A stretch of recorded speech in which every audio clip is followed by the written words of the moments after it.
Night falls differently in a place like Changi. It does not descend with the softness of evening or the relief of cooling air.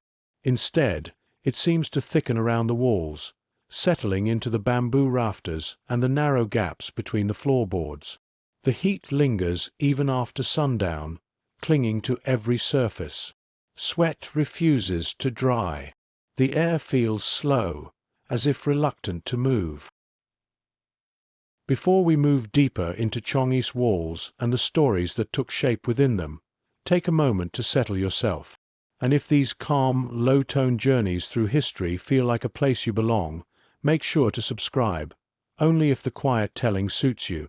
Tell us where you're listening from, or which image lingers with you tonight. You're listening to Echoes of War. Somewhere beyond the perimeter fences, the jungle murmurs, a low, uninterrupted chorus of insects and distant birds that carry on as though nothing here is unusual. But inside these walls, inside the exhausted rhythm of captivity, the nights stretch long. From your quiet vantage point near the back of the barracks, the shapes of the women ease into focus. Their outlines shift in the dim light, some resting on thin mats, others tending to those who cough through the darkness. Cloth hangs from rafters to create small pockets of privacy, though nothing here truly shields anyone. The Japanese guards patrol outside with deliberate steps, the crunch of gravel marking their route. Even without looking directly at them, the presence of the nurses is unmistakable. They move differently, steady, deliberate, conserving strength. They know how to hide their breath when exhaustion threatens to spill over. Many arrived here already weakened, having survived the fall of Singapore, the chaos of evacuations gone wrong, and the terror of watching the world they knew collapse. Now, in this place of confinement, they have become the backbone of the women's survival. A faint lantern flickers as one of the nurses adjusts a patient's blanket. She checks a pulse with 2 fingers, lifting the wrist gently, as though the small motion might offer comfort. Another nurse rinses a cloth in a metal basin. The water inside is warm, the air too heavy to cool anything. Nearby, a third murmurs soft reassurance to a woman feverish with malaria, her voice blending into the nighttime hum. The smell of the barracks tells its own story: damp wood, old fabric, stale rice, and the faint sting of disinfectant salvaged from whatever scraps could be found. It is not a place of healing, not truly, but the nurses work with quiet insistence, holding back the worst outcomes through sheer will. At the far end of the room, shadows linger where a few women have gathered to share news whispered from one barracks to another. Most of the whispers are little more than rumors: a new officer arriving, a small change in ration rules, a distant clash of artillery far beyond the prison walls. The women cling to these scraps of information, not because they alter their reality, but because they create the illusion of a world that still moves beyond Changi's boundaries. A soft clatter breaks the stillness as someone shifts a tin cup. It rolls along the floorboards and stops near the foot of a nurse who has been sitting with her back against the wall, her eyes half closed. She doesn't pick it up immediately. Instead, she takes one slow breath, reminding her body to keep going. When she finally reaches for the cup, her fingers tremble, just barely. The barracks hold heat and silence in equal measure. And silence, here, is rarely empty. It carries memories of hospital wards far from this place, rooms with clean linens, polished floors, and shelves stocked with supplies. Some of the women were trained in established institutions. Others learned in remote field stations. All of them knew a world where their skills could flourish. But behind these walls, they improvise with whatever they can salvage: scraps of cloth, rusted kettles, broken tools reshaped into medical instruments. Outside, a guard barks an order. The voices in the barracks fall still. In the brief quiet that follows, a nurse wipes her forehead with the back of her arm. Her uniform, once crisp, now threadbare, clings to her skin. She ties her hair back with a strip of cloth torn from an old sleeve. Her movements are steady, though beneath the surface lies a fatigue that seems to deepen a little more each day. A woman near the center of the room begins coughing, deep, rattling, painful. A nurse makes her way over, stepping carefully around sleeping forms. She lifts the woman gently, supporting her back, letting the cough run its course. The nurse whispers something, soft, almost like a lullaby, and for a moment the barracks feel less like a prison and more like a ward held together by quiet courage. Beyond the windows, the moon pushes through clouds, casting thin stripes of blue-white light across the packed dirt. Dust rises with each step the nurses take. The evening ration buckets sit empty, washed and set aside until morning. A pair of worn shoes rests near the doorway, soles peeling, fabric frayed at every seam. For a moment, all movement slows. A breeze shifts the hanging cloths. The lantern flickers again. Fatigue settles over the barracks like a slow, descending tide. And yet something steady holds beneath it, a hum of determination, a refusal to collapse into despair. It lives in the nurses' hands, their quiet gestures, their ability to make a place like Changi feel, in fleeting moments, almost humane. Somewhere near your left, a handwritten note pinned to a support beam catches what little light there is. The ink is faded, the letters thin. It is part of a song the women hum to themselves on difficult nights. The words speak of home, of long roads, of the promise of return. No one sings it aloud anymore, but the melody lingers in their memories, an anchor in a place where time blurs. A nurse walks past you, her steps deliberate, her gaze focused ahead. She carries a bundle of cloth and a small tin of precious disinfectant. Without acknowledging the exhaustion heavy in her shoulders, she disappears into the far corner where another patient waits. Her silhouette bends, lifts, adjusts, reassures. Even in near darkness, her presence steadies the room. Here, in a prison designed to break spirits, the nurse's endurance becomes a quiet form of resistance. And before the night folds entirely into silence, a single thought drifts through the barracks, unspoken but shared. That survival here is not just an act of the body, but an act of the will.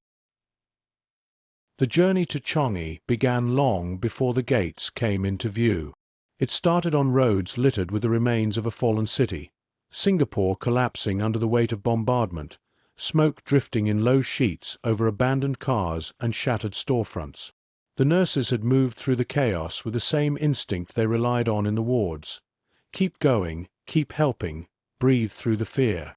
Yet even the strongest habits couldn't shield them from what lay ahead. The convoy moved slowly that day.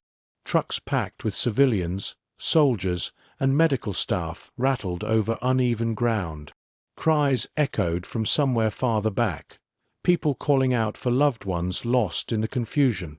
The air smelled of ash and burned rubber, but beneath it lingered something quieter, the fading scent of a world that no longer existed.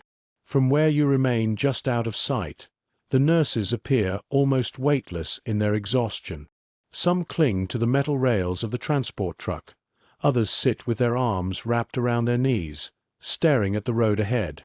Their uniforms, once symbols of structure and purpose, have taken on the dust of escape, stained by soot, sweat, and the remnants of collapsing buildings. A young nurse presses a folded cloth to her forehead, trying to cool herself against the heat. Another adjusts the bandage on a soldier seated beside her, though neither speaks. There is no conversation left to fill the silence. The fall of Singapore has taken the last fragments of certainty with it. When the trucks finally stop, the women step down one by one. Gravel crunches beneath their feet. A guard gestures sharply toward the entrance. The path ahead narrows between high fences topped with looping coils of wire. A single gate waits at the end, swallowed by shadow. The nurses hesitate, not from disobedience, but from the sudden realization that they have reached a new kind of boundary, one that cannot be crossed without leaving something behind. The first nurse enters the gate with her chin lifted a little higher than before. She does not look at the guards, nor at the prisoners already inside. Her gaze remains fixed on some distant point ahead, as if anchoring herself to a place she refuses to abandon. Behind her, the others follow with quiet steps, their faces composed but pale. Inside, the air shifts. Humidity rises. The faint rot of old timber and damp fabric greets them like a wall.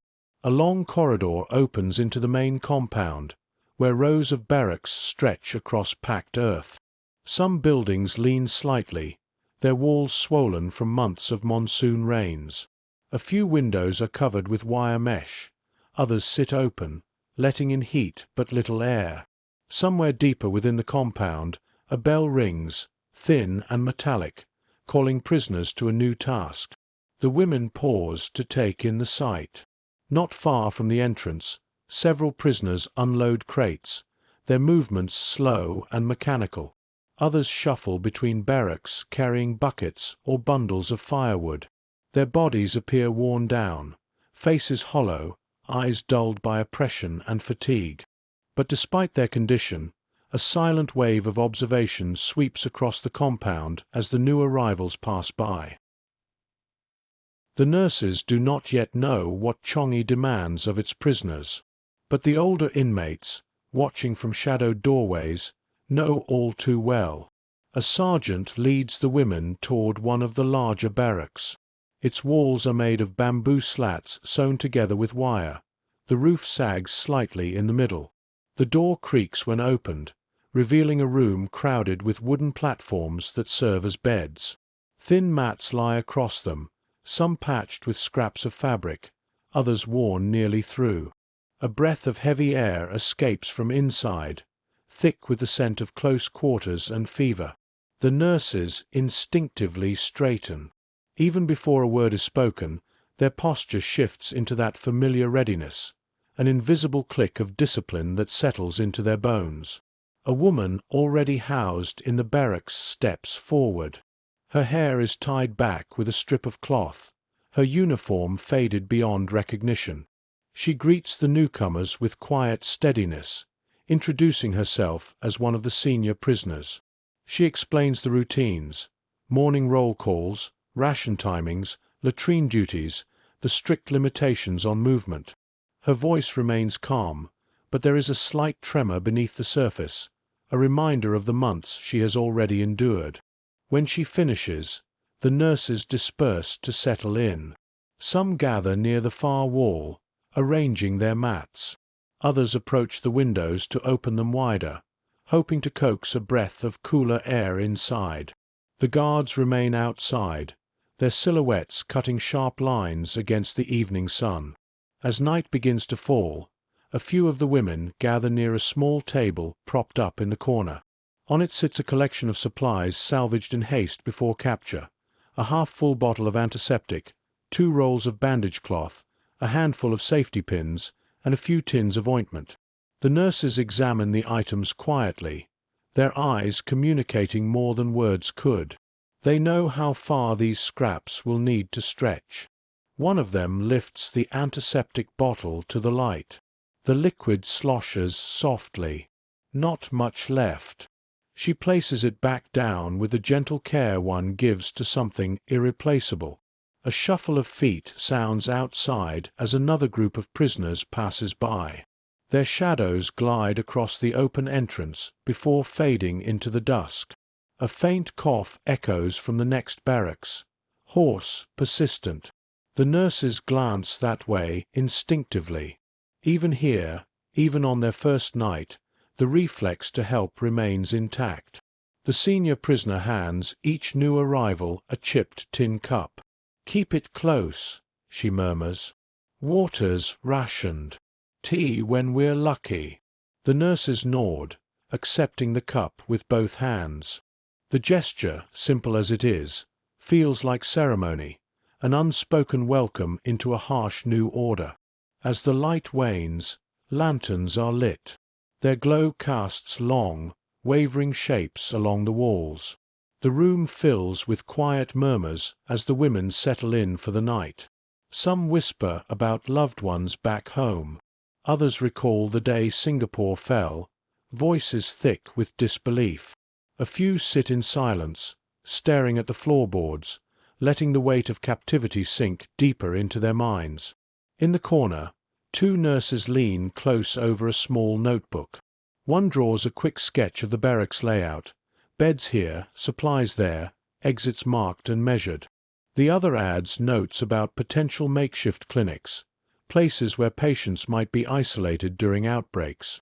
Even with their world confined to these few square meters, they begin planning from instinct, preparing to shoulder the burden no one else can. Outside, the guards' footsteps continue to pace, slow, rhythmic, deliberate. Beyond them, the jungle hum rises again, slipping through cracks in the walls. And here, in this first night within Changi's boundaries, the nurses breathe through fatigue, through fear, through the slow realization of what survival will demand. Their arrival marks the start of a long descent, one shaped by hunger, labor, and unrelenting heat, but also by solidarity, resourcefulness, and the quiet strength that endures long after hope seems spent. Inside these walls, their journey has only just begun. The walls close in. Morning in Changi does not begin with sunlight. It begins with sound. Long before the sky turns pale, a sharp metal clang rolls across the compound, one of the guards striking a post with the butt of his rifle. The noise vibrates through the bamboo walls, rattling loose threads and stirring women from restless sleep. Someone shifts on a wooden platform, another mutters softly, and a third wipes sweat from her face before sitting upright. The humidity has not lifted, even in the early hour. It presses against every surface, filling lungs with warm, wet air. Clothes cling to skin. Hair curls and dampens.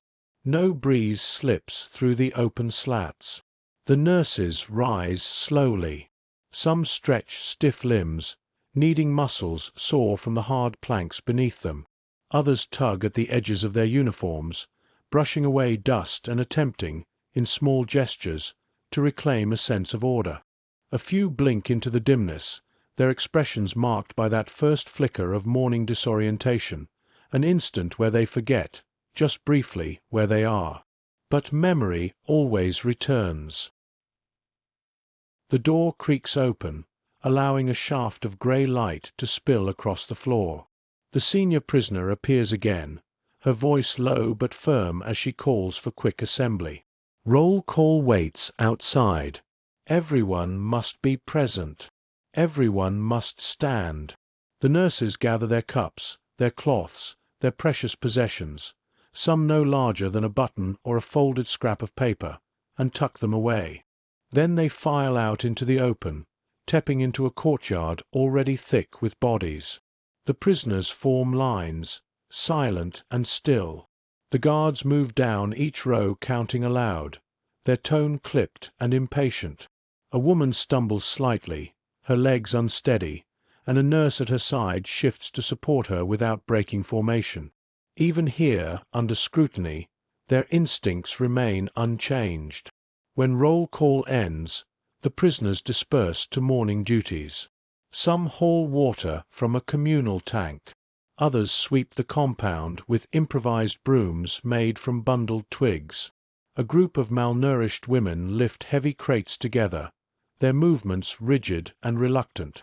The nurses are assigned to the infirmary, if the small shack on the eastern side of the compound can be called that. Its walls bow inward near the middle, and a gap along the roofline allows rainwater to trickle inside during storms. The floor is bare earth, hardened by years of footsteps. A single table stands in the center, held together by rope wrapped around its legs. Here, the nurses pause, not to complain, none would dare, but to take in the scale of the task ahead. A few wooden pallets lie stacked against the wall. Strips of cloth hang from hooks, cleaned as best as possible but worn thin. A rusted kettle sits near the doorway, its spout bent, its interior permanently stained. A woman with a fever lies on one of the pallets, covered with a blanket damp from sweat. Her breath comes in short, uneven bursts. A second patient, her ankle swollen, sits against the far wall holding her leg gingerly. The third coughs behind a screen fashioned from 2 torn bedsheets. The nurses get to work with silent coordination. One fills the kettle with water from a bucket. Another checks the feverish woman's pulse, fingers resting gently along the edge of her jaw. A third kneels to examine the swollen ankle, her touch steady and sure. The room becomes a slow machinery of care. Soft footfalls, low murmurs, the scrape of tin cups against the table as water is poured into them. Even the guards, when they glance inside, seem to sense that this place is different. They seldom step across the threshold. Perhaps even they understand that illness spreads easily. Or perhaps the quiet competence of the nurses makes this small building feel like foreign territory, one held not by force, but by knowledge. Outside, the sun climbs higher. Heat builds. The compound grows louder with movement. By midday, the infirmary has become a refuge of sorts. Not for comfort, there is little of that, but for structure. The nurses impose order where chaos once thrived. They create routines, checking pulses, rationing water, assigning resting places. They trade scraps of information with one another about who has what symptoms, where new cases appear, and how to prevent the inevitable spread. Their faces sheen with sweat. Their uniforms cling to their backs. Yet their expressions remain composed, each gesture deliberate. When a woman collapses outside after returning from labor detail, the nurses respond instantly. 2 carry her into the shade. Another retrieves a cloth soaked in the thinnest antiseptic solution. A fourth stabilizes her breathing with carefully measured sips of water. The guards watch without interfering. Even they recognize necessity when it stands inches from death. Throughout the day, more prisoners trickle in. Fainting spells, heat exhaustion, malaria symptoms, untreated wounds that have grown red and inflamed. The nurses adapt with each case. They ration supplies with almost mathematical precision, cutting cloth into smaller and smaller strips, reusing pins, boiling water again and again to make it safe. When instruments break, they reshape them from wire or scrap metal.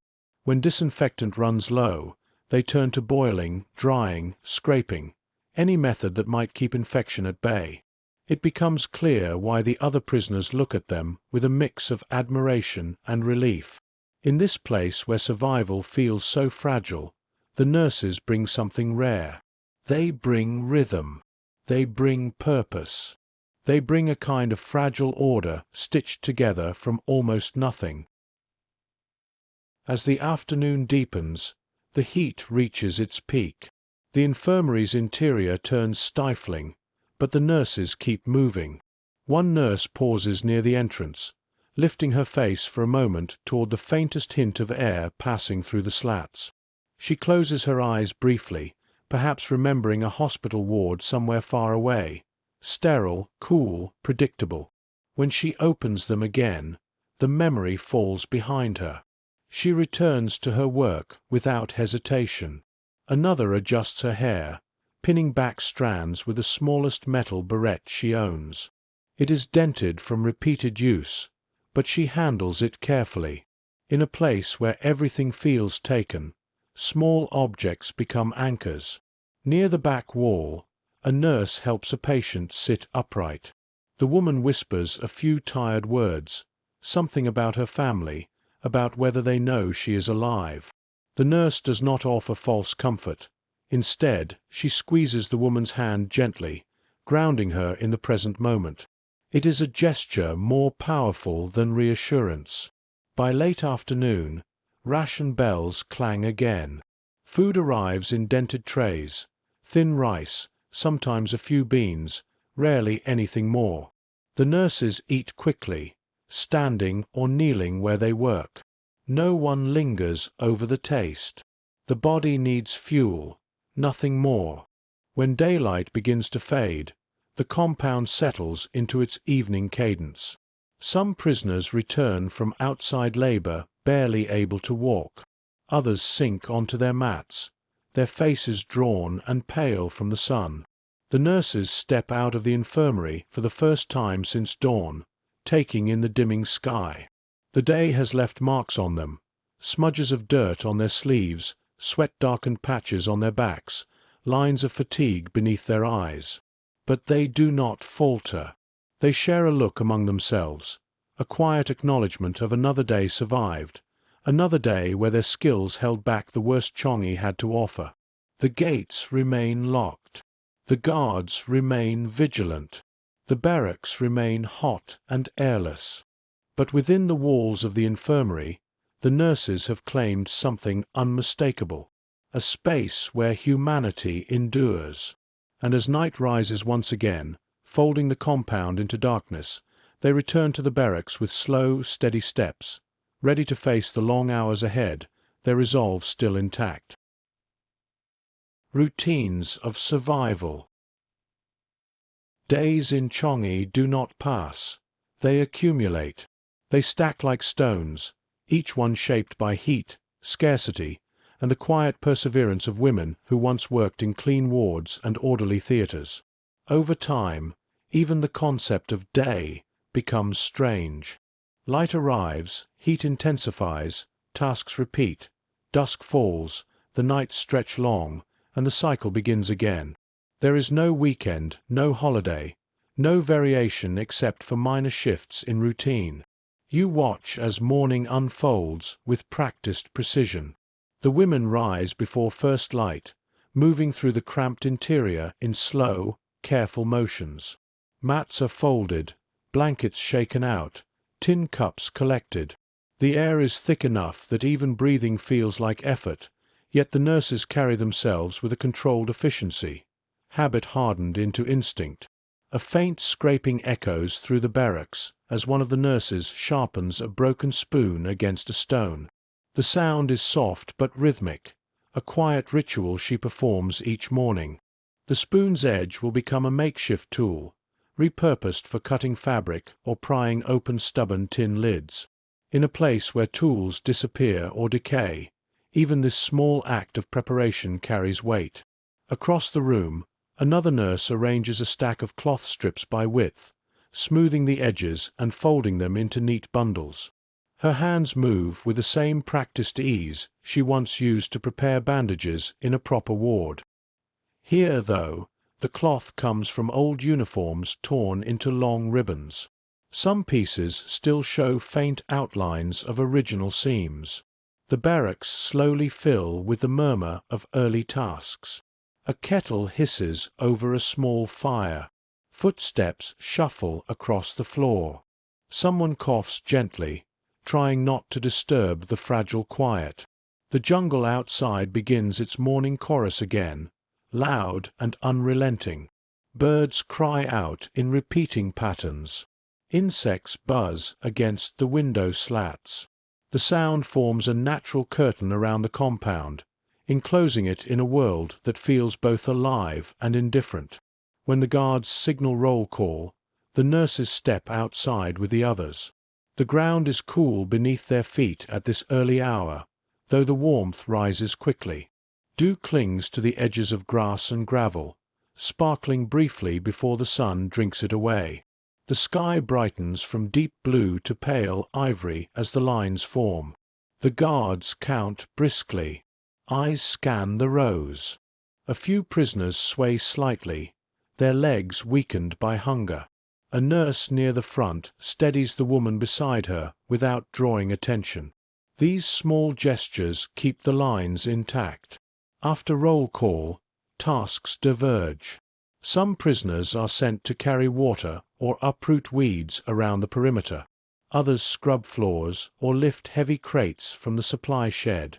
A few are ordered into the kitchens to prepare the thin rice porridge that serves as lunch. The nurses report once more to the infirmary. Inside, the light filters through gaps in the wall, striking the dust suspended in the air. The temperature climbs rapidly, turning the room into a dim, sweltering chamber where sweat beads on foreheads within minutes. Yet this is the place where most of Changi's human frailty gathers. Here, the nurses' work never stops. They begin with their morning rounds. One checks the feverish woman who coughed all night. Her pulse is faint, her skin warm. She murmurs something about home, something about a memory she can barely grasp.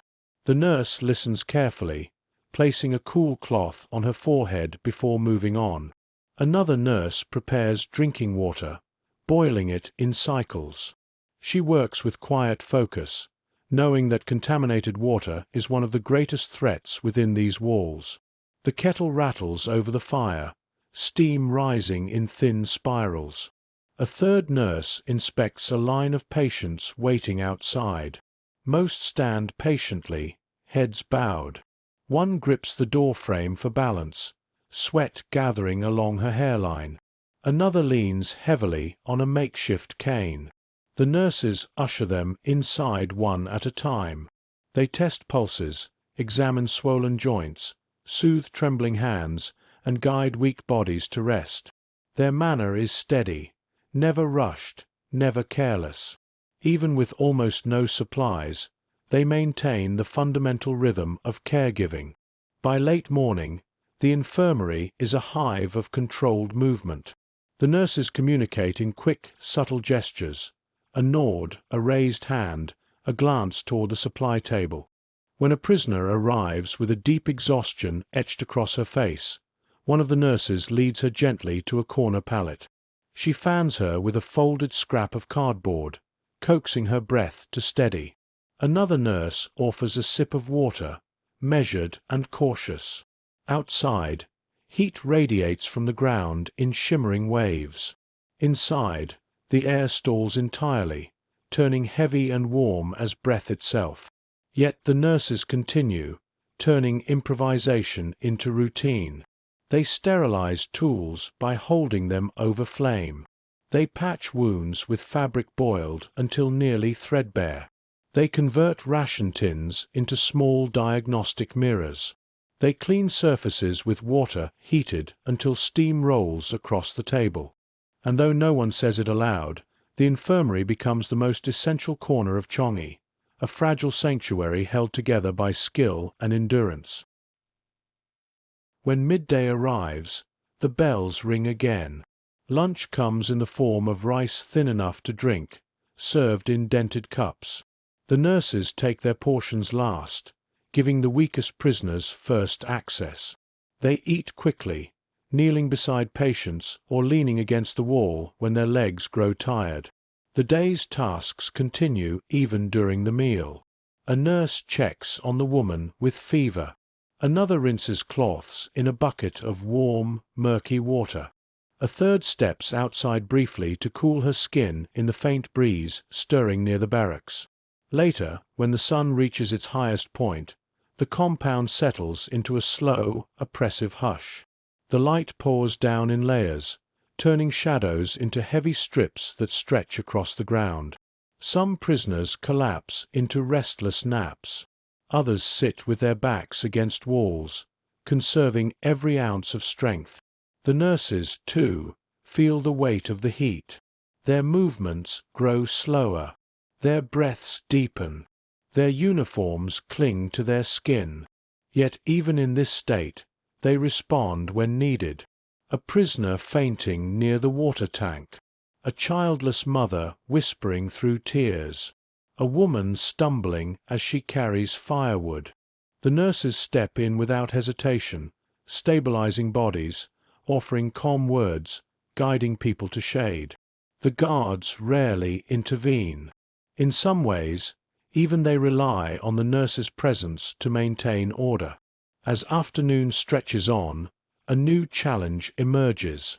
A nurse examines a small rash forming on a patient's arm, unusual, spreading, warm to the touch. She frowns slightly, then gestures another nurse over. The two confer quietly, weighing the possibilities. Isolation will be difficult. The barracks are crowded, the infirmary limited. But disease, if left unchecked, could sweep through Changi in days. They begin separating patients subtly, creating distance where they can. They rearrange pallets, assign specific corners, open windows to encourage airflow. Their movements become more deliberate, more precise.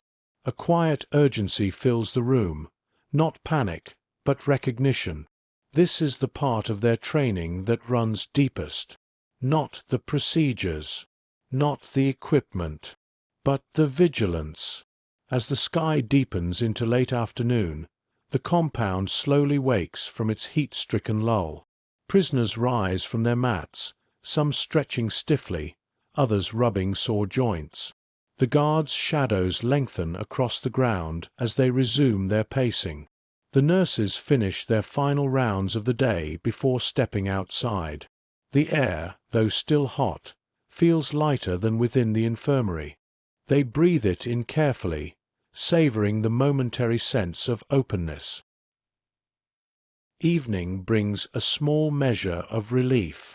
The jungle hums in shifting patterns. Birds call out in fading tones. Lanterns flicker to life around the compound, turning the barracks into dim islands of amber light.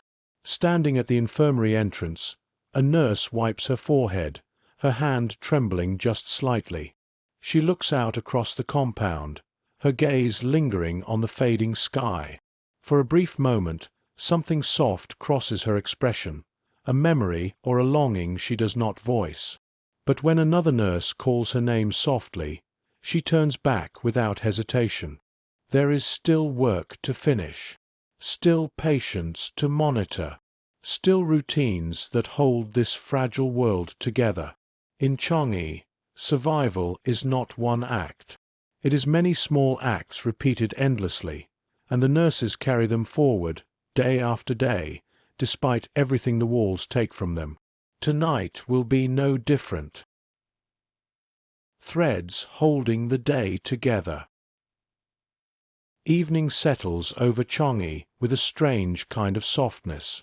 Not gentle, nothing here is gentle, but subdued, as if the heat finally loosens its grip just enough for breath to come easier. The light dims into muted amber, sliding across the barracks walls and revealing the small details that daylight washes out. Scratches on the bamboo slats, hairline cracks in the rafters, fingerprints smudged along metal cups. In these quiet transitions, the compound seems to exhale. From your unobtrusive place near the barracks entrance, you sense movement picking up again. Slow, steady, purposeful. The nurses return from the infirmary with measured steps, their silhouettes outlined by the glow of lanterns scattered across the compound. Each carries an expression shaped by the long day behind them, but also by the knowledge that night brings its own responsibilities. Inside the barracks, the women settle onto their mats. Some massage aching calves, others rub their arms where the sun left them reddened.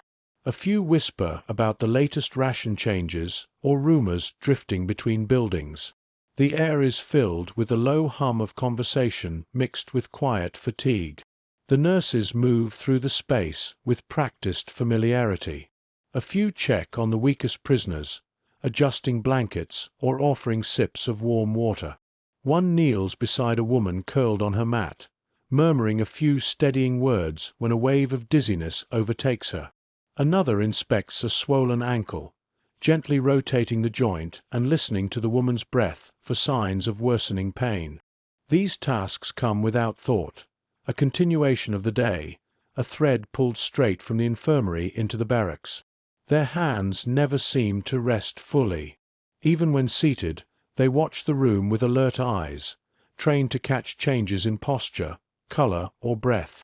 Near the far wall, two nurses open a small notebook, its cover worn thin, its pages filled with careful handwriting. Inside are records they've attempted to keep, lists of symptoms, notes on fevers, the slow progression of chronic ailments. They have no charts, no proper logs, no supplies to run analyses, but what they document gives shape to the chaos. It is a fragile attempt to impose order where order has been stripped away. They write by lantern light, one speaking quietly as the other records. Names, temperatures, patterns of coughs, recurring rashes, comparisons to the day before. The notebook holds only a fraction of what they observe, but even that small fragment offers a sense of continuity. In a place where time dissolves, patterns matter. At the center of the room, someone begins stitching a torn sleeve. The thread is salvaged from an old uniform, the needle bent slightly but still serviceable. The repetitive motion draws other women's attention. Some watch in silence, soothed by the calm rhythm of the needle passing through fabric. The nurses sometimes use these quiet tasks as moments to recharge, small acts that remind them of normalcy. Outside, the guards' footsteps echo along the packed earth paths. Occasionally a command rings out, short and sharp, puncturing the calm. But inside the barracks, the tone remains steady. Lanterns sway softly, their light forming gentle arcs across the faces of the women. Sweat glistens along foreheads, but the worst heat of the day has passed. Clothing hangs loosely over thin shoulders. Breaths come slow, almost synchronized. A nurse stands near one of the windows, her hand resting lightly on the bamboo slats. She closes her eyes for a moment, listening, not to guards, not to jungle insects, but to the faint rustle of distant waves. The sea lies not far from Changi's walls, though prisoners rarely see it. Still, on some evenings, the wind carries hints of salt and the muffled sound of water shifting against the shore. It becomes a reminder of distance, of horizons and escape and a world not sealed behind fences. In the far corner, a woman begins humming. It's a fragment of a tune, just enough to be recognizable, but too soft to draw attention. The nurses glance her way, and though none join in, the melody settles around the room like a faint, invisible balm. Music, even whispered, has become a rare refuge. The nurses take their places on their mats one by one, though rest remains elusive. No matter how long they lie still, their minds continue sorting through the day. Who needs closer monitoring? Which symptoms have worsened? What supplies are running dangerously low? These thoughts fill the silence, turning it into a kind of internal inventory. One nurse sits upright again after just a few minutes. She reaches for her water cup, taking a small sip before setting it down with quiet care. Then she checks the bandage on her arm, a scratch she obtained while helping lift a patient. Infection is always a threat, even in the smallest wounds. She inspects it briefly, decides it still looks safe, and returns to her mat. Another nurse rubs her hands together, massaging the muscles along her palms and knuckles. Hours of tending to others have left stiffness settling deep into her joints. She stretches her fingers gently, breathing slowly through the ache. Near the entrance, a faint cough echoes, not the deep, rattling kind that signals danger, more like the reminder of a lingering fever. Still, two nurses rise immediately. They approach the woman, guide her to sit up, and offer her a sip of cooled boiled water. One places a hand against her back, steadying her. They watch her closely until her breath evens out. Their movements are seamless, shaped by trust and repetition. Outside, the compound begins its nightly transformation. The chatter from other barracks dwindles. Guards change shifts. The jungle grows louder, reclaiming the soundscape as human voices fall quiet. The lanterns burn lower, casting longer shadows that slip across the room like slow-moving tides. A few women curl against their neighbors for comfort or warmth. Others lie on their backs, eyes open, watching faint patterns of light flicker along the ceiling. The nurses remain alert for longer than most.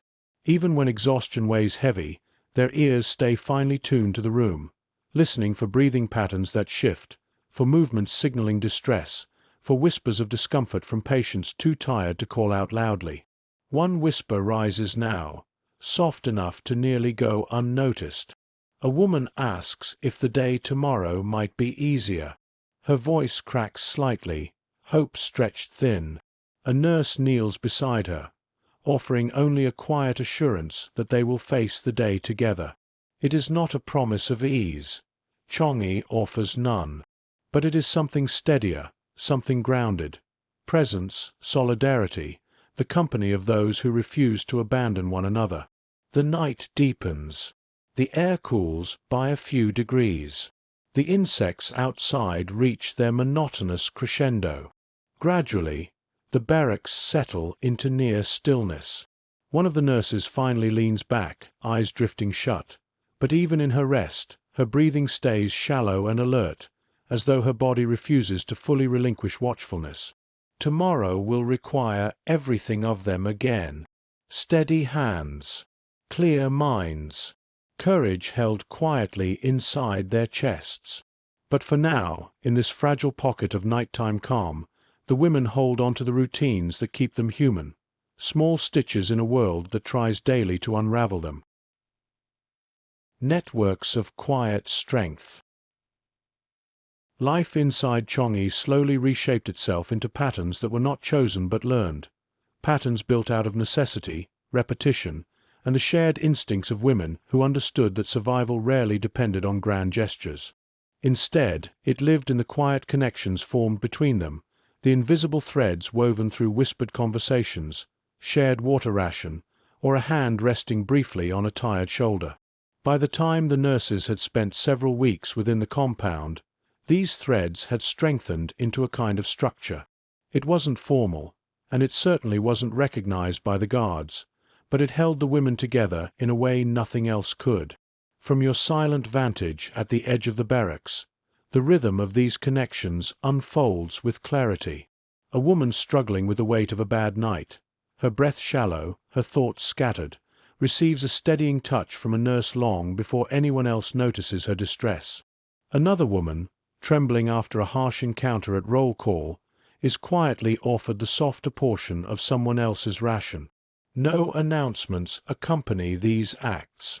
No attention is drawn. They simply happen, forming the undercurrent of life inside these walls. The nurses take on a central role in this unspoken network, not because they seek leadership, but because others instinctively turn toward them.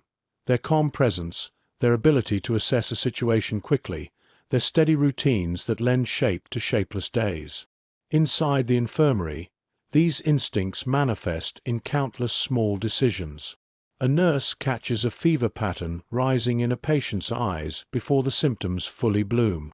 Another distinguishes between exhaustion and something more dangerous by listening to the cadence of footsteps. A third senses fear in a woman's silence, sitting beside her until the tension eases.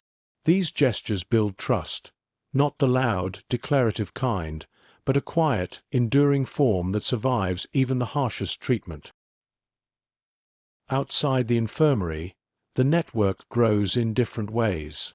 At the communal washing area, women exchange scraps of news while scrubbing their limited clothing in shared buckets. The nurses often join them when possible, not because it offers rest, it doesn't, but because it becomes one of the few times when conversations can slip beneath the guard's notice. Someone mentions that another barracks received new sick cases overnight. Someone else whispers about a guard who has grown unpredictable. Another speaks of a woman dreaming of her children, waking up shaken but unable to remember their faces clearly anymore. The nurses listen closely. This information matters. Small details tell them where caution is needed, where intervention might help avert collapse, where a woman's spirit has begun to fray in ways the infirmary cannot treat. When the washing is done, women wring out their clothing and drape it over lines strung between barracks posts. Droplets fall onto the earth, darkening it before evaporating in the relentless heat. The nurses help reorganize the lines so the sickest women have places to sit in the shade. Again, the gesture is subtle. Guards often don't notice that something has been shifted. Within the barracks, the network tightens further each night. Women pair up loosely, an arrangement of mutual care more than protection. If one cannot rise at dawn, her partner nudges her softly. If one struggles to eat, another encourages her with a few whispered words. If a fainting spell threatens, hands appear from several directions to steady her. The nurses reinforce these bonds with quiet intention. They assign informal watch partners for women who appear fragile. They teach others how to look for early warning signs of fever or dehydration. They explain how to lift someone safely or guide her to shade without causing more harm. Small acts ripple outward until nearly everyone participates. A sense of shared preservation grows, not from orders, not from duty, but from an understanding that the only way through this place is through each other.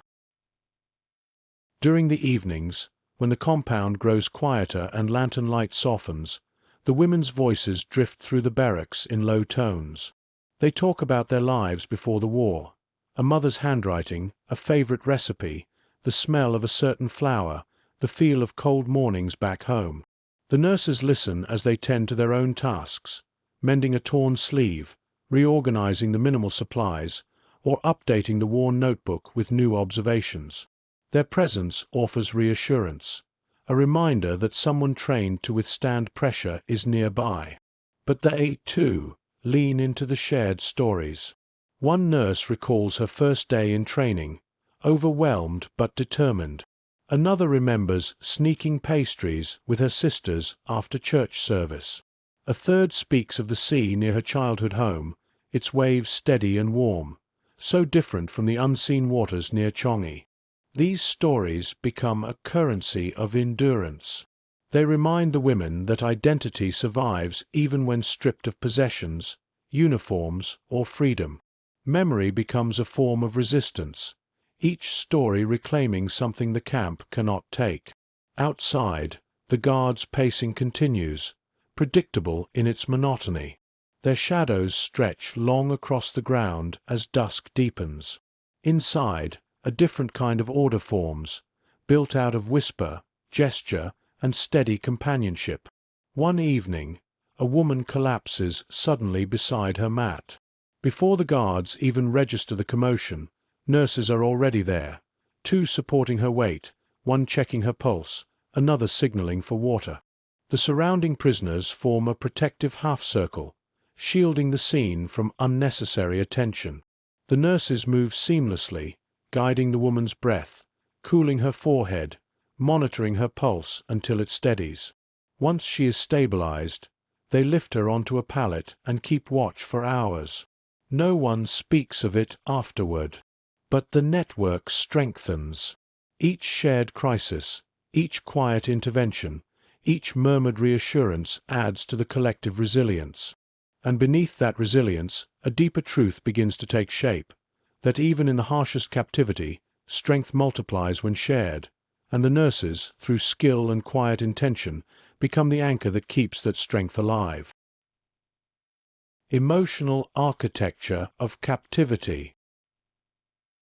Nights in Changi often carried more emotional weight than the days. During daylight, exhaustion offered a kind of numbness. Tasks filled hours, heat demanded focus, and illness claimed attention. But when darkness arrived and the compound quieted, thoughts widened into the spaces left behind. Memory slipped closer. Fear grew sharper. Longing took on a more vivid shape. Inside the women's barracks, this was the time when emotions could no longer be postponed. And this was the time when the nurses became something more than caregivers. They became anchors, steady focal points around which the fragile emotional structure of the community settled. From your unobtrusive place along the back wall, you watch as the evening's calm cracks in small, revealing ways. A young woman sits on her mat with her knees pulled close, her eyes fixed on the floor as if searching for something that is no longer there.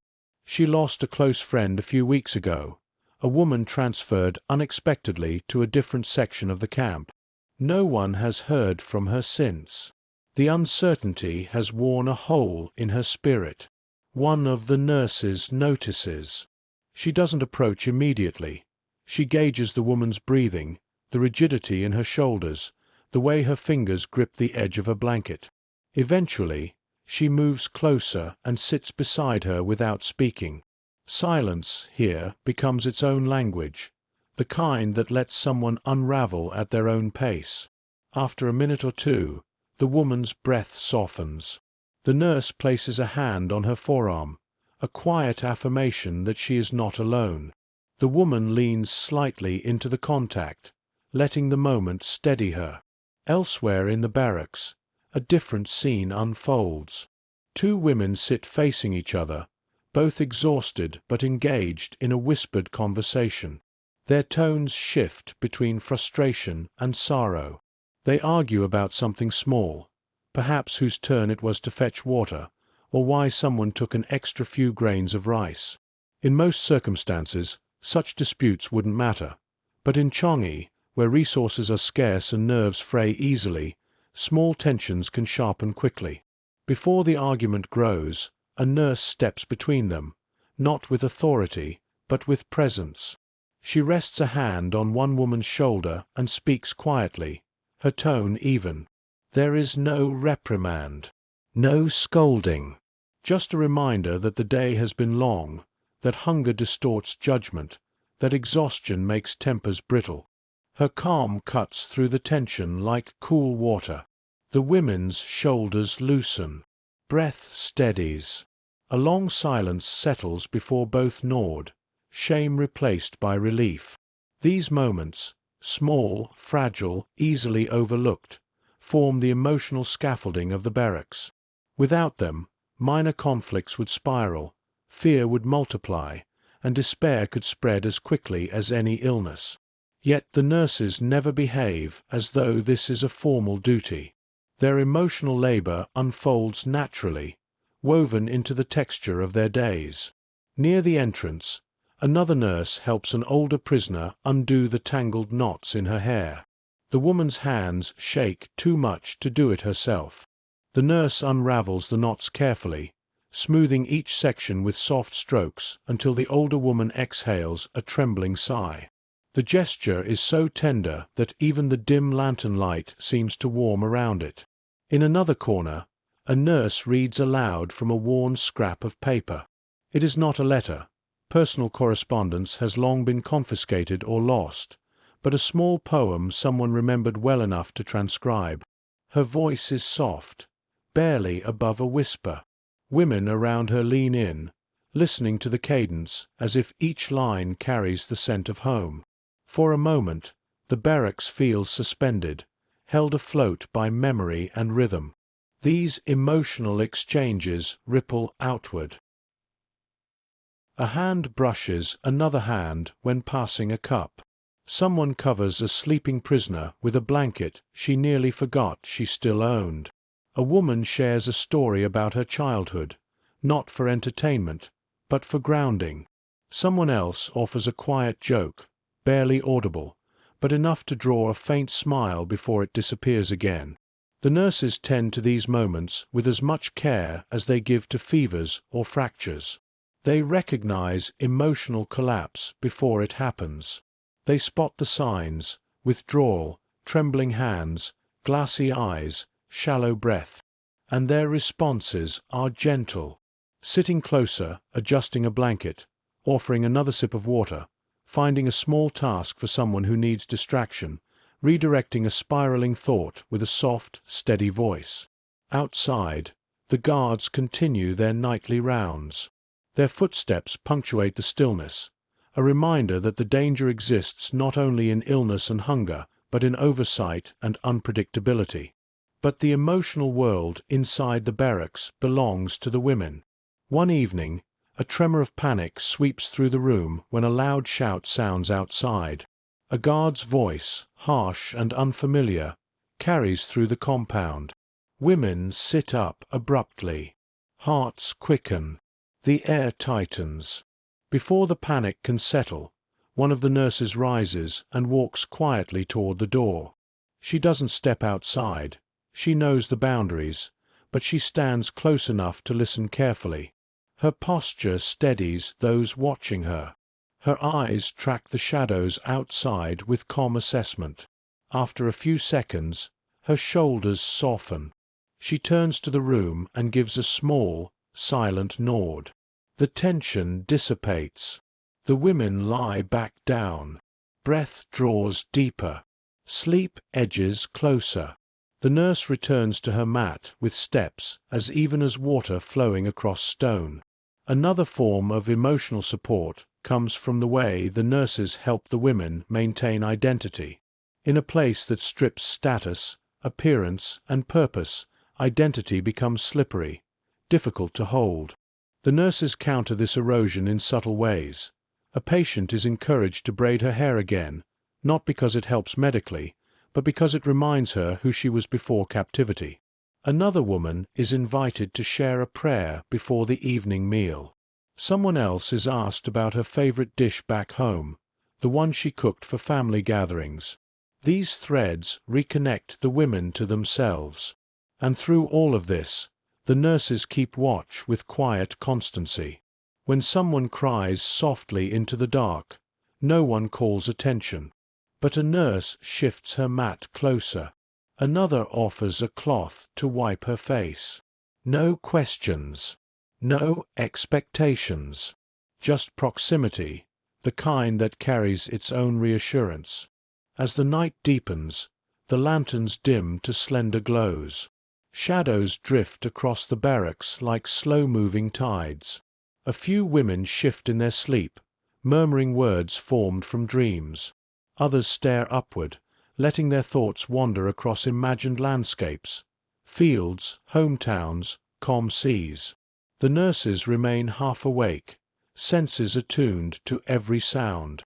Not because they are invulnerable, but because their responsibility, as they see it, extends beyond medical care. It includes the emotional terrain, porous, unpredictable, human. In this role, they become the invisible architecture that holds Changi's women together. Not through authority, not through force, but through a steady, unspoken promise woven into everything they do. We endure together. We fall together. We rise together. And in a place designed to dismantle the human spirit, that promise becomes the most powerful form of resistance the women have. When illness turns the air heavy. Illness was never a visitor in Changi. It lived here, woven into the heat, the humidity, the scarcity. Some days it pressed close, felt on every breath. Other days it receded slightly, like a tide drawing back before returning with renewed strength. The nurses knew this rhythm well. They could sense the shifts even before symptoms spread. A change in the way women moved, a stiffness in morning lines, a new timbre in the communal cough echoing through the barracks. From your unobtrusive vantage near the infirmary's entrance, the signs of an impending wave are unmistakable. One morning, a woman arrives with trembling hands and a faint rash rising along her collarbone. The nurses exchange brief, meaningful glances. Yesterday it was only one case. Today, 3 more have similar symptoms. The air inside the infirmary thickens, not with panic, but with vigilance. The room is already warm, the air still and saturated with the scent of boiled cloth and old timber. A lone fan, repaired countless times with bent wire, turns in slow, uneven arcs, stirring the air just enough to keep it from stagnating entirely. Light filters through the slats in pale, dusty ribbons. The nurses begin their assessments with the precision they carry in their bones. One checks pulses, her fingertips cool despite the heat. Another inspects the rashes by the dim lantern light, tilting heads gently to catch the color changes. A third prepares the small kettle, setting it over the flame to boil water for cleaning and drinking. The women sit quietly on their pallets, some leaning against the wall for support. Breathing is shallow. Eyes wander or close entirely. Someone shivers despite the warmth, her shoulders trembling with fatigue. There are no official diagnoses in Changi. No instruments, no charts, no clear demarcation between one illness and another. The nurses rely on their senses. The cadence of a cough, the warmth of a forehead, the sound of breath pulled through fatigued lungs, the color of skin in lantern glow. Patterns emerge, subtle and unmistakable. A nurse kneels beside a woman whose fever is climbing. She wrings out a cloth, cooled from what little shade the infirmary provides, and presses it against the woman's neck. Her movements are gentle, deliberate, an unspoken language of comfort. Another nurse repositions a patient too weak to sit alone. She supports the woman's back with her forearm, lifting her slightly, letting her head rest against a shoulder while she helps her sip a few drops of water. The woman's hand trembles, but the nurse keeps her grip steady. Outside, the jungle hum rises as midday approaches. Birds call from places unseen. Insects buzz against the woven slats. The sound creates a living backdrop to the infirmary, wildlife pressing against the edges of confinement. Inside, the situation grows more complex. More women arrive, each showing early symptoms. A nurse escorts them inside, guiding them to the remaining pallets or arranging makeshift bedding along the wall. She inventories supplies as she moves, counting cloth strips, reweighing the dwindling antiseptic bottle, checking the condition of the water pails. Nothing is wasted. Nothing can be. By early afternoon, the infirmary feels smaller, the air denser. The nurses work in unspoken unison, moving between patients with fluid precision. Their steps are quiet, their breaths controlled. Every gesture matters. One woman collapses near the entrance, caught by a nurse before she hits the ground. The nurse lowers her gently, calling for another pair of hands. Together, they lift her onto a pallet, adjusting her limbs with care. A third nurse checks her pulse while the others fan her with folded cloths, coaxing her back to consciousness. It is not chaos. It is the edge of it, and the nurses hold that line with a calmness that seems impossible inside Changi's worn walls. As the afternoon wears on, the heat deepens. Sweat forms on every brow. The women lie restless on their pallets, fever making their breath shallow and irregular. One nurse wipes her forehead with the back of her wrist before kneeling beside another patient. She checks the woman's pulse, frowns slightly at the rapid tempo, then signals to another nurse for water. The small exchange, subtle and efficient, reveals the gravity of the moment. They speak quietly in half sentences. Watch her chest. Move her to shade. Keep her awake. Check her temperature again. Their voices never rise. Panic wastes energy, and energy is the rarest resource in Changi. A group of prisoners gathers outside, glancing anxiously toward the infirmary. The sight of so many women lying weak stirs fear, but the nurses do not let it spread. One steps outside briefly, wipes her hands on her faded uniform, and addresses the group with steady calm. She explains what precautions they must take. Keep distance for now, drink water whenever possible, rest during the hottest part of the day, report any signs of fever immediately. Her presence steadies the women more than the words themselves. Back inside, the nurses reorder the pallets to create airflow near the windows. They lift the slats to allow more ventilation, even if it means welcoming more insects. Heat must be pushed aside however possible. As the sun begins to sink, a brief breeze slips through. It is weak, barely perceptible, but the women feel it like a blessing. The air shifts. Ragged breaths ease slightly. The nurses pause for a moment, a single moment, and close their eyes to savor the passing coolness. When lanterns are lit, Their glow softens the infirmary, washing over fevered faces and weary hands. The women look fragile, shadows accentuating the hollows beneath their eyes. Yet within that fragility lies a defiance that the nurses recognize instantly. Survival here is not dramatic. It is quiet, stubborn, incremental. And as evening deepens, the nurses remain at the center of it, circling the room, adjusting cloths, cooling skin, soothing fears, and holding back the darkness through methodical, unbroken care. The outbreak is only beginning, but the nurses meet it with a steadiness that turns fear into structure and uncertainty into pattern. Within these walls, where illness presses from every side, their work becomes not just medical necessity, but a form of hope as tangible as breath. Days that blur into fever.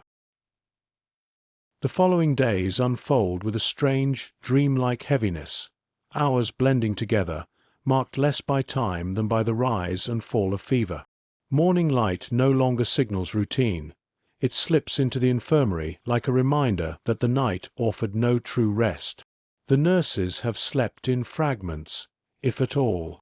Their eyes reveal the toll: slight swelling, slow blinks, a quiet stiffness in their movements, but their focus remains unbroken. From your subdued corner near the infirmary wall, the deepening crisis becomes unmistakable. The room holds more women than it was ever meant to serve.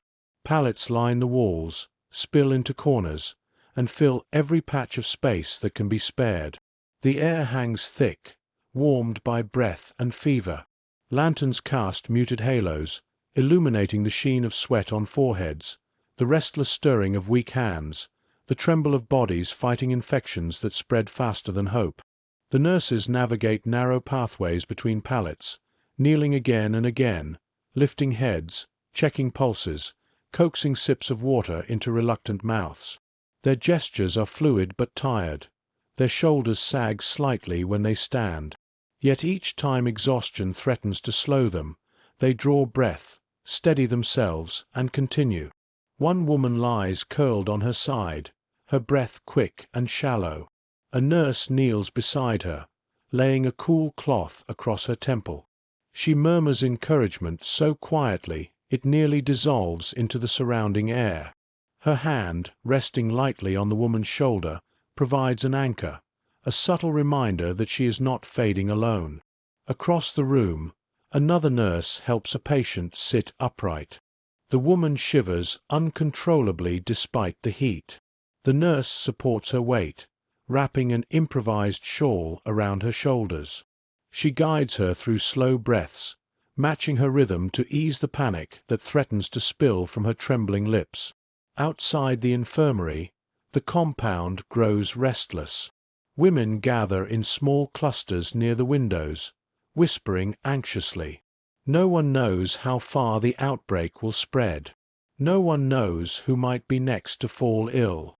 The guards' faces reveal nothing. They simply observe from the perimeter, perhaps wary of entering the infirmary's charged air. A nurse steps outside to address the gathering. Her demeanor is steady, her voice low and assured. She reminds them to conserve energy, to wash hands when possible, to report symptoms early. She does not hide the seriousness of the situation, but she speaks without panic, offering structure where fear would otherwise take root. Her words ripple outward, calming the edges of the crowd. Back inside, the nurses rearrange pallets to improve airflow. They prop open windows with pieces of wood, even though insects pour in. Air, however warm, is the priority. A few women too weak to move are gently turned to prevent sores from forming on their hips and shoulders. This requires strength and coordination. Two nurses lift, one steadies, another adjusts the bedding beneath. It is slow, meticulous work that repeats endlessly. When a woman begins coughing violently, a nurse rushes to her side. She supports her back, keeps her upright, and helps her breathe until the spasms subside. Afterward, she remains beside her longer than necessary, watching the rise and fall of her chest, listening for any sign of worsening. Throughout the day, the nurses rotate tasks in an unspoken rhythm. One takes vitals. One fans the feverish. One sterilizes cloths in boiling water. Another organizes what little medicine remains. Their exhaustion intensifies, but they shield the patients from it. Only when they turn their backs to gather supplies do their shoulders slump briefly. Only when a patient sleeps do they allow a silent exhale of fatigue. Late in the afternoon, a kettle rattles over the flame. The rising steam fogs the air. A nurse wipes her brow with the back of her hand, blinking away sweat. Her movements slow, but her attention never wavers. She pours the hot water carefully into several cups, setting them aside to cool. Hydration is one of the few defenses they can offer. Nearly every woman in the infirmary accepts a cup with trembling hands. The hours crawl. Shadows shift along the walls. Lantern light flickers. The sound of feverish breaths fills the room in uneven waves. By evening, the compound outside has quieted. Night brings no relief, only a different kind of heaviness, the knowledge that fever often worsens after dusk. The nurses brace for this, moving between pallets with renewed attention. One woman's fever spikes suddenly. Her skin burns to the touch. A nurse fans her with steady hands while another replaces her damp cloth. The two exchange a brief glance. Fatigue meets concern. Concern meets resolve. A third nurse checks the woman's pulse. It flutters rapidly beneath her fingertips. She tightens her jaw slightly but says nothing, focusing instead on cooling her as much as possible. Near the entrance, a nurse catches herself swaying on her feet. She steadies herself with a hand against the doorframe. Her breath trembles for a moment. Then she straightens, pulls herself together, and turns toward the next patient. Their endurance borders on impossible. Night deepens until the infirmary feels suspended in a world of its own. A warm, dimly lit chamber filled with quiet suffering and quiet courage. The jungle hum grows louder outside, a background chorus rising with the fever. Somewhere in the distance, a guard shouts, then falls silent again.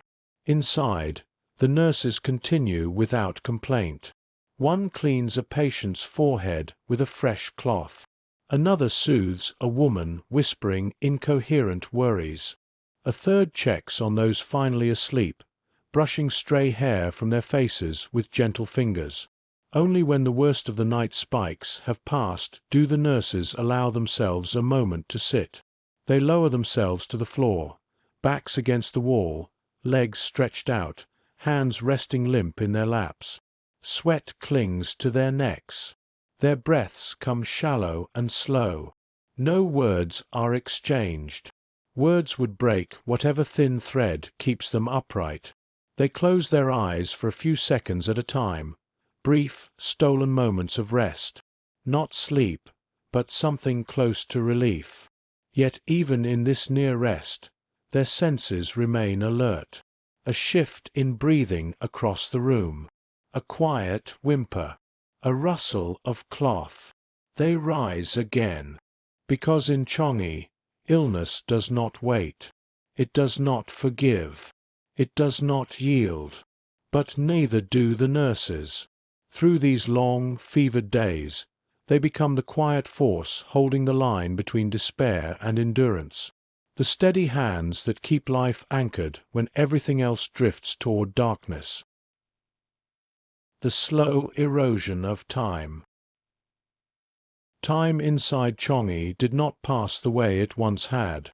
It stretched thin, blurred, and folded back on itself until days became indistinguishable.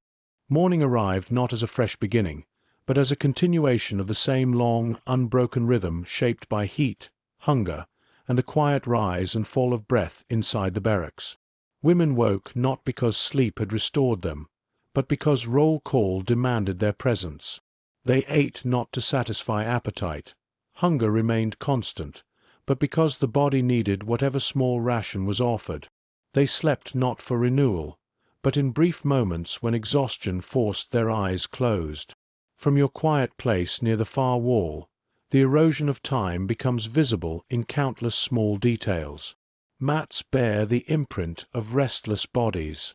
The thin air, warmed by night breath, offers no comfort. The nurses rise before most, gathering their cloths, worn tools, and the frayed notebook that has become both record and compass. They slip through the barracks with quiet purpose, their movements guided by habit rather than energy, their steps steady even when their limbs feel heavy. Outside, faint early light softens the compound. Dew briefly clings to the earth before the sun claims it. The jungle beyond the fences stirs with animal calls, indifferent to the suffering within. Roll call brings tension, as always. Women stand in lines that wobble with fatigue. One prisoner sways dangerously, and a nurse steps in subtly, stabilizing her just enough to avoid attracting attention. The guards pace, watching with unreadable expressions. After roll call, those who need immediate care are guided toward the infirmary. The nurses speak quietly but firmly, directing them with a mixture of gentleness and authority born of necessity. Inside the infirmary, the air hangs heavy with a familiar sense of damp cloth, old sweat, and boiled water. The outbreak has slowed but not vanished. A few women wake with chills, others struggle with lingering weakness. The nurses divide tasks by instinct. One kneels beside a woman whose fever has returned, judging temperature by touch alone. Another escorts a patient to the latrine area, walking slowly so as not to overwhelm her. A third rearranges pallets to improve airflow, shifting their placement with care so that the weakest remain closer to the windows. Their routine unfolds with quiet precision. Beneath the motions, however, lies a deepening thread of weariness. It shows in the slight tremble of a nurse's fingers, in the way another pauses briefly before standing, in the fleeting expressions behind their composed faces. Yet none allow fatigue to dictate their pace. Duty pushes them forward. As time continues to erode, the psychological strain becomes evident among the women. Many forget what month it is. Some struggle to recall the last time they saw a loved one. Dreams become disjointed, filled with fragments of memory and fear. A few prisoners cling tightly to fading images, the sound of a mother's voice, the color of a bedroom wall, the shape of a childhood home. Others lose pieces of themselves entirely, their sense of identity fraying with each passing day. The nurses recognize the signs. They become guardians not only of health, but of memory itself. During brief pauses, they sit with women and listen to descriptions of faraway homes, meals shared long ago, and loved ones whose faces feel increasingly distant. These conversations act as anchors in a world determined to strip identity away. One woman recalls flashes from her childhood, her mother's handwriting, her father's laugh, the smell of warm bread on winter mornings. Her voice trembles as she struggles to hold onto the details. A nurse listens closely, offering reassurance through presence more than words, grounding her gently in the memory she fears losing. Elsewhere in the barracks, the women hum fragments of old songs. They speak quietly about traditions, family gatherings, and habits they once found trivial. These shared memories bring brief warmth to the room. The nurses, moving among them, absorb the melodies with soft, steady expressions, allowing the atmosphere to lighten just enough to counter the weight of captivity. Afternoons bring the hardest hours. Shadows shrink. Heat presses against skin and air alike, stealing the energy from every body in the compound. Inside the infirmary, women lie on pallets with eyes half closed and breaths shallow. The nurses move slowly to conserve strength, but they never stop. They check temperatures, guide sips of water, shift limbs to prevent sores, and soothe trembling hands. Their own exhaustion grows heavier, but they manage it in quiet ways. One nurse leans against a wall for a moment when no one is watching, letting her shoulders drop before straightening again. Another massages her own wrist between tasks, easing the ache born from constant lifting and tending. They offer themselves small moments of recovery, just enough to continue. The bond between the nurses deepens as the weeks pass. They share brief looks of understanding, support each other's movements with subtle gestures, and hold silence together when the emotional weight becomes too much to name. Their connection becomes a lifeline, an invisible thread knitting them into a collective body capable of enduring what no individual could bear alone. Evenings bring muted relief. Lantern light softens the barracks. The oppressive heat eases slightly, allowing women to sit upright again. They gather in quiet clusters, exchanging the day's smallest victories. A fever reduced, a smile returned, a cup of water kept down after hours of sickness. The nurses sit among them, their presence stabilizing the fragile patterns of community that make survival possible. They do not speak of their own fatigue. They do not describe the toll of endless responsibility. They simply continue, moving through the dimness with unwavering steadiness, tending to those who need them even as their own strength thins. In this slow erosion of time, resilience does not come from sudden triumphs. It comes from the countless small acts repeated day after day, a hand steadied, a memory recalled, a fever cooled, a breath guided.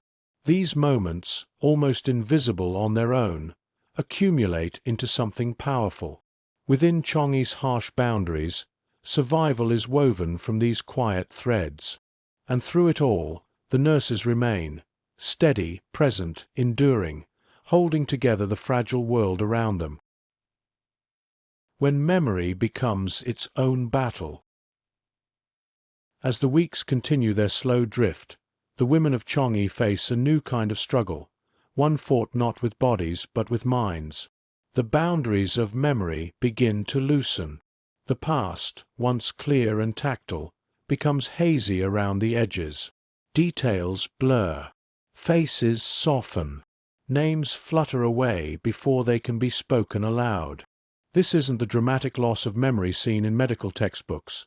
It's a quiet erosion, subtle and unsettling, the kind that steals identity grain by grain. From your quiet place near the barracks entrance, you see how this erosion takes root in small, tender moments. A woman sits on her mat, staring at her hands as if expecting them to reveal something she has forgotten. She whispers a name, barely audible, then repeats it again as though trying to hold it in place. The nurse beside her encourages her gently, guiding her to speak the name once more. The woman tries, her lips tremble around the syllables, but the memory slips before she can grasp it fully. The nurse remains with her, offering presence rather than pressure. This fear of forgetting becomes one of captivity's most painful wounds. For many women, losing a memory feels like losing a part of themselves. The nurses recognize this before anyone else. They understand that memory is not simply recall. It is identity, continuity, a fragile tether to the world that existed before Changi's walls. To safeguard it, the nurses create quiet rituals designed to anchor the women in themselves. In one corner of the barracks, a nurse asks a small group to describe places from their past. She prompts gently, "Tell me about the colors, the smells, the sounds." The women respond with cautious voices. One recalls the shape of trees outside her childhood home. Another describes the morning light through her kitchen window. Someone else remembers the hum of a sewing machine on evenings spent with her mother. Their recollections are thin at first, but as they speak, the images strengthen. The nurse listens closely, her calm presence encouraging the memories to settle back into place. Nearby, a woman with trembling hands speaks about a room she hasn't seen in years. She describes the tilt of the curtains, the wooden frame of her bed, the way shadows gathered in the corners at night. She loses the thread midway, eyes growing anxious, but the nurse guides her gently back, repeating a few of the details she mentioned. The woman breathes easier, grasping the memory again. Other rituals emerge across the barracks. Two women hum half-remembered melodies, piecing together tunes that once filled their evenings. A group recites fragments of old poems or prayers, not in unison but in soft, drifting voices that warm the dim air. These shared murmurs become a kind of threadwork, stitching weakened memories into a pattern strong enough to hold for another day. Some women fight panic instead of forgetfulness. Memories of evacuation attempts or loved ones left behind surge suddenly, sharp as fever. A woman may wake trembling, convinced she has forgotten something essential. Another might begin to breathe too quickly, overwhelmed by recollections she cannot control. The nurses move swiftly in these moments, guiding them through slow breaths, placing cool cloths on their hands, grounding them in the present with steady voices. They remind the women not of what they've lost, but of what remains: breath, warmth, connection. Coping rituals evolve naturally. Some prisoners keep small stones in their pockets, worn smooth from constant touch. Others trace patterns in the dust beside their mats. A few keep tally marks hidden beneath the edges of cloth, marks that may or may not represent days, but give shape to the formless passing of time. The nurses encourage these small acts without drawing attention, understanding that these habits hold psychological meaning far beyond their simplicity. On rare evenings when the heat breaks slightly, the nurses gather briefly outside. They stand near the barracks wall, letting a faint breeze brush against their tired faces. They do not speak much during these moments, not because they have nothing to say, but because silence allows them space to breathe without expectation. Yet even in quiet, their presence reinforces the solidarity that has become their greatest strength. Inside the barracks, the night deepens.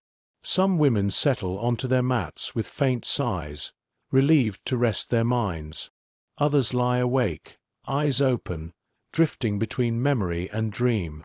The nurses move softly among them, adjusting blankets, checking for fever, offering a sip of water or a whispered reassurance when needed. One nurse sits beside a woman who cannot sleep, her mind tangled in worries she cannot voice. The nurse doesn't press her to speak, but simply remains nearby, hands folded, breathing steady, offering companionship in silence. Eventually, the woman's breath slows, and her eyes soften. She rests not because her fears have vanished, but because they have room to settle. Even in darkness, the nurses continue their quiet work of protecting the inner worlds of the women. They shield them from panic, help restore faded memories, stabilize fragile emotions, and preserve the intangible things captivity tries hardest to steal. In these long, subdued hours, the nurses act not only as caretakers, but as keepers of identity itself. And while the walls of Changi hold the women's bodies, the nurses ensure that something deeper, memory, self, spirit, remains intact. Piece by fragile piece, they help the prisoners reclaim themselves in ways that no guard can see and no deprivation can fully undo. Labor under an unforgiving sun. Labor detail began before the sun rose high enough to soften the edges of the compound. For many women, this was the part of the day they feared most, not because the tasks were unfamiliar, but because captivity had weakened their bodies to the point where even simple actions felt punishing. Tools seemed heavier, breath came harder, and the heat pressed down on them long before they stepped outside their barracks. From your quiet vantage near the fence line, the strain is visible immediately. Women move across the compound in small, uneven groups. Some carry buckets toward the washing area, water sloshing dangerously close to the rim. Others drag bundles of firewood gathered under guard supervision. A few sweep the grounds with brooms made from bound twigs, their arms trembling with each motion. The nurses, though responsible for the infirmary, join these tasks when assigned. They move with the same controlled determination they bring to their caregiving, their breath measured, their posture steady even as exhaustion pulls at their limbs. One morning, a nurse lifts a bucket filled with washing water. Her fingers shake at the strain, but she adjusts her grip, straightening her back as she rises. Another nurse quietly steps beside her and takes the other handle. Together, they carry the bucket in careful synchrony, supporting each other without exchanging a single word. None of this labor is efficient. The tools are crude, the tasks repetitive, and the purpose sometimes unclear, but completing them maintains order, and order helps keep the guards predictable. Near the latrine area, women wait their turn to scrub the wooden floors. The boards creak beneath their weight, softened by humidity. One woman scrubs until her breath grows sharp and unsteady. Her knees slip on the damp surface. A nearby nurse intervenes quickly, placing a hand beneath her elbow and guiding her back to standing. The exchange is subtle, designed to keep the woman safe while avoiding unnecessary attention. Further across the compound, groups pull weeds along the fence line, roots stubborn in the dry soil, leaves brittle in their hands. The sun climbs higher, bleaching everything it touches, casting harsh light on faces already hollow from hunger. A nurse kneels beside a woman whose hands shake violently as she works. She examines her pulse, her skin, the dullness in her eyes, and signals another nurse to help move the woman into the shade. Together, they guide her toward the barracks wall, fanning her until her breath returns to normal. The guards glance over but do not interfere. Inside the kitchens, the heat is unbearable. Women lean over boiling pots, stirring thin porridge with aching arms. Steam fogs the air in thick waves that cling to their skin. A nurse assigned to kitchen duty wipes her brow with the back of her wrist, then carefully hands her spoon to another woman so she can stretch her fingers. They switch without fanfare, preserving the little energy they have left. By late morning, the compound radiates heat. The dry earth cracks. Insects hum in relentless waves. Shadows shrink beneath the barracks, offering almost no refuge. The nurses move between labor and infirmary tasks in a controlled rhythm. When a woman collapses from the sun, they react instantly, supporting her until her legs regain some strength. When cuts appear on hands or feet, the nurses guide the injured to the infirmary, cleaning wounds with the last of the boiled water. These small interventions keep crises from growing into life-threatening events. Midday rations bring a brief pause. Women gather with tin cups to receive thin rice porridge or watered vegetables. The nurses ensure that the weakest receive their portions first. They do not take their own cups until the rest have eaten. Many women eat crouched in the shade, savoring the warmth of the porridge even as it does little to ease their hunger. Labor resumes afterward. Buckets are hauled, tools repaired, grass cut, water carried. Each task leaves new aches. But the nurse's presence keeps the women anchored. Their calm steadiness offers comfort in ways words never could. By afternoon, the heat becomes suffocating. Women lean against the barracks walls, conserving what little strength remains. The guards slow their patrols, sweat soaking through their uniforms. A nurse offers a cup of water to someone whose lips are cracked with dryness. Another adjusts the cloth around a swollen ankle. A third supports a woman walking back from the latrine when her legs nearly give out. These gestures form a quiet, vital language of survival. When the shadows finally lengthen, labor ends. The women shuffle back toward their barracks, steps sluggish, muscles trembling from exertion. The nurses linger outside, watching to make sure no one is left behind. Only when the last prisoner has gone in do they allow themselves a moment to breathe. Shoulders drop. Faces soften. They stand in the fading light with their eyes closed, grounding themselves for the long evening ahead. Inside the barracks, the air shifts.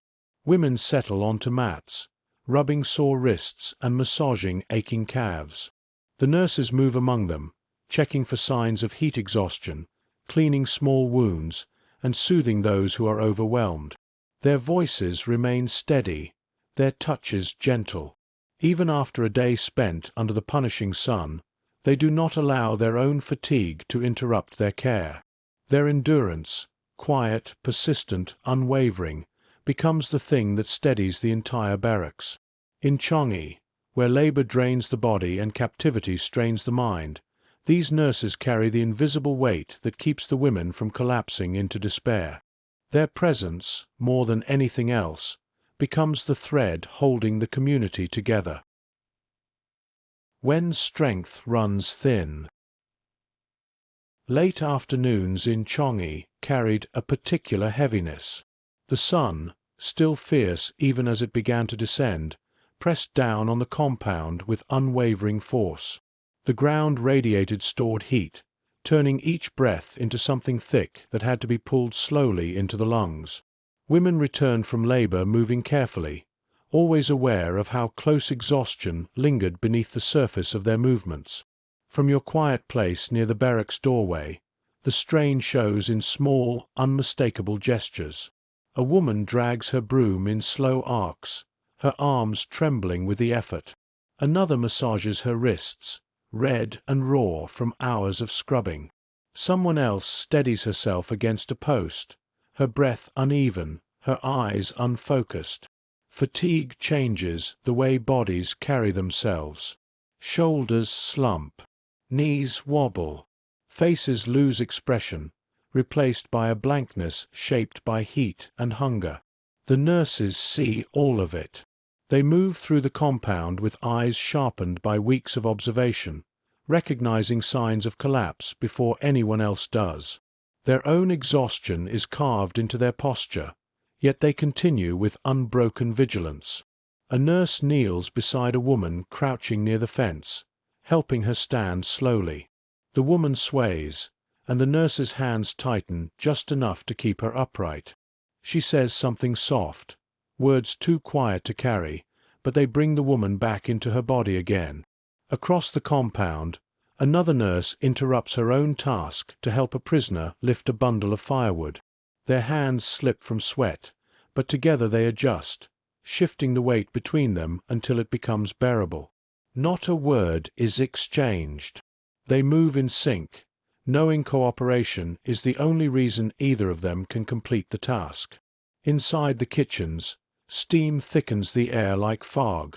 Women lean over pots of thin porridge, stirring with slow motions that reveal the pain in their shoulders. A nurse places a gentle hand on a woman's back, taking over the stirring for a moment. The woman steps back and stretches her fingers, her face easing into grateful relief. These small exchanges accumulate into something deep, shared endurance, carried one moment at a time. When water must be fetched from the tank, the challenge intensifies. The buckets are heavy, their handles biting into skin softened by humidity. A woman carrying one begins to stagger, water sloshing dangerously close to the rim. A nurse moves beside her without overtaking the task, walking at her pace, one hand hovering just close enough to guide her. Together they reach the barracks, and the woman sets the bucket down with a trembling breath. Another woman drops her bucket entirely. It hits the ground with a metallic clang that slices through the thick air. Water splashes across the dirt. Fear flashes across the woman's face as she turns toward the guards. Before panic can escalate, a nurse steps between her and the rising tension. She murmurs reassurance, kneels to lift the bucket, and encourages the woman to refill it. The crisis dissolves, small and nearly invisible, one of countless the nurses prevent each day. As labor tasks wind down, the compound softens into a dull, exhausted stillness. Shadows lengthen. The oppressive brightness fades into muted gold. Women move back toward the barracks in slow lines, each carrying the day's weight across her shoulders and legs. The nurses remain outside a moment longer, watching to be sure no one has fallen behind. Only when every woman has crossed into the barracks do they allow themselves a quiet breath of release. Inside, the atmosphere shifts into something fragile but calmer. Women sit on their mats with careful movements, rubbing sore calves, cooling their foreheads with cloth, leaning against one another for support. The nurses begin their evening checks, examining blistered heels, swollen ankles, and hands scraped raw from work. They move patiently, giving attention to each injury without rushing. A woman near the center of the room begins to cry softly, the day's strain finally spilling past her restraint. Her hands cover her face, and her shoulders shake with quiet sobs. A nurse sits beside her, draping an arm gently across her back. She doesn't speak at first, just offers warmth and presence until the woman's breath slows. When the prisoner manages a few words, the nurse listens fully, absorbing the weight of her feelings without judgment. These emotional moments are as draining as the physical labor. The nurses carry them silently, each one adding to the quiet heaviness that settles in their bones by nightfall. As lanterns flicker to life, the room fills with a softer glow. The air cools just enough to allow deeper breaths. Outside, the jungle hum replaces the noise of labor. The guards pace their predictable paths. The barracks becomes a place of subdued relief, temporary but deeply needed. The nurses sit near the windows for a brief moment, letting the faint breeze cool their faces. They speak quietly about the day's injuries, who needs extra care during the night, which signs of exhaustion are most troubling. Their sentences are short, practical, shaped by the weight of everything they've seen. Eventually, they rise again to resume their rounds. Blankets are adjusted, fevers rechecked, breathing patterns listened to. Women are coaxed into drinking water before sleep. The nurses move with the same steady precision they maintained all day, though their steps are slower now, their shoulders heavier. When the barracks finally settles, they remain awake a bit longer, watching over the dim, quiet space. Their silhouettes stretch softly across the floor, blending with the lantern light. Physical strength has nearly run out, yet they continue, because continuation has become its own kind of compassion. In Changi, where every day erodes the body and the spirit, strength is measured not by endurance alone, but by gentleness sustained in the midst of exhaustion. The nurses embody this truth. Even when their own reserves run thin, they become the unwavering center around which the fragile community holds together. Small rebellions, quiet freedoms. In a place designed to strip away autonomy, rebellion rarely looked dramatic. Instead, it appeared in quiet, almost invisible choices, small acts of defiance expressed through habit, memory, or creativity.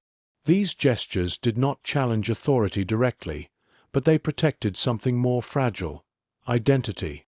They reminded the women that captivity held their bodies, not their inner selves. From your unobtrusive place beside the barracks wall, these small freedoms reveal themselves in subtle forms. Early one morning, a nurse kneels behind the infirmary and uses the tip of a broken spoon to draw looping patterns in the dust. They resemble embroidery she once stitched into fabric, curves and flourishes remembered by muscle rather than sight. A woman passing by notices and adds a few shapes of her own, turning the ground into a quiet canvas. Soon, others contribute simple marks, easily erased but meaningful in their brief existence. For a few hours, before the wind reclaims the space, that patch of earth becomes a shared act of expression, rebellion as soft as breath. Inside the barracks, different forms of quiet freedom emerge. One woman pulls a loose thread from her sleeve and winds it carefully around her finger, smoothing it into a small coil. Later, she uses it to mend another prisoner's collar. The repair is not necessary for survival, but it restores a sense of care and precision that captivity tries to erase. Across the room, a nurse encourages a woman to practice writing her name on a scrap of paper with a stub of pencil. The letters appear faint and shaky, but each attempt is a declaration that the world cannot take her identity away. In the corner near the window, a small group gathers during the rare cool moments of early morning. They share quiet memories, family stories, mishaps from childhood, mild complaints about long-forgotten neighbors. These moments of shared humor ripple gently through the room, offering brief escape from the monotony. The nurses move among them with supportive glances, encouraging the women to embrace these flashes of lightness. Sometimes it is the nurses themselves who spark these moments. On a particularly oppressive afternoon, when the sun presses down relentlessly, one begins to hum a soft melody. It is not a full song, just a gentle thread of sound drifting into the warm air. A woman lying nearby hums the harmony she remembers from childhood. Another joins in with a faint third note. The result is a fragile, improvised chorus that lasts only a minute, but when it fades, the atmosphere in the barracks feels lighter. The humming did not erase suffering, but it momentarily loosened its grip. Small tokens become another form of resistance. Women craft simple keepsakes from discarded materials, a bead made from rolled paper, a ring woven from thread pulled from worn clothing, a tiny bundle of dried grass secured with twine. These objects carry no practical use, but they hold emotional power. They symbolize choice, creativity, and the desire to preserve something personal. The nurses discover these treasures tucked beneath mats or hidden inside cups. They never disturb them. Instead, they protect their placements with quiet care. At mealtimes, the nurses engage in their own quiet rebellion. When thin rice water or vegetables arrive, they adjust the serving order so the weakest women receive their food first. They slip a slightly fuller spoonful into a bowl when a prisoner shows signs of severe fatigue. These acts are small enough to escape guard notice, but impactful within the barracks. Fairness becomes a fragile but essential thread of dignity.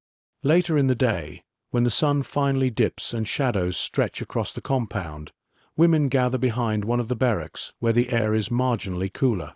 The dip in the ground creates a pocket of relief, just enough to breathe more freely.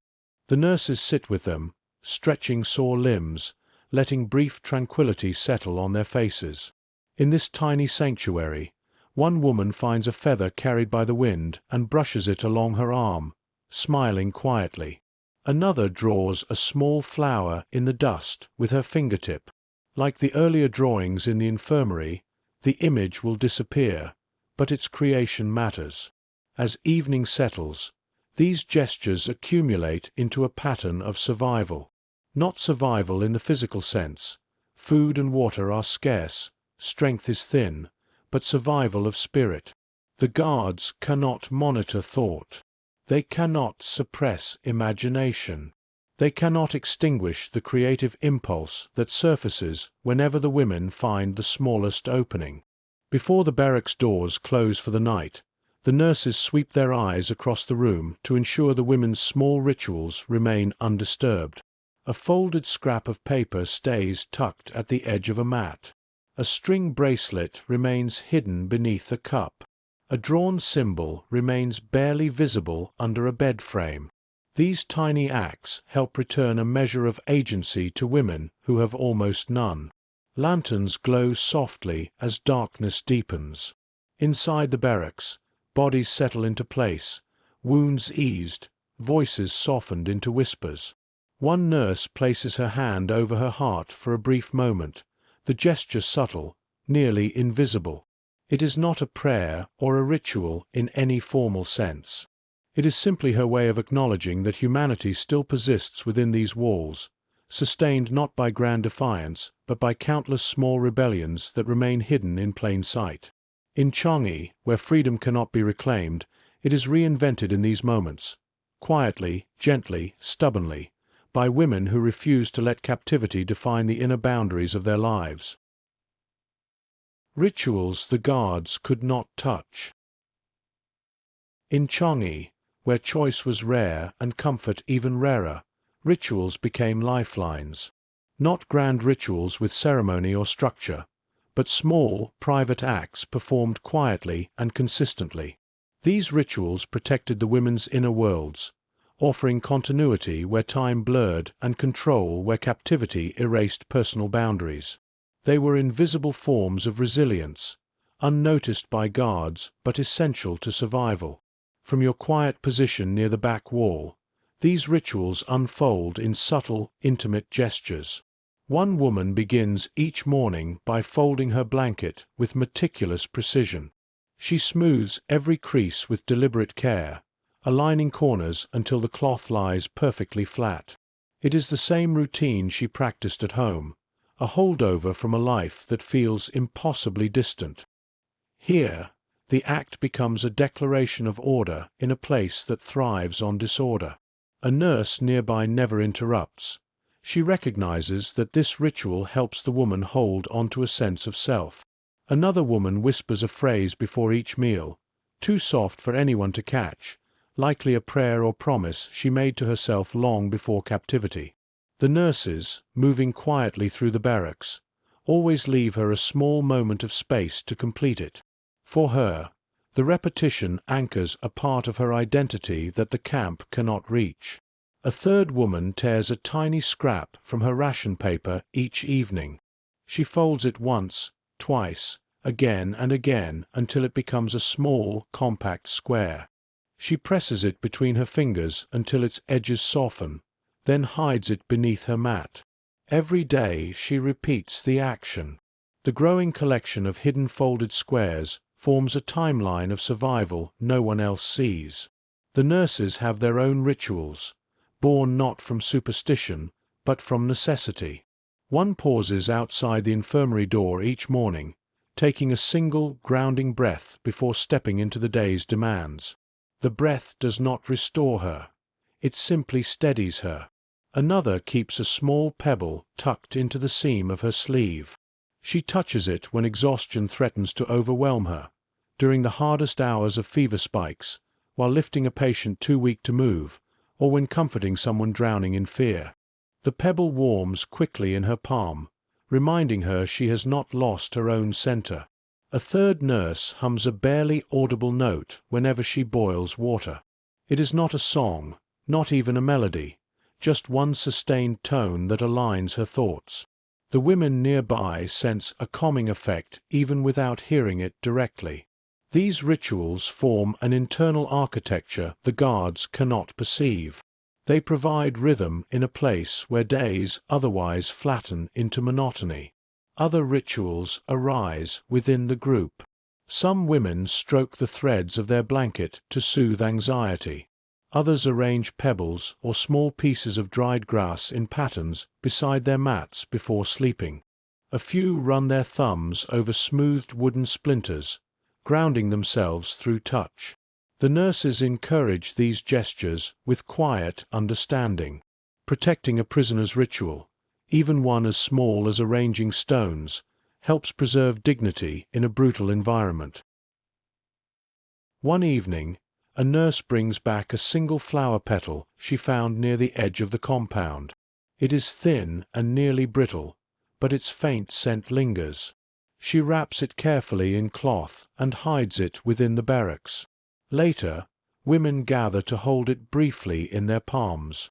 Each closes her eyes, letting the faint aroma evoke memories of gardens, spring air, and colors that no longer exist inside Changi. The petal becomes a shared treasure, fragile and nearly weightless, yet carrying emotional gravity far greater than its size. The nurses protect it as if it were a precious artifact. Another ritual takes the shape of storytelling. Not elaborate tales, but simple descriptions of food they once prepared. Soft rolls baking in an oven, apples cut for pie, soups simmering through winter afternoons. The nurses listen as they tend to patients. These stories, thick with sensory detail, nourish the imagination, filling the barracks with warmth that no ration bowl can provide. Spiritual rituals also find space here. Some women pray silently, fingers tracing invisible patterns across their palms. Others meditate, remembering the posture they learned long ago. For some, faith becomes an inner refuge. For others, the ritual itself, independent of belief, provides structure in a formless world. The nurses never intrude on these moments, knowing they are among the few safe places the women still possess. One night, a woman who has struggled with worsening despair speaks to a nurse about a chapel from her childhood. She describes the worn stone floor, the scent of candle wax, the morning light filtering through colored glass. Her voice shakes as she tries to recall the exact shade of blue in one of the windows. The nurse gently repeats some of the details back to her: the candles, the light, the stone, helping the woman tether her memory more firmly. It is a ritual of restoration, a quiet reclaiming of something slipping from her grasp. Practical rituals also emerge. Women brush dust from one another's clothing to restore a small sense of order. They tighten knots in each other's makeshift footwear. They braid hair when the heat allows, creating neat rows even when their own hands shake from fatigue. These acts build trust and reinforce community. In a place where nothing truly belongs to them, these gestures offer a brief sense of ownership over their bodies and appearance. As night approaches, the barracks fills with dim lantern light. The nurses move through the room with careful steps, making sure no small treasures have been disturbed. A folded paper square remains tucked beneath a mat. A thread bracelet rests safely beside a cup. A delicate drawing in the dust near the entrance holds its shape a few minutes longer. These tiny acts reassure the women that something in their day remained under their control. Before settling into their own brief rest, the nurses perform one last ritual. One checks the flower petal, still wrapped in its cloth. Another arranges the medical supplies by the soft glow of the lantern. A third sits for a moment with her hands in her lap, letting the quiet breathe through her.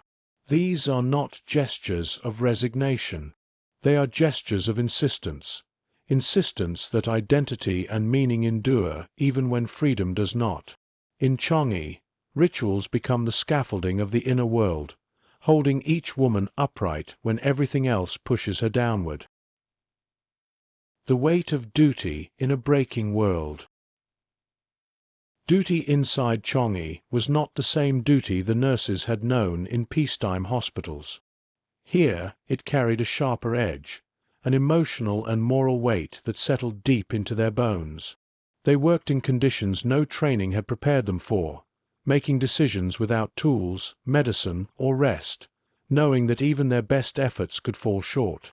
And still, every morning, they rose before dawn, driven not by obligation alone, but by a steady commitment to the women depending on them.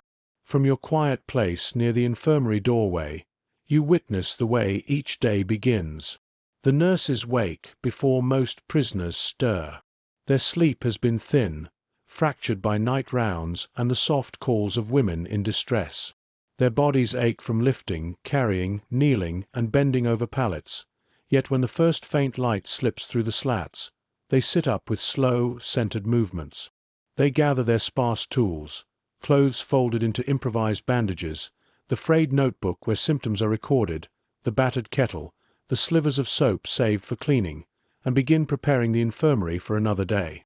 In the dim morning light, the infirmary reveals its familiar landscape. Women lie on pallets, their breathing uneven from lingering illness. Others sit upright, coughing quietly into cupped hands. A few struggle to stand, their legs unsteady after weeks of inadequate food and rest. The nurses move among them with calm efficiency. One kneels beside a patient whose fever has returned, pressing her palm to the woman's forehead and feeling the heat radiating through her skin. Another helps a weakened woman to her feet and guides her slowly toward the latrine, offering support without drawing attention. A third tends to an infection that refuses to heal, cleaning the wound with boiled water even though she knows it is not enough. This is the heart of their moral burden, knowing the right treatment but lacking the means to provide it. Inside Changi, every illness becomes a test of judgment. The nurses must decide how to split the last of their antiseptic, whether to use precious water to cool a fever or save it for drinking, whether to keep a woman resting or send her to labor where collapse might follow.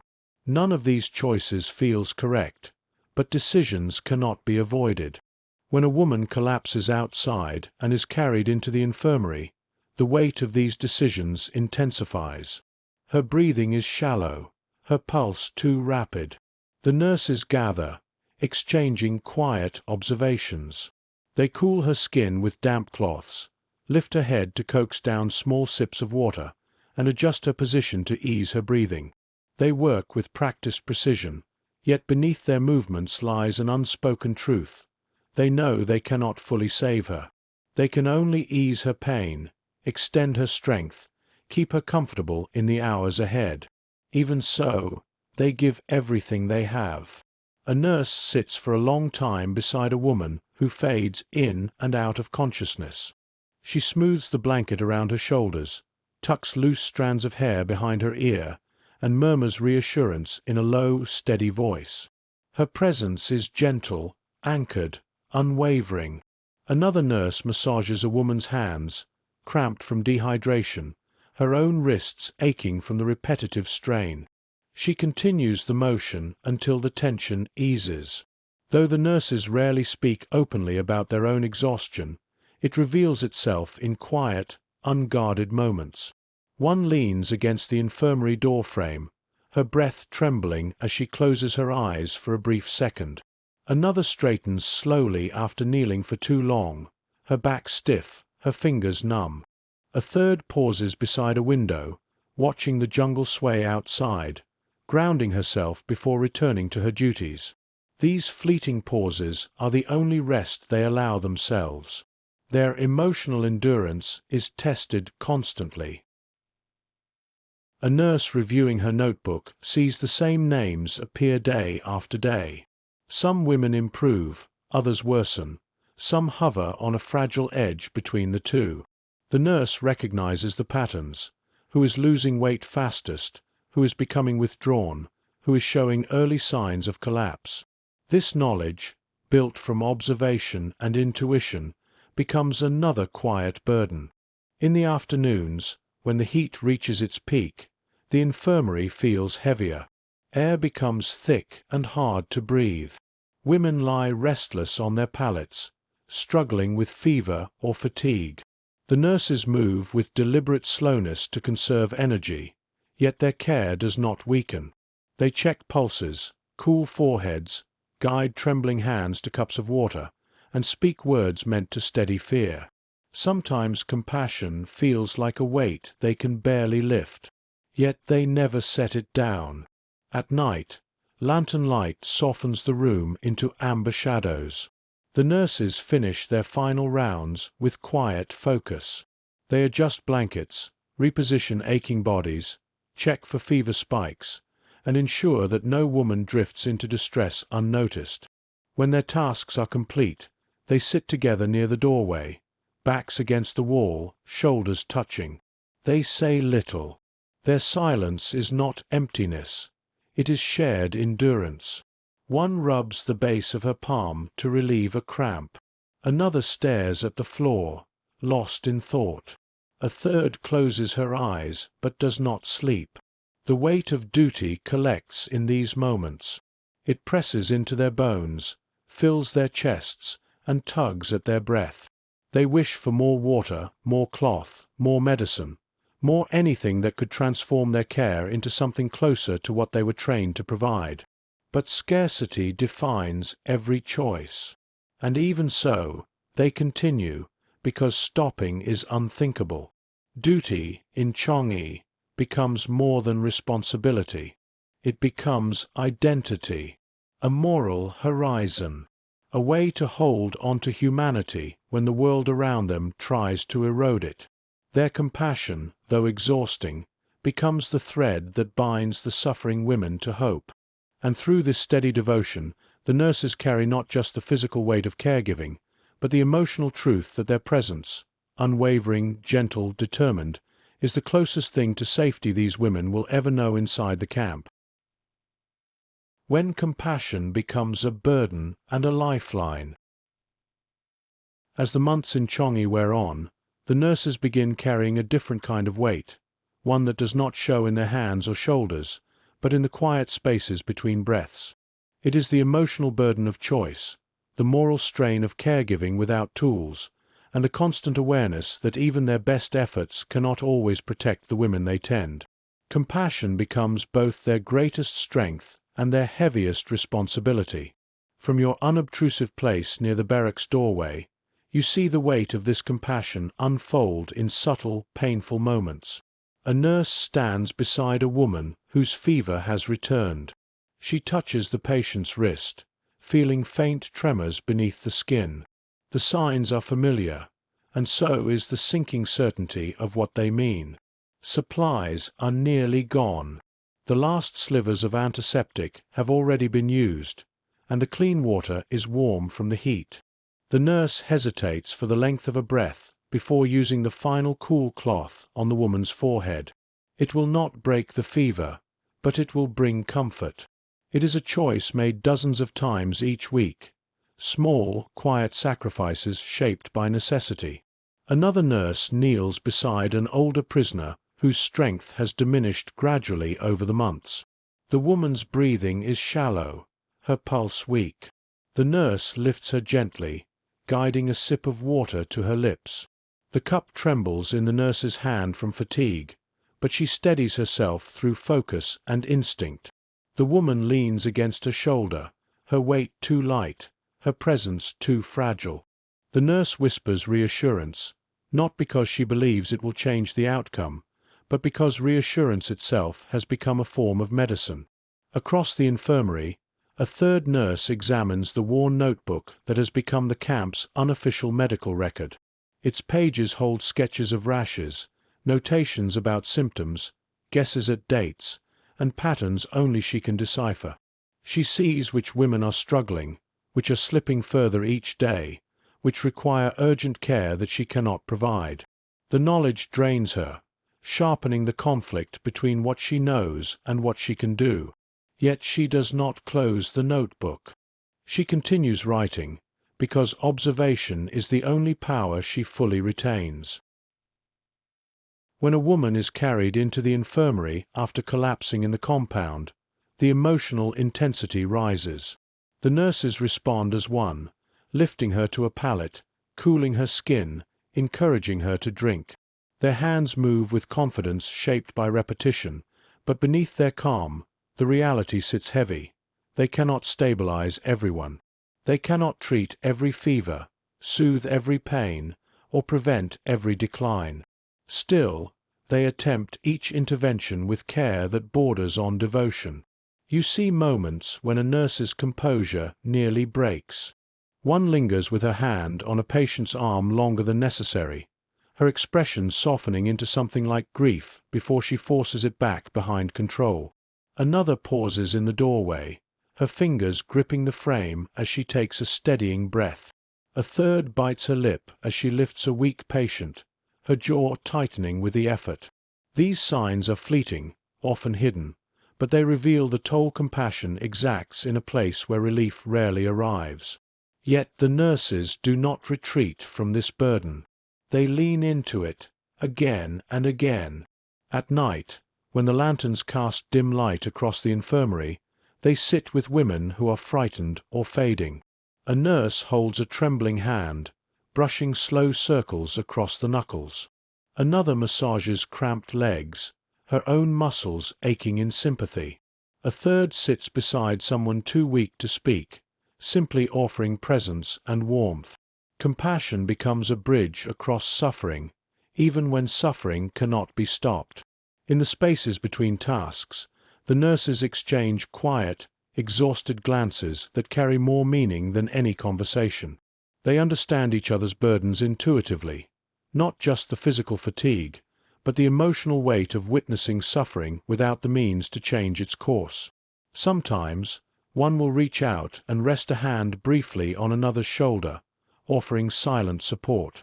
These gestures stitch them together into a unified force, capable of enduring far more collectively than they could alone. The emotional burden grows heaviest when hope dwindles. A nurse may sit beside a woman whose decline has become irreversible, her breath shallow, her eyes distant. The nurse knows this truth long before the woman does. She also knows she must remain steady, not because steadiness will save the woman, but because it will soften her passing. She whispers words of comfort, lifts a cup to her lips, cools her brow. In these moments, compassion transforms into something deeper, a final act of dignity. Even outside the infirmary, the burden follows them. During labor tasks, a nurse watches over women who struggle to stand beneath the sun. She knows who is close to collapse, who has hidden symptoms, who pushes herself too hard out of fear of punishment. She intervenes quietly, shielding the women with gentle instructions, redirecting tension before it escalates, offering rest where she can risk it. Her compassion extends into every corner of the compound. When evening settles and the compound softens into muted quiet, the nurses gather briefly near the barracks windows. Their shoulders lean toward one another, forming a small circle of shared fatigue. They speak in low tones about the day's challenges, whose fever worsened, who needs closer watching, where supplies are dwindling. The lantern light reveals exhaustion etched into their faces, but also something else. Resolve unbroken despite everything. Before they sleep, the nurses perform one final ritual. They sit near the infirmary doorway or by the dim barracks wall, each absorbing the silence of the night. One massages her own cramped hands, another closes her eyes for a fleeting moment of stillness, a third watches the women rest. They carry their compassion like a double-edged weight, painful yet essential, draining yet strengthening, heavy yet life-giving. In Changi, compassion is not simply a virtue. It is survival, both for the women who receive it and for the nurses who give it. It anchors them when everything else falls away, offering meaning in a place designed to erase it. And though the burden grows heavier with each passing day, the nurses lift it because they understand that their presence, their steadiness, their care are the last defenses against despair. They carry this weight because no one else can, and they carry it because, despite the world breaking around them, compassion remains the one thing captivity cannot take. When hope becomes a discipline. Hope inside Changi did not arrive in bursts of inspiration or in sweeping changes in fortune. It grew slowly, often imperceptibly, shaped less by circumstance and more by discipline, by the daily decision to believe in something beyond the camp's walls. For most women, hope was not an emotion but a practice, a quiet, deliberate choice repeated each morning when they woke in the heat and each night when they lay on thin mats listening to distant footsteps and drifting breaths. From your quiet place near the infirmary wall, you see how this practice forms. A woman rises before dawn, her movements stiff. She sits for a moment before standing, hands resting on her knees, her breath controlled. She knows the day ahead will be long, filled with labor and illness and uncertainty, yet she presses forward with a small ritual of preparing herself, straightening her hair, folding her blanket, securing the frayed edges of her clothing. These gestures are not signs of optimism. They are acts of inner alignment, a way to claim the day before the day claims her. The nurses rely on this discipline even more. They cannot afford to let hope slip unguarded. Each morning they gather their worn supplies, tie back their hair, and exchange a brief look that carries far more than words. We continue. Their hope is quiet and utilitarian. It does not imagine miracles. Instead, it focuses on the smallest victories, reducing a fever by a fraction, helping someone eat after days of weakness, easing a trembling hand into stillness.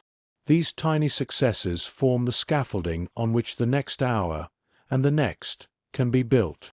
One morning, a patient who had been unable to walk stands with assistance. Her legs tremble, but she takes a step. A nurse steadies her, guiding her slowly across the room. The women nearby watch with hushed attention. Nothing is said, but something shifts in the air. Small as the moment is, it holds weight. It becomes a spark that others cling to. The nurse knows this. She allows the moment to unfold without diminishing it. Elsewhere, another nurse tends to a woman who has been despondent for days. The prisoner sits in silence, staring at the floor as though the world has narrowed to the boards beneath her feet. The nurse sits beside her without pushing conversation. After a long silence, she offers a task, a small one, folding cloths for later use. The woman hesitates, then lifts a piece of fabric with trembling hands. Folding becomes focus. Focus becomes reprieve. The nurse does not praise her. The quiet dignity of the action is enough. Hope often appears in unexpected forms. During a rare moment of free time, someone hums a melody once sung by her sisters back home. The tune catches in the air, soft and wavering. Another woman recognizes it and joins quietly. Soon, the harmony expands, fragile but persistent. The nurses pause in their work, listening. The song lasts less than a minute before fading, but in its brief presence, it knits the women together. For those 60 seconds, Changi feels a fraction less heavy. The arrival of a new prisoner also shifts the emotional balance. She brings news from the outside, the kind that travels slowly, carried by rumor and incomplete fragments. Her information is inconsistent, sometimes hopeful, sometimes troubling, but it becomes a beacon regardless. The women listen to her stories, knowing they may not be accurate, yet appreciating the reminder that the world beyond the fences continues to move. The nurses listen as well, filtering the information gently, guarding the women from despair while allowing hope to take root where it can safely grow. Some days, hope is sustained through cooperation. When a woman falters during labor duty, 2 others support her until she regains strength. When an argument threatens to flare, a nurse steps in with calm presence, diffusing tension before it spreads. These interventions maintain order, but they also preserve morale. Knowing someone will step beside you becomes its own form of hope. Other days, hope is held in silence. A woman kneels at the edge of the barracks during a brief lull, her eyes closed. She is not praying in any formal sense. She is simply gathering herself. The nurse who notices steps quietly around her, giving her space. When the woman opens her eyes again, she looks steadier. Nothing has changed in her circumstances, yet she carries herself differently, as if she has found a thin thread to hold on to. In the afternoons, when the heat thickens and tempers wear thin, the nurses rely on disciplined hope more than ever. They move among the women with steady hands, cooling foreheads, soothing aches, guiding breath. They do not speak of optimism. They simply enact it, each action a small declaration that care still matters, that endurance still has purpose, that survival is not passive but practiced. As evening falls, the barracks shifts into a softer rhythm. The women sit in clusters, sharing faint smiles or quiet stories. The nurses walk from mat to mat, assessing wounds, checking pulses, ensuring no one slips into the night unnoticed. Their presence gives shape to the fragile structure of hope that has formed throughout the day. Before lanterns are extinguished, a nurse steps outside for a moment. She looks at the distant tree-line, where the sky deepens into the soft blue of night. She breathes slowly, hands resting at her sides. She does not imagine rescue, but she does imagine tomorrow. And that, she knows, must be enough. When she returns to the barracks, her calm radiates outward, settling like a blanket across the women. Hope in Changi is not a feeling. It is a discipline, quiet, patient, deliberate. It is a force maintained through small actions and shared endurance. And in this disciplined hope, the women find a way to keep moving forward, even when the world seems determined to stand still. when the mind becomes its own refuge. As the strain of captivity deepens, the women of Changi turn inward more often, creating mental spaces where fear cannot reach them. These inner refuges do not appear suddenly.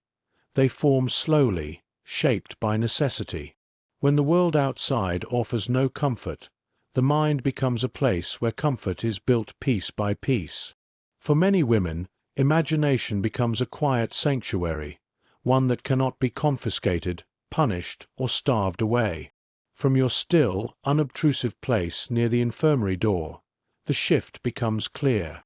A woman sits on her mat during a rare lull in the afternoon heat, her gaze distant, her posture relaxed despite the aching hunger. She is no longer in the barracks. Her mind has carried her elsewhere, perhaps to her garden back home, or to a kitchen where steam rises from a warm pot, or to a porch where she once sat with her family on summer evenings. The nurses pass by without disturbing her. They have learned to recognize these moments of inward retreat and treat them with the same respect they give to moments of sleep or prayer. Another woman practices a different form of inner refuge. She recalls the sound of the sea near her childhood home, the rhythm of waves, the distant call of gulls, the cool spray of water on her skin. She imagines it in such vivid detail that for a moment her breath steadies and her shoulders relax. When a nurse kneels beside her to check her fever, the woman opens her eyes with a faint smile. The nurse returns the smile, understanding without needing explanation. Hope can take many shapes, and this one requires nothing but memory.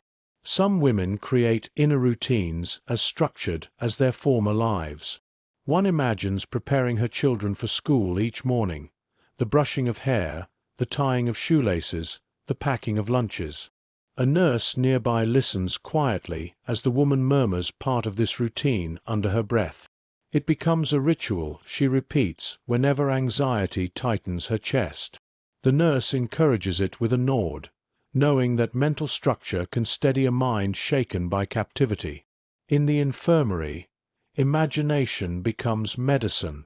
When a woman struggles against fear during the onset of fever, a nurse sits beside her and guides her through a gentle exercise. "Tell me about a place that brings you peace," she whispers. The woman hesitates at first, her mind clouded by pain, but then she begins to describe a field behind her childhood home. She recalls tall grass brushing against her knees, sunlight warming her shoulders, and the distant sound of her father calling her name. As she speaks, her breath steadies, and her trembling lessens. The nurse listens with calm attentiveness, holding space for the memory to form its own quiet strength. This practice spreads. Women begin describing favorite foods from before the war: roasted potatoes, bread still warm from the oven, soups simmering through winter evenings. Others recall holidays celebrated with lanterns and songs, birthdays marked with laughter, and visits from friends who always arrived unannounced. These stories do not erase hunger or fear, but they soften their edges. They remind the women that they are more than prisoners. They carry entire lives within them. Sometimes the inner refuge becomes a place for the mind to rest rather than remember. One woman lies on her pallet, eyes closed, visualizing a blank expanse of color, a field of cool blue where nothing exists except breath. A nurse notices the stillness of her body and leaves her untouched, recognizing the depth of her concentration. This form of retreat is rare but powerful. It offers a break from emotion itself, allowing exhaustion to settle without overwhelming her. The nurses have their own mental refuges, though they rarely speak of them. One recalls the quiet of early mornings in a hospital ward back home, the soft clatter of equipment, the clean scent of soap, the gentle rhythm of preparation. Another imagines walking along a riverbank at dusk, her steps unhurried, the world no heavier than the evening air. A third holds onto the memory of her sister's laughter, a sound she fears she may one day forget. These memories form their own quiet strength, allowing them to withstand the demands of caregiving when their bodies and minds protest. Even during labor tasks, the women lean on their inner worlds. A woman cutting grass imagines she is tending her own garden. A prisoner scrubbing a floor recalls washing her family's porch during summer storms. A nurse hauling water envisions the steady hands of mentors who once taught her to move with grace even under pressure. These mental shifts change nothing about the physical strain, but they allow the women to endure it without collapsing under its weight. When the sun lowers and the compound settles into evening, the inner worlds become even more active. The barracks grows quiet except for shallow breathing and occasional murmurs. One woman whispers a bedtime story she once told her children, her voice soft but unwavering. Another describes a distant mountain she climbed in her youth, remembering the ache in her calves and the wind whipping her hair. Two women share imagined meals, laughing quietly at the absurdity of savoring flavors that no longer exist in their daily lives. These exchanges form a delicate bridge between memory and present reality. The nurses listen as they work. They know that imagination helps preserve identity. It counters the camp's attempts to flatten individuality. It keeps the women connected not to hope in some abstract future, but to the fullness of who they once were, and who they still are beneath the exhaustion and fear. Before lanterns are extinguished, a nurse checks on a woman who has been struggling with despair. She sits beside her and quietly describes a place from her own past, a forest path lined with birch trees, the air cool and bright, the ground soft underfoot. The woman listens, eyes closed, allowing the scene to settle within her. It is borrowed comfort, but comfort nonetheless. And in this act of sharing, both women find a moment of calm. In Changi, the world outside may feel unreachable, but the world within remains vast. Through imagination, memory, and disciplined mental refuge, the women shape spaces where they can breathe freely. These inner sanctuaries, fragile though they seem, become essential to their survival, quiet rooms of the mind where suffering cannot enter. When rumors drift through the wire. Rumors in Changi rarely arrived with clarity. They came in fragments, half-heard phrases from guards, whispers between labor groups, glimpses of movement beyond the fences. Yet even the smallest fragment could ripple through the camp, stirring hope, fear, or confusion in equal measure. The women learned to treat these whispers carefully, weighing every word against instinct and experience. And the nurses, more than anyone, felt the delicate responsibility of helping the women navigate these waves of uncertainty. From your unobtrusive place near the barracks wall, you notice the shift as soon as it begins. A woman returns from the kitchens with a strange look in her eyes, not joy, not fear, but something taut and unsettled. She leans closer to another prisoner and murmurs a single sentence. The second woman stiffens. Then the whisper spreads to a third, and a fourth. Whatever the rumor is, it gathers momentum quickly. The nurses sense the tension even before they hear the details. They pause in their work, glancing toward the murmuring clusters forming across the room. The air changes subtly, conversations sharpen, movements grow quicker, laughter disappears. A new uncertainty has entered the space, threading itself through the women like an invisible current. Finally, the rumor reaches the infirmary. A woman receiving care leans toward one of the nurses and speaks in a low voice. "They say the war is turning," she whispers. "Someone heard that the Allies are advancing, that the Japanese are losing ground." Her eyes fill with a mixture of hope and disbelief. The nurse listens, nods slowly, and responds with a calm that steadies the woman instantly. "It may be true," she says gently, "but we must be careful with rumors. They change quickly. Let's focus on what we can manage today." The words are not dismissive. They are protective. She knows that sudden hope can be as dangerous as despair in a place where disappointment is frequent and crushing. Later, another rumor surfaces, one darker and more immediate. A woman overheard a guard mention potential transfers.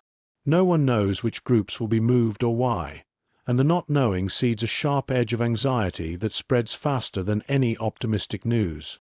The nurses see faces tighten, shoulders rise, breaths shorten. Transfer rumors always trigger deep fear.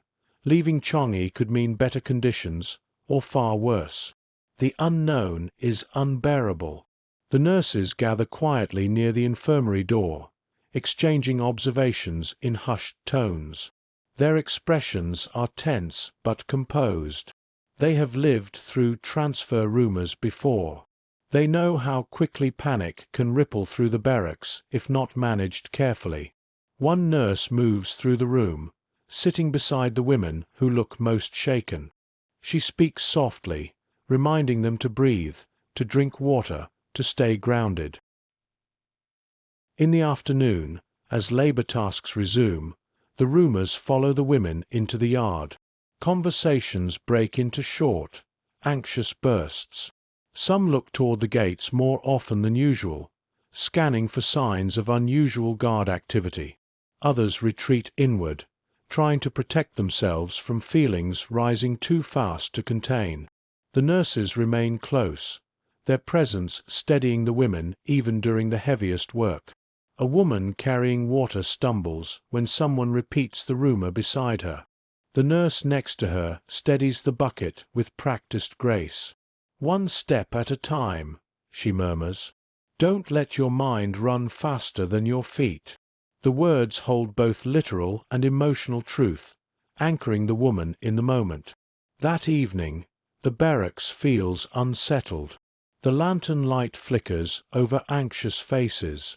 Women sit in close clusters, speaking rapidly or not at all.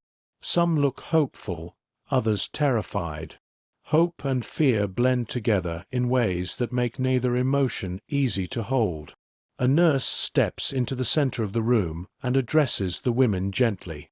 "Rumors come and go," she says. "But tonight what we know is this: we are here together. We will face whatever comes as a group, just as we have faced every challenge so far.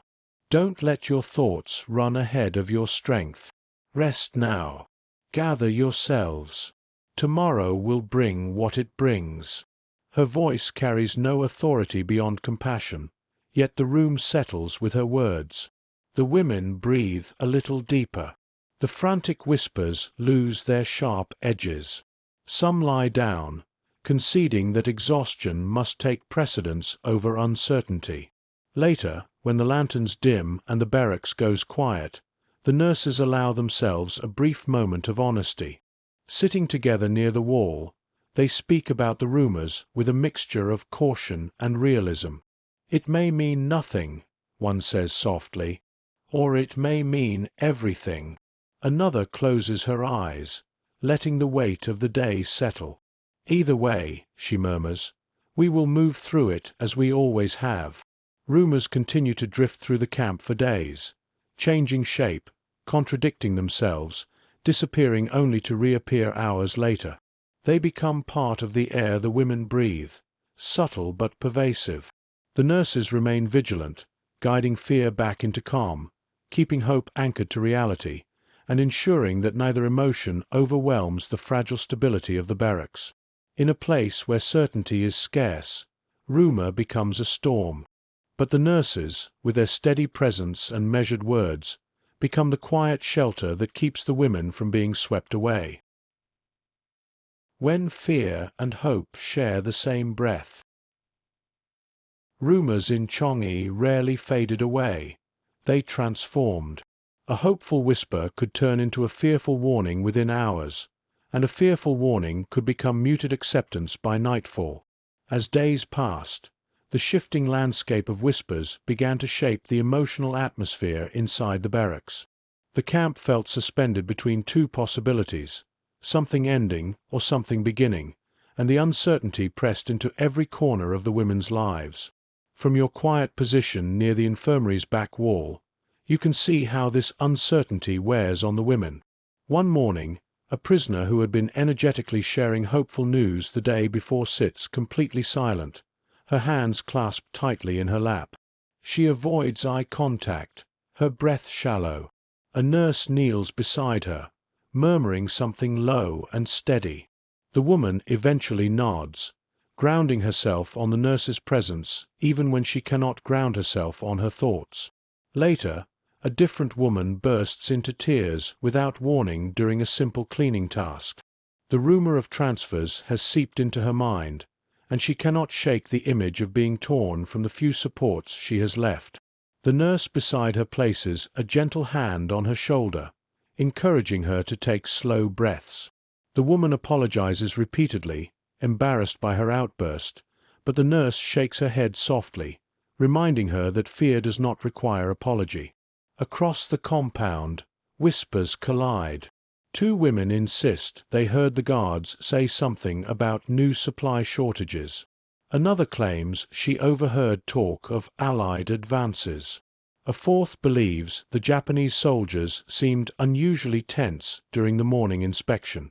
Each interpretation adds a new layer of tension.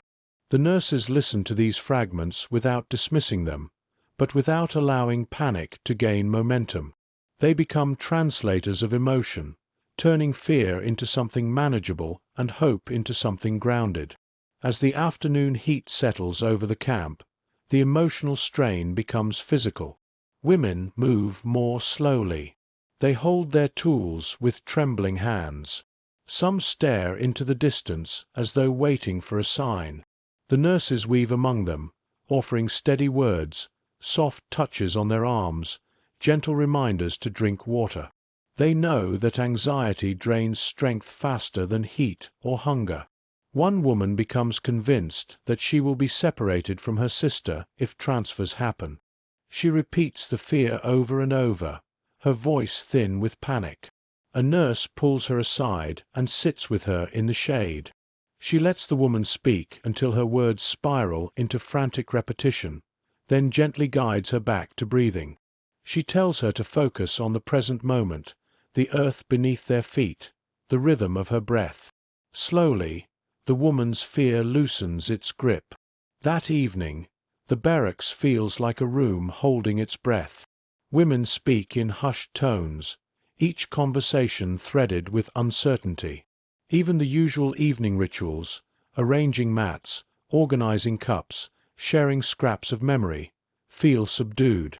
The nurses recognize the shift and move carefully, doing what they can to ease the tension without forcing calm that isn't ready to come. At one point, a sudden noise outside, a dropped bucket, a guard's raised voice, sends a ripple of fear through the room. Several women stand abruptly, eyes wide, breath sharp. It lasts only a second, but that second reveals how tightly wounded everyone has become. A nurse steps forward immediately, her voice quiet but firm. "It's all right," she says. "Just a noise. Nothing more." Her steadiness draws the women back into themselves. As night falls, the lantern light softens the tension slightly. The heat eases, and the air feels marginally lighter. A few women begin to share fragments of hope again, stories of distant battles turning, rumors of ships seen on the horizon. Others remain cautious, unwilling to risk the pain of disappointment. The nurses stand between these two currents, helping neither overwhelm the other. One nurse sits beside a woman who has been silent all day. The woman stares at her hands, twisting her fingers in slow circles. The nurse speaks softly. "Fear and hope live close together. It's all right to feel both." The woman nods, tears slipping down her cheeks, but her breath steadies. Sometimes emotional permission is the only comfort possible. Later, when most women have settled onto their mats, the nurses gather briefly near the back wall. Their voices are low, their expressions thoughtful. They discuss the rumors, not in terms of accuracy, but in terms of their effects on the women. "They're so tired," one whispers. "Hope helps them, but it makes them fragile." Another nods. "Fear makes them fragile too. We just have to keep them balanced." There is no perfect strategy, only persistent care. Outside, the guards pace along the perimeter. Their footsteps echo through the still night, a reminder of how little control the women have over what comes next. Inside, the nurses continue their rounds, adjusting blankets, checking pulses, soothing women who cannot sleep. Their presence keeps the fear from growing too large, and keeps hope from burning too bright. By the time the last lantern is extinguished, the barracks has settled into a tenuous calm. Women breathe slowly in the darkness, minds still filled with uncertainty. The nurses sit quietly for a moment, anchoring themselves in the silence before exhaustion takes over. In Changi, hope and fear are never far apart. They share the same breath, rise from the same longing, and press into the same fragile hearts. The nurses understand this better than anyone, and in that understanding, they become the steady rhythm that keeps the women from breaking beneath the shifting winds of rumor and expectation. When the world begins to till. Change, when it finally began to reach Changi, did not arrive with clear announcements or visible banners. It crept in at the edges, through altered routines, through shifts in guard behavior, through small disruptions in patterns that had once felt immovable. 4 years, the camp had been a closed circle.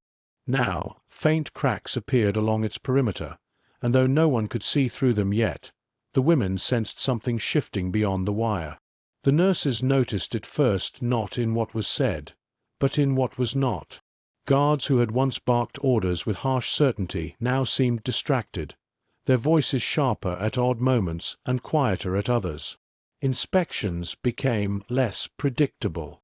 Roll calls were conducted with unusual haste or, occasionally, with a strange detachment.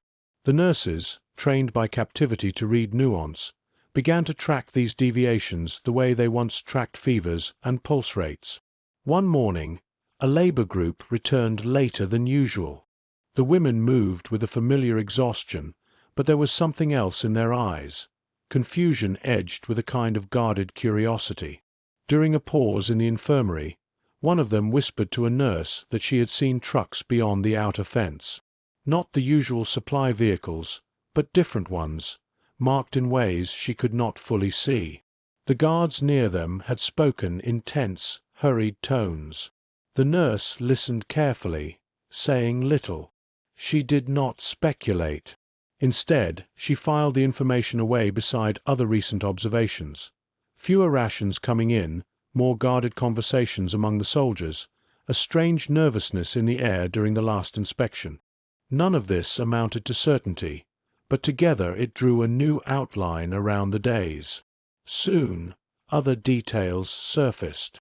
A woman assigned to kitchen duty overheard fragments of conversation between 2 guards, names of cities, references to bombings, muttered curses about setbacks. Another labor group reported seeing unfamiliar aircraft far in the sky, too distant to identify, but present often enough to suggest that the war beyond Changi's fences was no longer distant at all. The rumors this time felt different. They did not arrive as grand stories of imminent victory or defeat. They appeared as pieces of a puzzle, disjointed, incomplete, but clearly part of something larger. The women struggled to know how to hold them. Hope tugged in one direction, caution in another. The nurses stood in between, translating the shifting atmosphere into something survivable. Inside the infirmary, the work did not slow. Illness did not wait for the war to change. But as the days passed, a subtle tension threaded itself through every interaction. Women asked more questions. "Have you heard anything?" they whispered as bandages were changed or temperatures checked. "Is it true? Are things different outside?" The nurses responded with the same measured honesty they had cultivated over years of uncertainty. "Something is happening," they would say. "We do not know yet what it means, but we will face it together." One afternoon, a nurse noticed that a familiar guard, usually rigid and alert, now moved with distracted haste. His uniform hung slightly looser. He glanced toward the gate more often than usual, as though expecting someone to arrive. During roll call, his voice cracked when he shouted the numbers. He corrected it quickly, but the moment did not go unnoticed. The women began to read the guard's fear as carefully as they once read the nurse's reassurance. Soldiers who once carried themselves with unquestioned authority now seemed weighed down by something unseen. News from the front, orders from distant commanders, perhaps the realization that the war was no longer advancing in the direction they had once expected. The power dynamic shifted slightly, not enough to change behavior outright, but enough for those trapped inside the camp to feel the tremor. Later, word reached the barracks that some of the men's compounds had experienced sudden inspections and reorganizations. Prisoners had been moved, belongings scattered. The precise reasons remained unclear, but the effect on the women was immediate. If change had reached other parts of the camp, it could reach theirs as well. The anticipation became a constant presence, like a storm building just beyond the horizon. The nurses tried to keep the routines intact. They knew that regularity, even when built on hardship, provided psychological stability.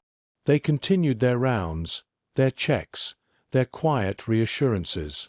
But even they could not fully shield the women from the rising tension. Sleep grew lighter. Conversations grew shorter or more intense, depending on the hour. The smallest noise at night drew more attention than it once had. Yet within this tension, something else emerged, a cautious, almost reluctant sense of possibility. For so long, the future had been an abstract concept, separated from daily survival by a vast and uncertain distance. Now, for the first time, the women could feel its breath at the back of their necks. Not freedom, not yet, but the idea that the camp was no longer frozen in time. One evening, as the light faded, a woman stood near the barracks entrance and stared through the narrow gaps in the outer structures. She could not see much, only the faint suggestion of trees and sky, but her posture carried a new stiffness, as though she were listening for something beyond sound. A nurse joined her quietly. They did not speak. They simply stood side by side, breathing in the same changing air. Inside, another woman shared a thought she had kept hidden for months. "I stopped letting myself think about going home," she admitted softly to a nurse tending her. "It hurt too much. Now I don't know if I should let myself start again." The nurse hesitated before responding, not out of uncertainty, but out of care for the weight of her words. "You do not have to decide today," she said gently. "Sometimes it is enough just to know that change exists." In the days that followed, the nurses began preparing in their own way, not through supplies or plans, which they did not have, but through mindset. They reminded the women to keep track of one another, to remember names and faces clearly, to hold on to their sense of identity. They spoke quietly of endurance in transition as well as endurance in stillness. Surviving the waiting, they knew, was only one part of the story. Surviving the shift that came after would demand its own strength. At night, the jungle beyond the wire sounded different. Or perhaps it was the same song, heard now by ears more attuned to change. The women lay awake longer, thoughts circling the same questions. What would happen if the war ended? Would they be remembered? Would anyone know what they had endured? The nurses could not answer these questions, but they could witness them, holding space for the fear and hope that rose together in the darkness. In Changi, where so little had shifted for so long, the tilt of the world beyond the fences brought a strange mixture of unease and fragile expectation. The nurses, as always, stood at the center, steadying the women as the emotional ground beneath them began, at last, to move. When the silence before change grows heavy. As the days passed, the sense of shifting uncertainty inside Changi grew more pronounced. It was not one event but a collection of subtle signs, each small on its own, but together forming a pressure that the women felt in their bodies before they could articulate it in words. The silence in the camp changed first. It was no longer the familiar silence of exhaustion or resignation. It became alert, attentive, stretched thin across every hour like a wire drawn too tight. From your unobtrusive place near the barracks entrance, the tension is visible immediately. Women move through their routines with unusual care, as though afraid that one sudden noise might disrupt the fragile balance of the day. Conversations drop the moment a guard passes by. Even laughter, rare as it already was, fades quickly after it begins. Everyone senses that something is happening but cannot name what it is. The nurses feel it too, though they mask their reactions beneath steady movements. They continue their rounds, but their eyes track the guards more often now. They listen for footsteps, for raised voices outside the barracks, for any shift in the rhythm of the compound. Their vigilance increases not because danger feels imminent, but because change, whatever shape it might take, is unsettling in a place built on predictability, even when that predictability is painful. One morning, the women wake to find that roll call has been delayed. This alone is unusual enough to set nerves on edge. When the guards finally arrive, their formation is uneven, their faces drawn. The count is performed quickly, almost sloppily, with none of the rigid precision that once defined it. The women glance at one another with startled confusion. They whisper questions none of them can answer. The nurses move among them, calming their breathing, preventing panic from catching hold like wildfire. Later, during labor tasks, the signs multiply. A group of women sweeping near the outer fence overhear two guards arguing in sharp, hurried voices. Though the words are indistinct, the tone carries unmistakable urgency. Another group notices guards gathered around a radio, something rarely used so openly. Their faces are tense as they listen, then disperse abruptly as if aware they have been seen. The nurses hear these reports and exchange quiet, serious glances. They do not allow themselves to make assumptions, but they cannot ignore what has become obvious. The stillness of the camp is no longer anchored.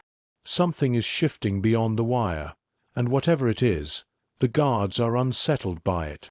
In the afternoon, a woman returns from kitchen duty with trembling hands. She whispers to a nurse that one of the Japanese cooks broke a bowl, something she had never seen him do. He muttered angrily under his breath, then left the room without explanation. It seems trivial, yet nothing is trivial in captivity. Habits become markers of stability.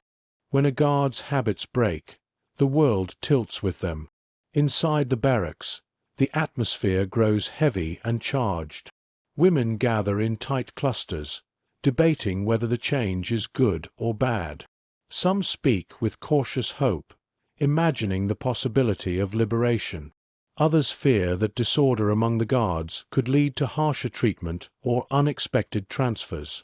The nurses gently intervene when conversations grow too heated.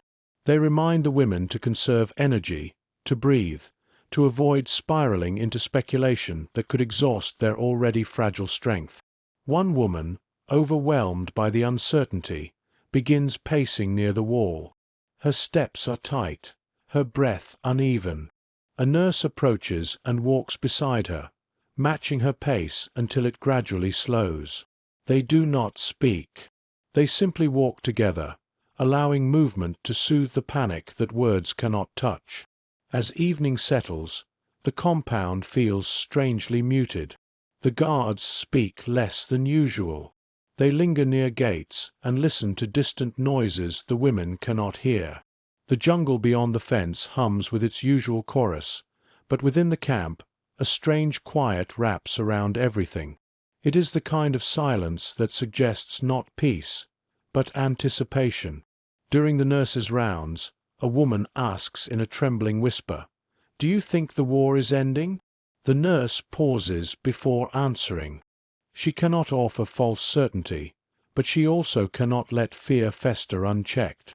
"I think the world is changing," she replies softly, "and we will face whatever comes together." The woman nods, comforted more by the steadiness of the nurse's tone than by the words themselves. Later, after the lanterns are lit, the nurses gather near the infirmary window. The night air carries unfamiliar noises, distant engines, perhaps, or something else. They listen closely, trading theories in hushed tones. One nurse admits she is frightened. Another confesses she feels a cautious, almost painful hope. The third reminds them that whatever happens, their role remains the same: to keep the women steady, to protect them emotionally, and to move through each change with clarity. Inside the barracks, sleep does not come easily. Women shift restlessly on their mats, listening for signs that might indicate what tomorrow will bring. Some hold hands under the blankets, offering comfort in the dark. Others stare at the ceiling, breathing slowly to keep their thoughts from running away. The nurses remain awake longer than usual, checking on the women repeatedly, offering water, adjusting blankets, whispering reassurance. When the camp finally settles into uneasy quiet, the night feels stretched and thin. It is the stillness before a storm, though no one knows whether the storm will bring relief or destruction. What the women do know is this: the world outside the wire is moving, and for the first time in a long time, Changi feels connected to that movement. The delicate balance between fear and hope shifts with every passing hour, and the nurses, calm, steady, watchful, stand at the heart of it, bracing the women for whatever dawn may bring. When strength frays at the edges.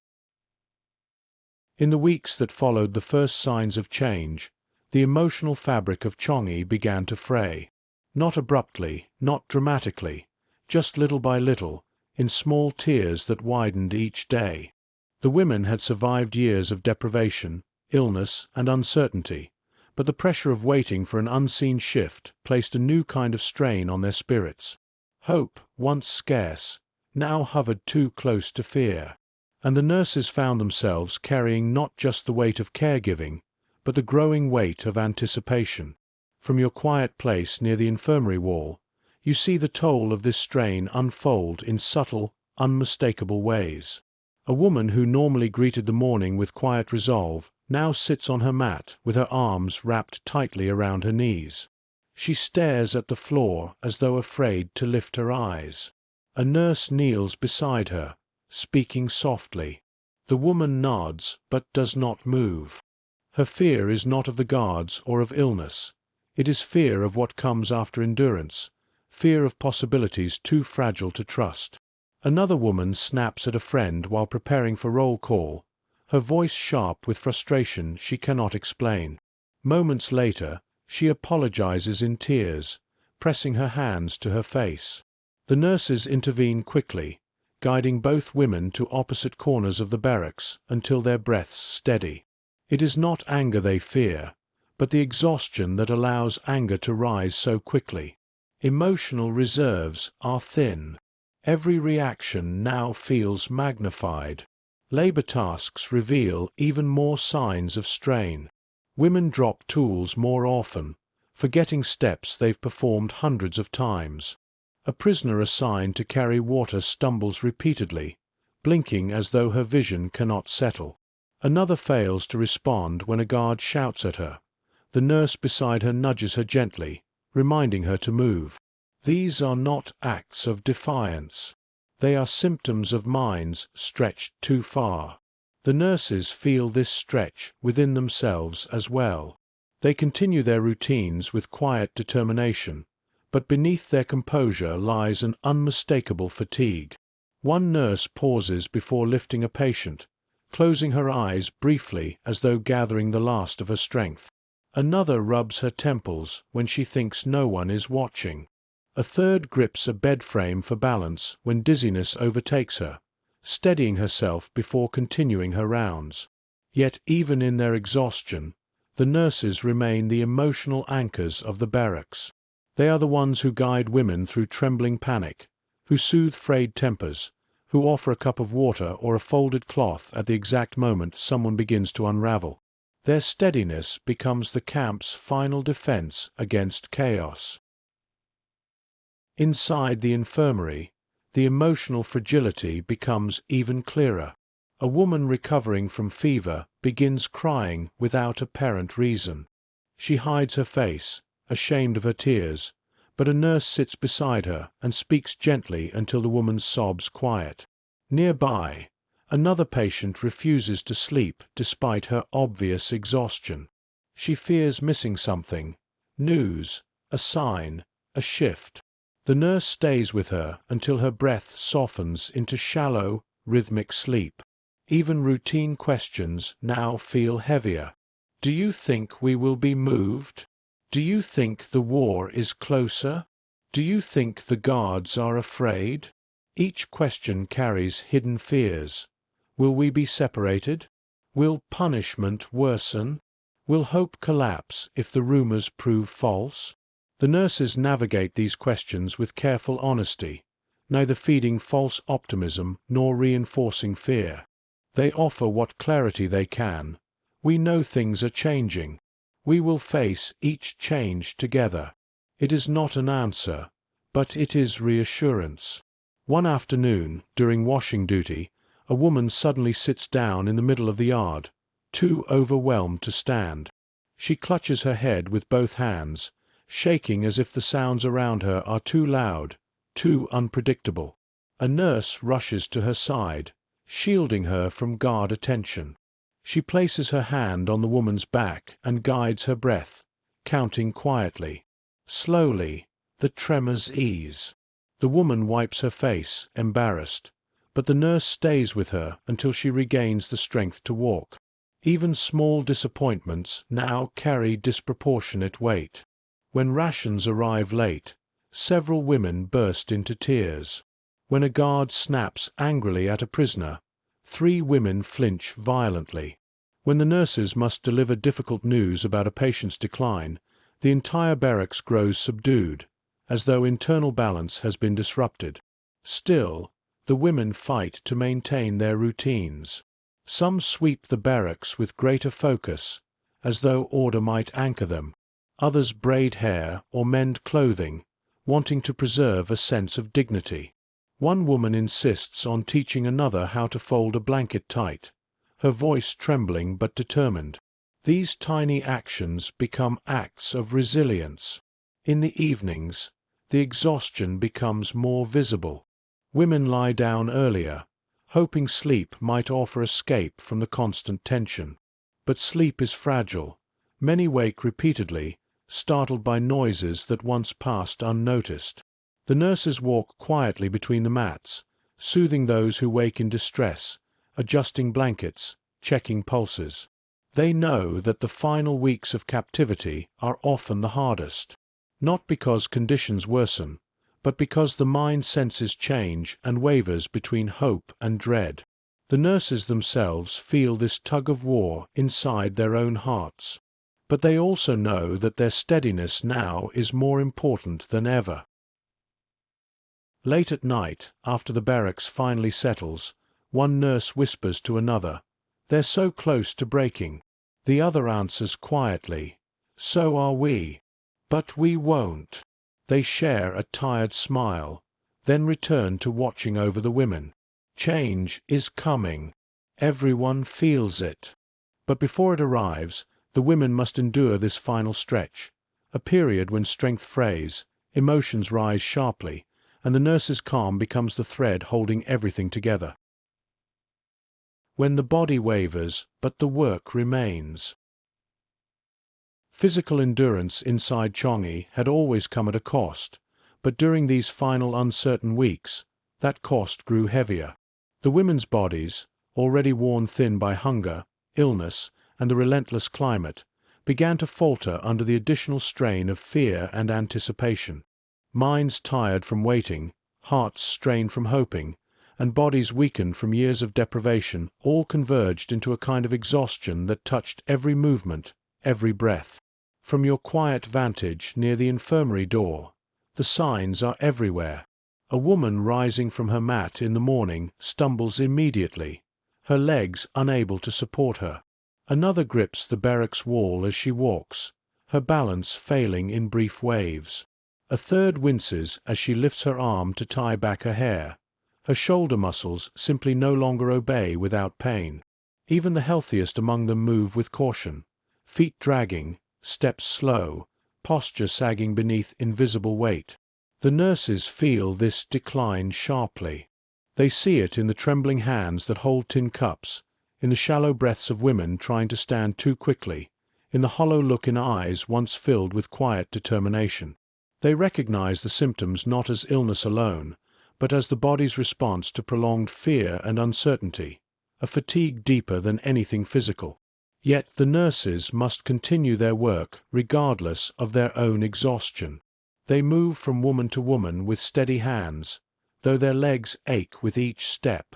One nurse, lifting a bucket, pauses midway as a sharp pain radiates across her lower back. She closes her eyes, breathes slowly, then finishes the lift with practiced calm. Another, while supporting a woman who nearly collapses, wavers for a moment herself before regaining balance. Their determination holds them upright, even when their strength falters. During labor tasks, the physical strain becomes even more evident. A prisoner carrying 2 bundles of firewood drops one suddenly, tears springing to her eyes as she clutches her ribs. A nurse crouches beside her, resting a hand gently on her back while she catches her breath. Another woman attempting to sweep collapses into a sitting position, her broom falling from her hands. A nurse comes quickly, rubbing her tense shoulders, helping her breathe through dizziness. The guards grow impatient with the slowed pace, but the nurses intervene whenever they can. They redirect tension, encourage rest where possible, and shield the women from unnecessary confrontation. Their protective gestures are quiet but purposeful, subtle shifts of position, a firm but polite word, a timely step forward that prevents a reprimand from escalating. Hydration becomes a daily struggle. The heat intensifies, and thirst worsens. The nurses push water toward the women whenever possible, even when supplies are limited. They watch for dehydration with vigilant eyes. Dry lips, shallow breaths, weak pulses. One nurse kneels beside a woman whose hands shake uncontrollably and murmurs, "Sip slowly." The woman obeys, tears forming at the corners of her eyes from both relief and exhaustion. Nutrition, always scarce, becomes even more critical. The nurses divide rations carefully, directing slightly larger portions toward the weakest women without drawing attention. They encourage those able to eat to do so slowly, mindful that empty stomachs react sharply to even the smallest meals. They monitor weight loss in discreet ways, tracking hollowing cheeks, shrinking wrists, the looseness of fabric that once fit snugly. Inside the infirmary, the emotional and physical strain converges. A woman lying on her pallet whispers, "I don't think I can make it another week." A nurse takes her hand, rubbing the back of it gently with her thumb. "You've made it through worse," she says softly. "You're still here. We do this one day at a time." The woman nods slowly, clinging to the steadiness in the nurse's voice. Nearby, another prisoner begins trembling uncontrollably from fatigue layered over fear. A nurse sits beside her, guiding her through slow breathing until the shaking subsides. When the woman finally drifts into uneasy sleep, the nurse remains seated for several minutes, her own shoulders slumping with weariness. She massages her wrists before standing, bracing herself for the next task. Even small injuries become significant. A blister from labor work can turn into an infection if left untreated. The nurses clean wounds carefully, using water sparingly, applying cloth strips they fashion from discarded material. They wash hands as best they can, aware that hygiene is more important now than ever. They cannot prevent every illness, but they can prevent some. As evening approaches, the barracks grows dim and quiet. Women sit or lie down earlier, seeking relief in stillness. The nurses move from mat to mat, checking for fever, offering comfort, smoothing blankets. Their movements are slower now, fatigue pulling at their limbs, but their focus remains sharp. They know the women watch them for cues. If the nurses faltered emotionally, the entire barracks would follow. One nurse pauses at the doorway, leaning lightly on the frame. Her breath trembles as she inhales, her face tight with exhaustion she refuses to show. Another comes beside her, placing a hand on her back. "Just a moment," she whispers. "Then we continue." They stand together briefly, sharing strength in silence. Later, after lanterns are lit, a woman begins crying quietly, overwhelmed by the physical and emotional pain of the day. A nurse sits with her, letting the woman lean against her shoulder. "You're tired," the nurse murmurs. "Your body is tired. But you're still here. And we're here with you." The words settle like a gentle weight, grounding the woman enough for her sobs to fade into slow breaths. By the time the barracks settles into its uneasy night rhythm, the nurses are drained. Yet they walk the room one last time, ensuring that every woman is covered, hydrated, and breathing steadily. Only then do they allow themselves a brief moment to rest against the back wall, gathering the strength they will need for tomorrow. Inside Changi, the body wavers long before the spirit does. But in these final weeks, when both begin to weaken at the same time, the nurses become the last, fragile thread holding the women together. And even as their own strength frays, they refuse to let go. When the guards lose their grip. The first undeniable sign that the world beyond Changi was shifting came not from a rumor or a whispered conversation. It came from the guards themselves. 4 years, their movements had been consistent, almost mechanical. Their routines were predictable, their commands sharp, their discipline unwavering. But now, small cracks had begun to appear, and the women felt these cracks long before anyone spoke of them. From your quiet place near the barracks doorway, you notice changes that once would have seemed impossible. A guard forgets to shout the morning order, leaving the women standing awkwardly in line until another soldier steps forward. A different guard drops his rifle during inspection, muttering angrily under his breath as he retrieves it. These moments are brief, but in Changi, deviations from routine feel like tremors beneath the feet. The nurses see the same signs. They exchange subtle glances as they move through their tasks. They watch carefully, not with hope, but with caution. A shift in guard behavior can bring unpredictability, and unpredictability can be dangerous. But this shift feels different. It carries not aggression, but distraction. One morning, during labor assignments, a guard arrives late, something that has never happened before. His uniform is wrinkled, the buttons misaligned. He gives the women instructions in a rushed, uneven voice. When a prisoner struggles to lift a heavy bucket, he simply looks away rather than barking an order. The nurses note the moment silently. It is not mercy, it is inattentiveness. Soon, more signs appear. Guards whisper to one another with tense urgency, glancing over their shoulders as though watching for someone who never arrives. They cluster near the gates at odd hours, listening to distant noises, dull rumbles that carry through the humid air. Once, during the middle of the day, the women hear an unfamiliar boom far beyond the compound. The guards freeze. The nurses feel the stillness prick the air like static before the soldiers hurriedly disperse, trying to regain control of their posture. Inside the kitchens, a woman overhears 2 guards muttering about shortages. Supplies have grown erratic, and even the soldiers appear weary. One slams a pot down with such force that its handle breaks. He curses loudly, a rare loss of composure in a usually restrained environment. When the women later share this report with the nurses, the reaction is measured but unmistakably serious. Stress among the guards suggests pressure from the outside, a pressure strong enough to reach even this isolated camp. The nurses begin to observe not just the soldiers' behavior, but their absences.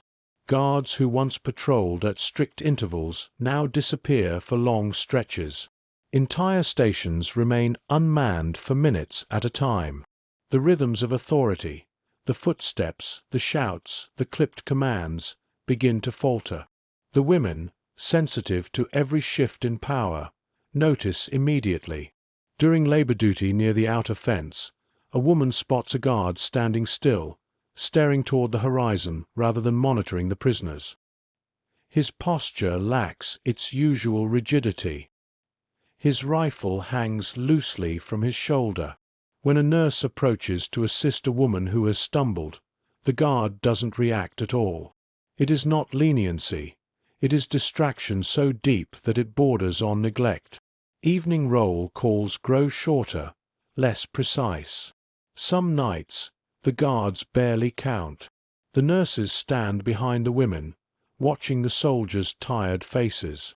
Their movements seem mechanical, detached, as though they are functioning on instinct alone. This weariness hints at pressure outside, but also at a loosening grip inside. Inside the barracks, the women struggle to interpret these signs. Some see hope in the guards' unraveling discipline. Others fear retaliation if the soldiers feel trapped. The tension is palpable, stretching across the barracks like a taut thread. The nurses work tirelessly to prevent panic, guiding conversations away from wild speculation and toward calm observation. "We must stay steady," one nurse reminds a group of anxious women as she wraps a bandage. "The guards are unsettled. We cannot allow ourselves to become the same." The women nod, trusting the nurse's composure more than their own instincts. Later in the week, an even more startling change arrives. The guards stop shouting. Instead of barked commands, they speak in brief, clipped tones. Their voices lack the force they once used to control the camp. One soldier, once known for his harshness, now mutters instructions without meeting anyone's eyes. His shoulders slump under the weight of something unseen. The nurses take note of this too. Soldiers rarely show vulnerability. When they do, it means the structure around them has begun to weaken. One night, faint lights flicker in the distance beyond the camp, far-off explosions or perhaps movements of troops. The guards react immediately, shouting hurried orders among themselves. The women sit up from their mats, straining to hear what is happening. The nurses move quietly among them, keeping fear from escalating. By morning, the guards appear exhausted. Their steps drag.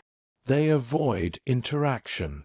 They seem less like enforcers and more like men clinging to the remnants of control.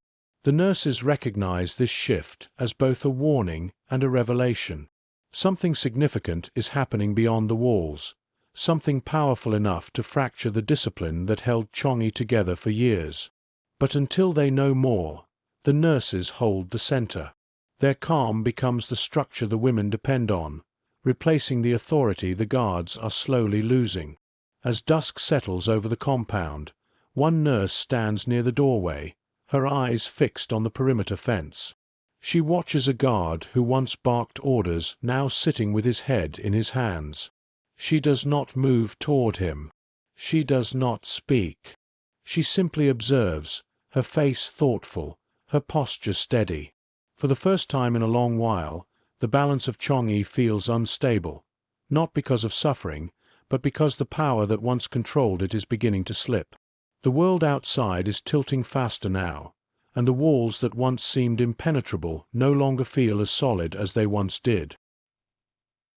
When control becomes an illusion. The more the guards' composure slipped, the more obvious it became that control inside Changi was no longer as complete as it once had been. The fences still stood. The gates still locked. The rifles still hung from tired shoulders. But beneath those familiar symbols, something fundamental had shifted. Authority that once felt absolute now seemed frayed, held together by routine rather than conviction. From your quiet place near the barracks wall, you see how the women begin to sense this too. They do not speak of rebellion. There is no strength for that, and no illusions about the danger. But they move differently. They watch more carefully. Their fear, once directed entirely toward the guards, now turns outward as well, toward the invisible forces pressuring the camp from beyond the wire. One morning, roll call is conducted in near silence. The guards' voices are flat, their eyes fixed somewhere beyond the women rather than on them. The count is rushed, misaligned. A number is missed and then corrected with a distracted wave of the hand. The women look at one another with guarded surprise. Such carelessness would once have been unthinkable. The nurses catch these details and quietly file them alongside everything else they have noticed. Uniforms worn for too many days without proper cleaning, boots scuffed and unlaced, rifles carried more like burdens than weapons. They do not name their conclusions out loud. Naming them would make them fragile. Instead, they let the patterns speak for themselves. During labor duty, a small but telling moment unfolds. A woman, weakened from weeks of strain, drops a bucket of water. It slams against the ground, sloshing liquid everywhere. In the past, this would have drawn immediate shouting, punishment, or both. Now, the guard overseeing them barely reacts. He glances over, hesitates as though deciding whether to speak, then turns away. The nurse nearest to the woman helps her upright, whispering reassurance. The group continues without incident. Later, in the kitchens, a prisoner notices something even more striking. The food prepared for the guards appears smaller in portion, less carefully organized. The soldiers eat quickly, glancing at each other with expressions that hold more anxiety than authority. One of them knocks over a cup and swears under his breath, not at the prisoners, but at the situation itself. The women report this back to the nurses, who absorb the information with quiet seriousness. When those in power begin to feel scarcity, the shape of control changes. Inside the barracks, the mood is tense but alert. Women gather in clusters to whisper about what they have seen: broken routines, distracted guards, distant sounds of engines and explosions. Fear remains, but it is now mixed with another feeling that few dare to name: the sense that the camp is no longer sealed against the events of the outside world. The nurses walk among them, slowing conversations that veer toward panic, grounding those whose hopes spike too sharply. They understand that instability can lead to dangerous missteps. A careless word, an impulsive gesture, a misinterpreted glance, any of these could provoke a guard whose nerves are already frayed. One afternoon, as the women line up for rations, a guard slams the lid of a container with unnecessary force. The sound makes several prisoners flinch. He snaps at no one in particular, words clipped and bitter. The nurse, observing from the edge of the line, recognizes the volatility beneath his frustration. She moves closer, positioning herself where she can distract, deflect, or intervene if needed. Nothing explodes.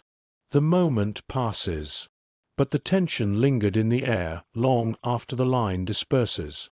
In the infirmary, the unraveling of control becomes most obvious through absence. Fewer inspections occur. Fewer guards linger at the doorway. Sometimes, hours pass without a single soldier stepping inside. The nurses take advantage of this space carefully. They speak in normal tones instead of constant whispers. They allow the women a few extra moments of rest between checks. They do not push their freedom. yet they quietly reclaim small pieces of the environment that had once felt fully occupied by authority. One evening, a woman asks a question that many have been thinking. If they are losing control, does that mean we are close to the end? A nurse sits beside her, considering her answer. It means the world outside is changing faster than before, she replies gently. But until we know more, our work stays the same. We keep each other steady. The woman nods, absorbing both the limit and the comfort in those words. The nurses feel the strain of this dual role. They must care for the women's bodies and minds while also reading the shifting patterns of the camp.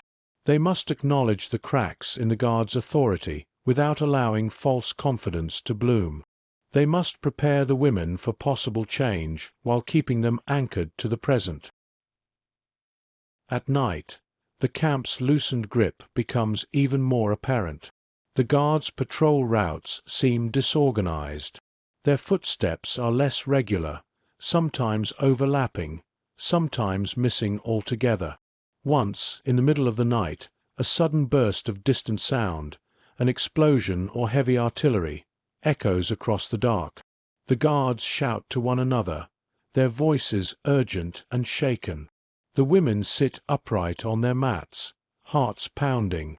The nurses move quickly, urging them to stay lying down, to breathe deeply, to wait. Eventually, the noise fades. The guards calm. The camp returns to its brittle quiet. The next morning, something strange happens. Roll call is conducted by a different guard than usual, a man the women have rarely seen up close. He speaks with a brisk, almost forced authority, but his hands are unsteady as he checks his list. When he dismisses them, he does so with a flustered wave rather than a firm command. The women disperse in silence. The nurses watch him walk away, noting the unease in his stride. These patterns repeat over days. Authority remains, but its foundation has cracked. Control functions more from habit than from deliberate enforcement. The women still follow orders and keep routines, not because they believe in the guard's power, but because survival has taught them the danger of sudden defiance. The nurses understand a quiet truth that others might miss. Control is not only about those who wield it. It is about those who respond to it. As long as the women remain cautious, the camp's instability will not devolve into chaos. Their discipline, in its own way, becomes a stabilizing force. One evening, a nurse stands near the infirmary window, watching the guards. She sees one soldier lean heavily against the gate, his shoulders slumped, his head tilted back as if he cannot bear the weight of his own uniform. Another walks past him without saluting, eyes fixed on the ground. Rules that once dictated every interaction now seem optional. The nurse turns back toward the barracks, where women lie resting under thin blankets, their breaths slow, their bodies worn.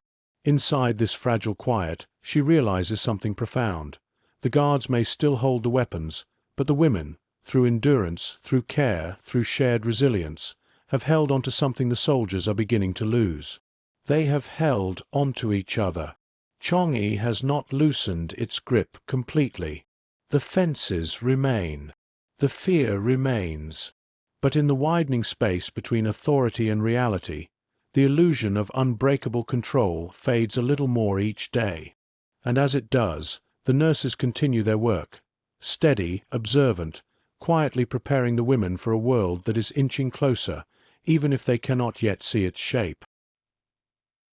When news slips through the cracks. The first real confirmation that something had changed in the outside world arrived not through a guard or a rumor, but through a mistake, a small oversight with consequences far larger than the soldiers intended. Until now, information in Changi had been tightly controlled. Even whispers from the Japanese ranks were guarded, layered in secrecy and fear. But in the heat of rapid shifts and rising pressure, caution faltered, and with that faltering came the first undeniable glimpse of the truth. It happened early in the morning. The sun had just begun to lift above the camp, casting long, pale beams through the barracks slats. A group of women were sweeping the yard under the supervision of a guard who normally maintained strict composure. Today, however, he seemed distracted, glancing repeatedly toward the outer fence. His rifle hung loosely from his shoulder, the strap twisted. Sweat streaked down his temples, though the morning was not yet warm. As he turned abruptly toward the gate, a folded newspaper slipped from beneath his arm and fell to the ground. The women froze. The guard swore under his breath and retrieved it quickly, but not quickly enough. For a brief moment, no more than a few seconds, one of the prisoners saw the front page. Rows of Japanese characters, a blurred photograph, and a bold headline that carried a tension none of them could decipher. But the nurse standing behind the group recognized something unmistakable. Not the words, but the tone. Newspapers with that kind of headline did not appear during victory. The moment passed quickly. The guard marched them on with forced authority, but the damage was done. Something had slipped through the cracks. By midday, the story had spread through the barracks. Not the details. None of the women could read the headline, but the way the guard had reacted. Guards rarely showed fear. They almost never carried newspapers into view. That tiny lapse, that split-second look of urgency, had been enough to shake the fragile balance of silence within the camp. Inside the infirmary, women whispered to the nurses with careful restraint. "Something is happening," one murmured as her temperature was checked. "Did you see how they behaved? Did you notice how they keep looking at the sky?" The nurse said nothing at first, tending to her patient with steady hands. But later, when alone with the other nurses, she acknowledged what they all understood. The guard's composure had cracked in a new way, one shaped by news that could no longer be hidden. Soon after, another unexpected source of information arrived from an entirely different direction. A woman working near the edge of the compound heard faint shouts from beyond the outer gate, voices not speaking Japanese. The languages were unclear, but the inflections were unmistakable. Urgency, confusion, commands. When she reported this to the nurses, they exchanged glances of quiet alarm. Foreign voices were not part of the usual camp rhythm. The guards noticed it too. Patrol patterns shifted abruptly. Soldiers were repositioned. Some ran across the yard with hurried steps, shouting instructions the prisoners could not fully hear. One guard fumbled with the latch on the equipment shed, dropping a key in his haste. His hands shook as he picked it up. In the barracks, the women sensed the tension surging. They asked the nurses again, "Is the war closer? Is rescue coming? Or something worse?" The nurses chose their words with precision. "There is movement outside," they explained, "but we do not yet know what it means. Stay calm. Watch. Breathe. We will face whatever comes." But even as they spoke, they could feel the air tightening. That afternoon, a nurse escorting a woman to the latrine saw two Japanese officers in deep conversation. Their voices were sharp, clipped, and fearful. One struck the wall with his fist. The nurse understood nothing of the language, but she understood tone.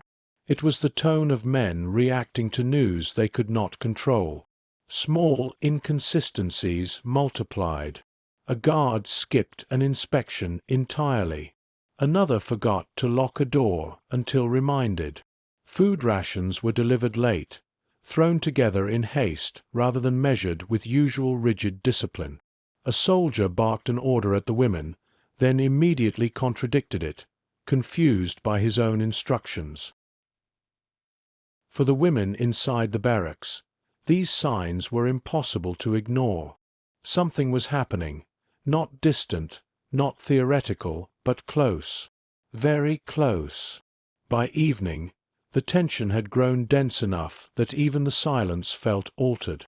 The guards walked faster. Their rifles were held less casually, not with authority but with anxiety. One soldier, usually composed, paced near the infirmary with restless steps, wiping his palms against his uniform repeatedly. The nurses gathered after their rounds, sitting close together against the far wall. They spoke quietly, choosing their words with care. "This is no longer rumor," one said. "They are reacting to something real." Another nodded, her face drawn. "But we must stay steady.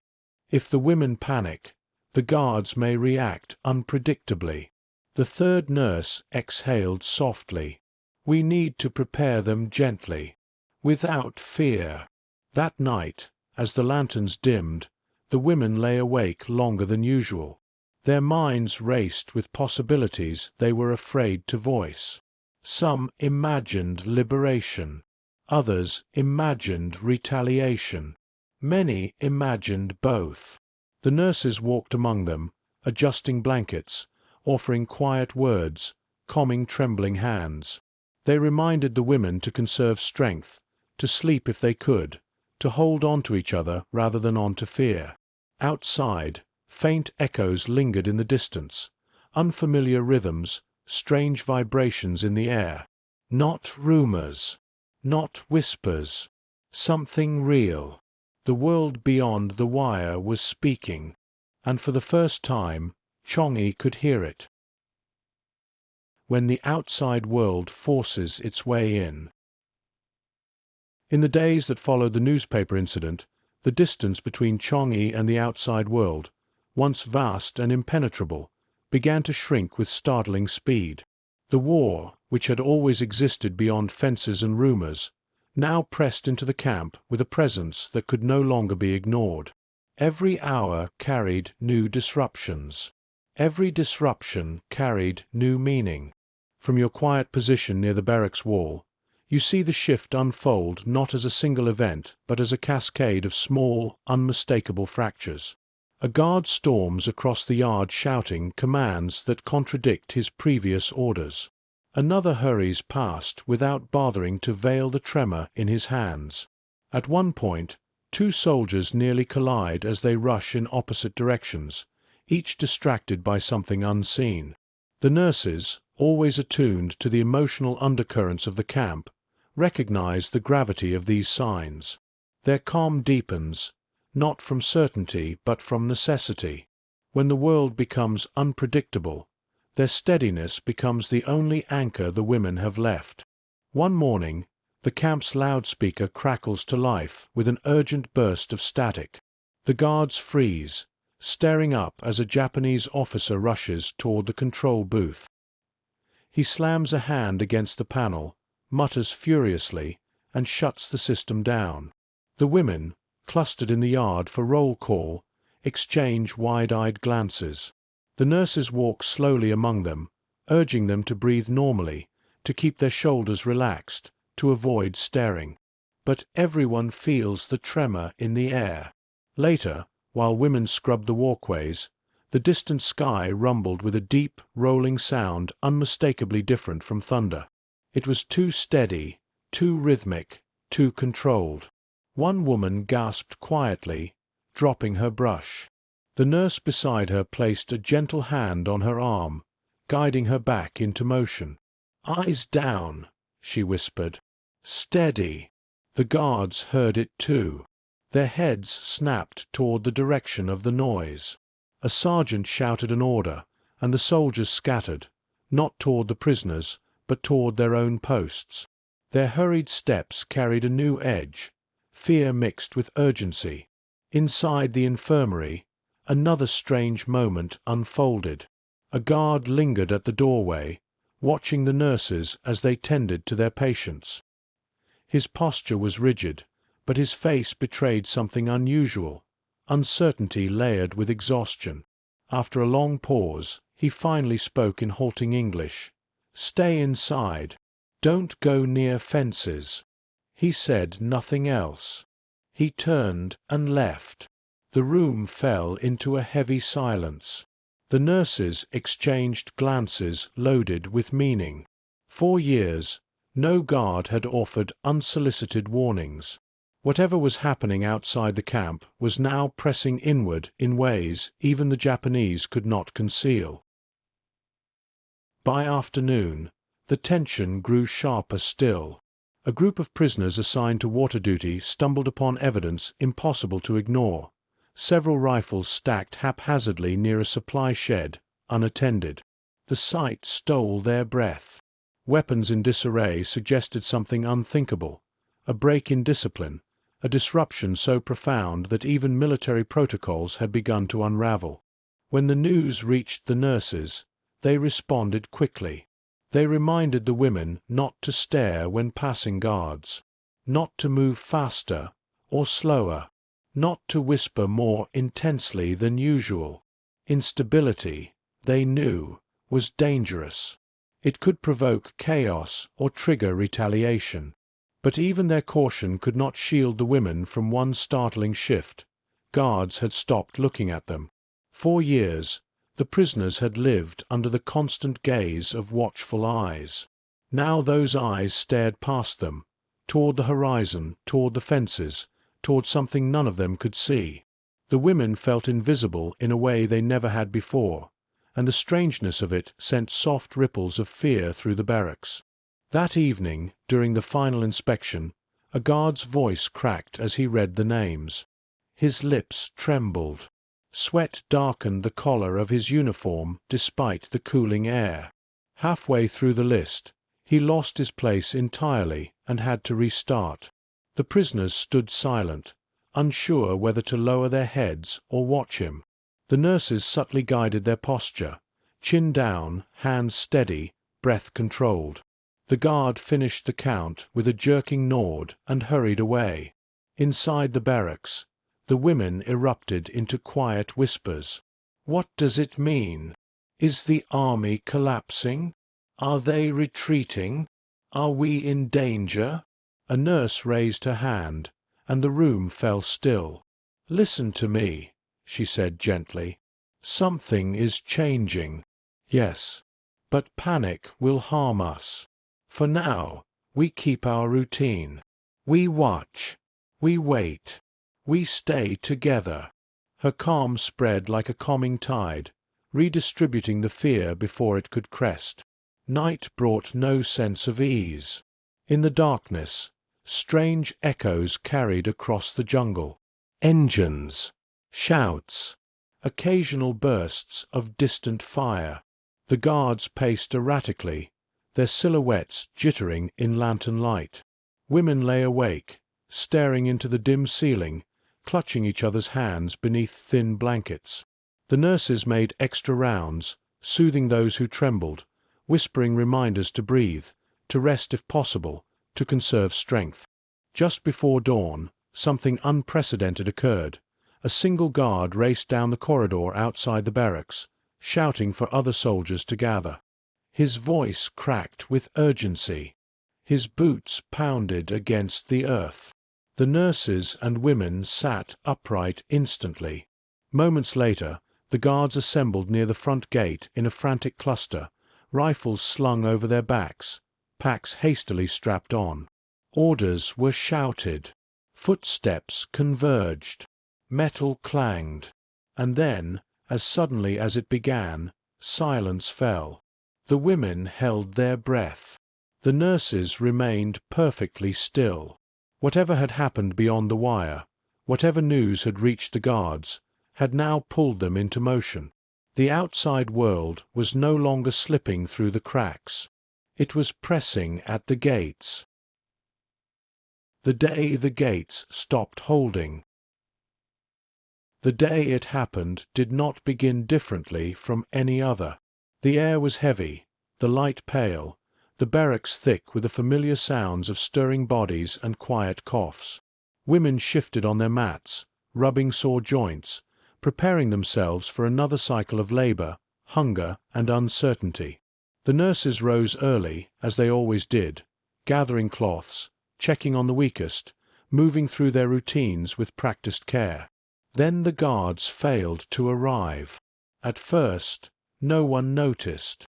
The women prepared themselves for roll call by instinct, standing slowly, straightening their blankets, moving toward the door in careful lines. The nurses guided those who needed help to their places, keeping balances steady, breaths slow. They waited for the usual shout, the barked command that opened each day like an unpleasant bell. Silence met them instead. Minutes stretched. The women glanced at one another, puzzled. They shifted their weight from foot to foot, unsure whether to remain in line or return to their mats. A murmur began to ripple through the rows. The nurses exchanged brief, sharp looks and stepped forward. "Stay where you are for now," one said quietly. "No sudden movements. Just breathe." The silence deepened. Outside, the jungle hummed, indifferent as always. But the camp itself felt strangely vacant, as if something essential had slipped out of place. No boots against gravel. No shouted names.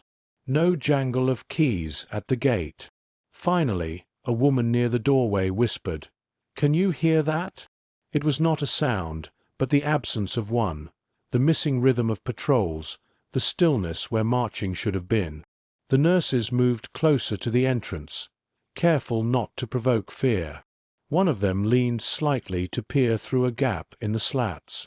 The yard outside lay quiet. The guard post that usually held 2 sentries now stood empty. She drew back, heart pounding in a controlled, measured way. She did not rush to speak. Instead, she turned to the women and said, "We wait a little longer. No need to panic. No need to celebrate either. Just wait." Time stretched further. No one came. Eventually, the routine began to unravel.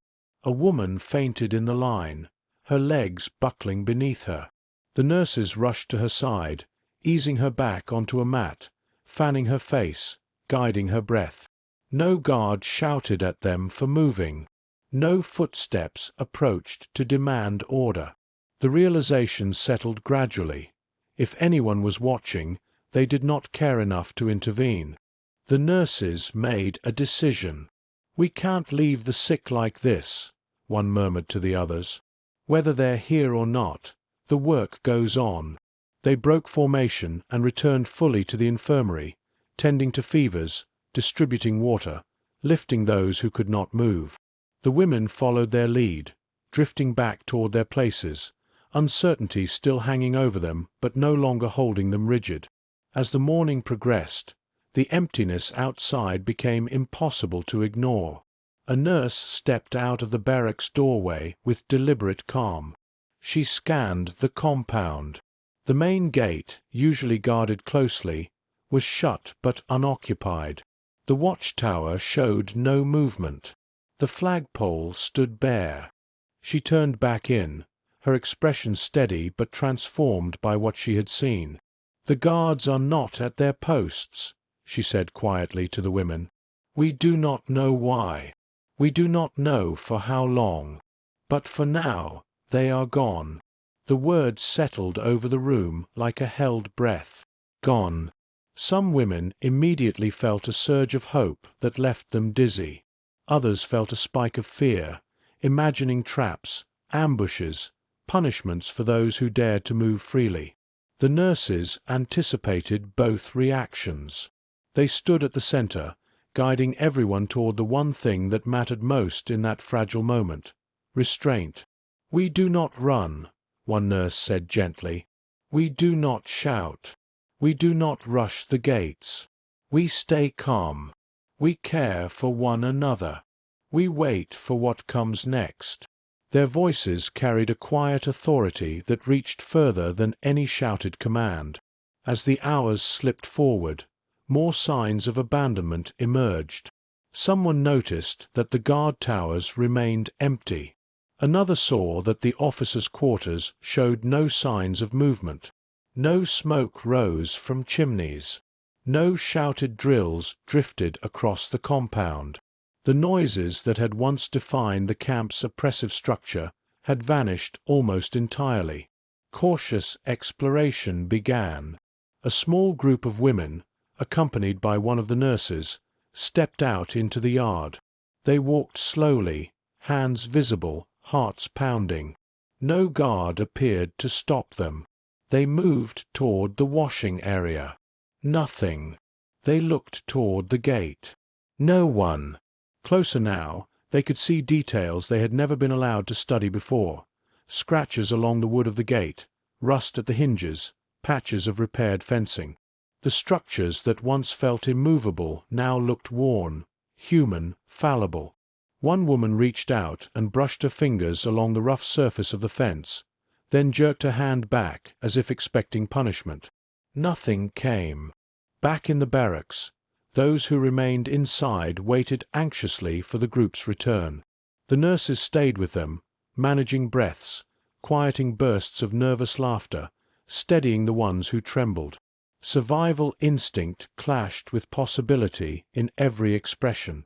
When the small group came back, eyes wide, movements unsteady, the message was simple. There were no guards. Anywhere we could see. The room erupted, not in cheers, but in a wave of sound thick with disbelief. Questions tumbled over each other. Did they flee? Are they coming back? Is the war over? Are we free? The nurses lifted their hands to quiet the noise. We don't know yet, one said firmly. We must be careful. This may not be the end, but it is a change, and we need to face it with clear minds. That afternoon, the camp remained eerily still. No rolls of trucks, no shouted orders, no jangling of weapons. A few women dared to walk in pairs around the yard, always within sight of the barracks. The nurses permitted it, but only under watchful eyes. Bodies that had been confined for so long moved in hesitant arcs through open space, as if testing the air itself. Some women found themselves overwhelmed. The absence of control, after so many years of rigid structure, felt disorienting. One sat down suddenly in the yard and began to sob, not from sorrow, but from the sudden lifting of pressure that her body did not know how to process. A nurse sat beside her, letting her lean against a shoulder until the sobs dissolved into slow, shaky breaths. Others responded with stunned quiet. They sat on their mats, staring at the open doorway, hands resting in their laps, unable to reconcile the familiar walls with the unfamiliar silence beyond them. As evening approached, uncertainty turned toward a single pressing question. What happens next? Without guards to dictate routine, time lost its usual markers. No whistles, no inspections, no enforced lights out. The women and nurses sat together under dim lantern light, surrounded by the faint sounds of the jungle and the distant, unidentifiable echoes of a world in motion. We plan for both possibilities, one nurse said to the others in a low voice. If they return, we resume our roles. If someone else comes, we meet them standing. They agreed silently. Before the women lay down that night, the nurses spoke gently to them as a group. Whatever this is, one said, you have survived long enough to see it. That matters. No one can take that from you. Try to rest if you can. Tomorrow will be important, whatever it brings. Sleep came in fragments, broken by dreams and sudden awakenings. Some women lay awake the entire night, listening for footsteps that never came. Others fell into deep, exhausted sleep, their bodies finally releasing tension they had held for years. Outside, under indifferent stars, the gates of Changi stood closed but unguarded. The walls still marked the boundary of captivity, but for the first time, they no longer felt permanent. When a camp holds its breath. By dawn the next day, the women were already awake. No whistle had blown, no boots had struck the ground outside the barracks, no voice had shouted them into formation. Yet everyone stirred early, drawn from sleep by a collective instinct. Something was shifting again, and they needed to be alert. The nurses rose quietly, stepping over sleeping mats, checking on those who had cried in the night or woken in panic. They whispered soft reassurances, smoothed blankets, pressed cool cloths to warm foreheads. Their own exhaustion showed in the tightness of their eyes, but their movements remained calm, steady, deliberate. When they finally stepped to the doorway to look outside, the sight awaiting them confirmed what the night had already suggested. The camp was still empty. No guards patrolled the fence. No soldiers gathered by the gate. The watchtower remained unoccupied, its narrow windows revealing only emptiness. A soft breeze stirred dust across the path where guards once marched in rigid lines. One nurse inhaled slowly, steadying her heartbeat. "It's the same," she whispered to the others. "No one has returned." The women gathered behind them, eyes wide, breaths caught somewhere between relief and fear. The absence of guards, total and unbroken, felt impossible to process. Freedom did not arrive in a single moment. It seeped in slowly, hesitantly, battling years of conditioning. The women's minds clung to caution even as their bodies sensed release. The nurses motioned for everyone to remain inside for the moment. "We observe first," one said gently. "No assumptions. No rushing." The women nodded, though many stepped closer to the doorway, unable to resist looking out. The yard, usually the backdrop of shouted orders and harsh discipline, now looked strangely gentle in the morning light. Dust motes drifted lazily. Leaves fluttered against the fences. Birds moved freely across branches that once felt impossibly distant. Eventually, the nurses agreed to a careful, controlled exploration. A small group was chosen, women who still had enough strength to walk steadily, accompanied by 2 nurses. The others stayed inside with the remaining nurse, their faces tense with anticipation. The group moved into the yard slowly, each step deliberate. Their bare feet pressed into earth they had crossed 1,000 times, but never without fear.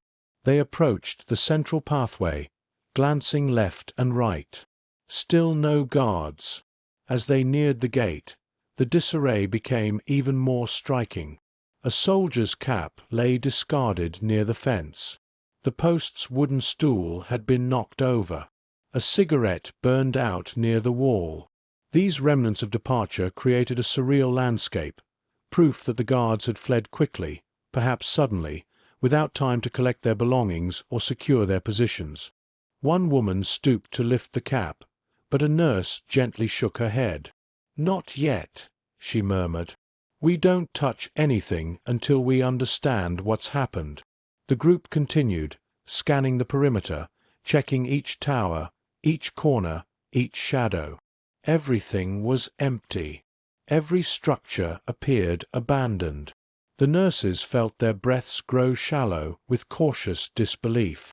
When they returned to the barracks, the waiting women surged forward in quiet urgency.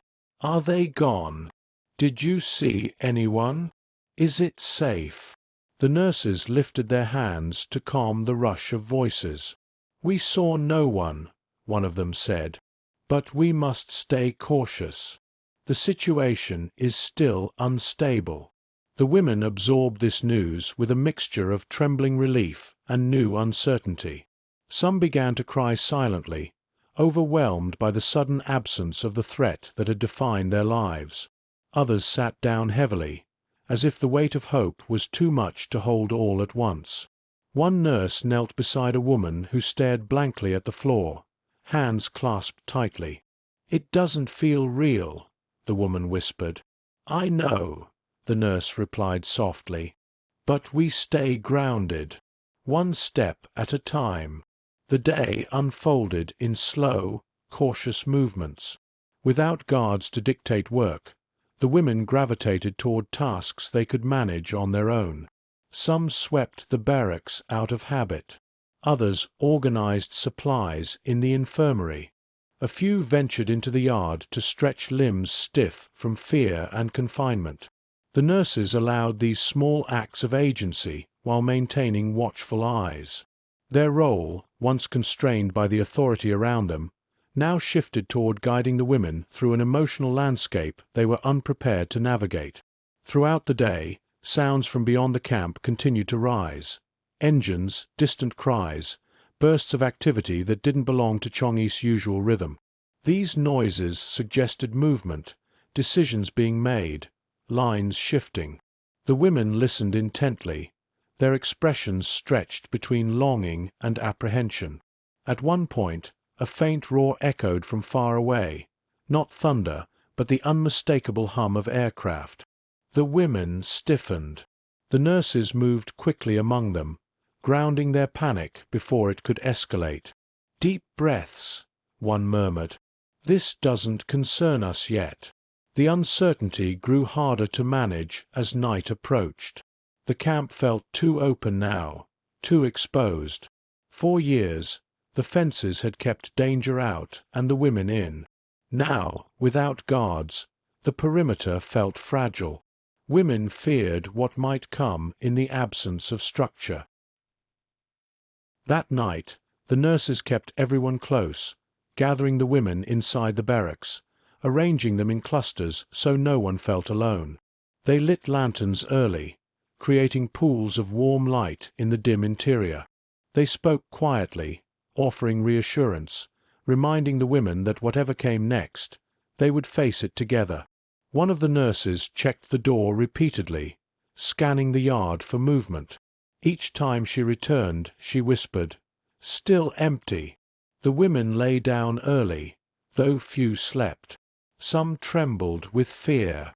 Others shook with the fragile, overwhelming hope that this emptiness meant rescue was near. Many lay awake for hours, staring at the ceiling, listening for footsteps that never came. Just before midnight, a distant explosion trembled through the jungle, faint but distinct.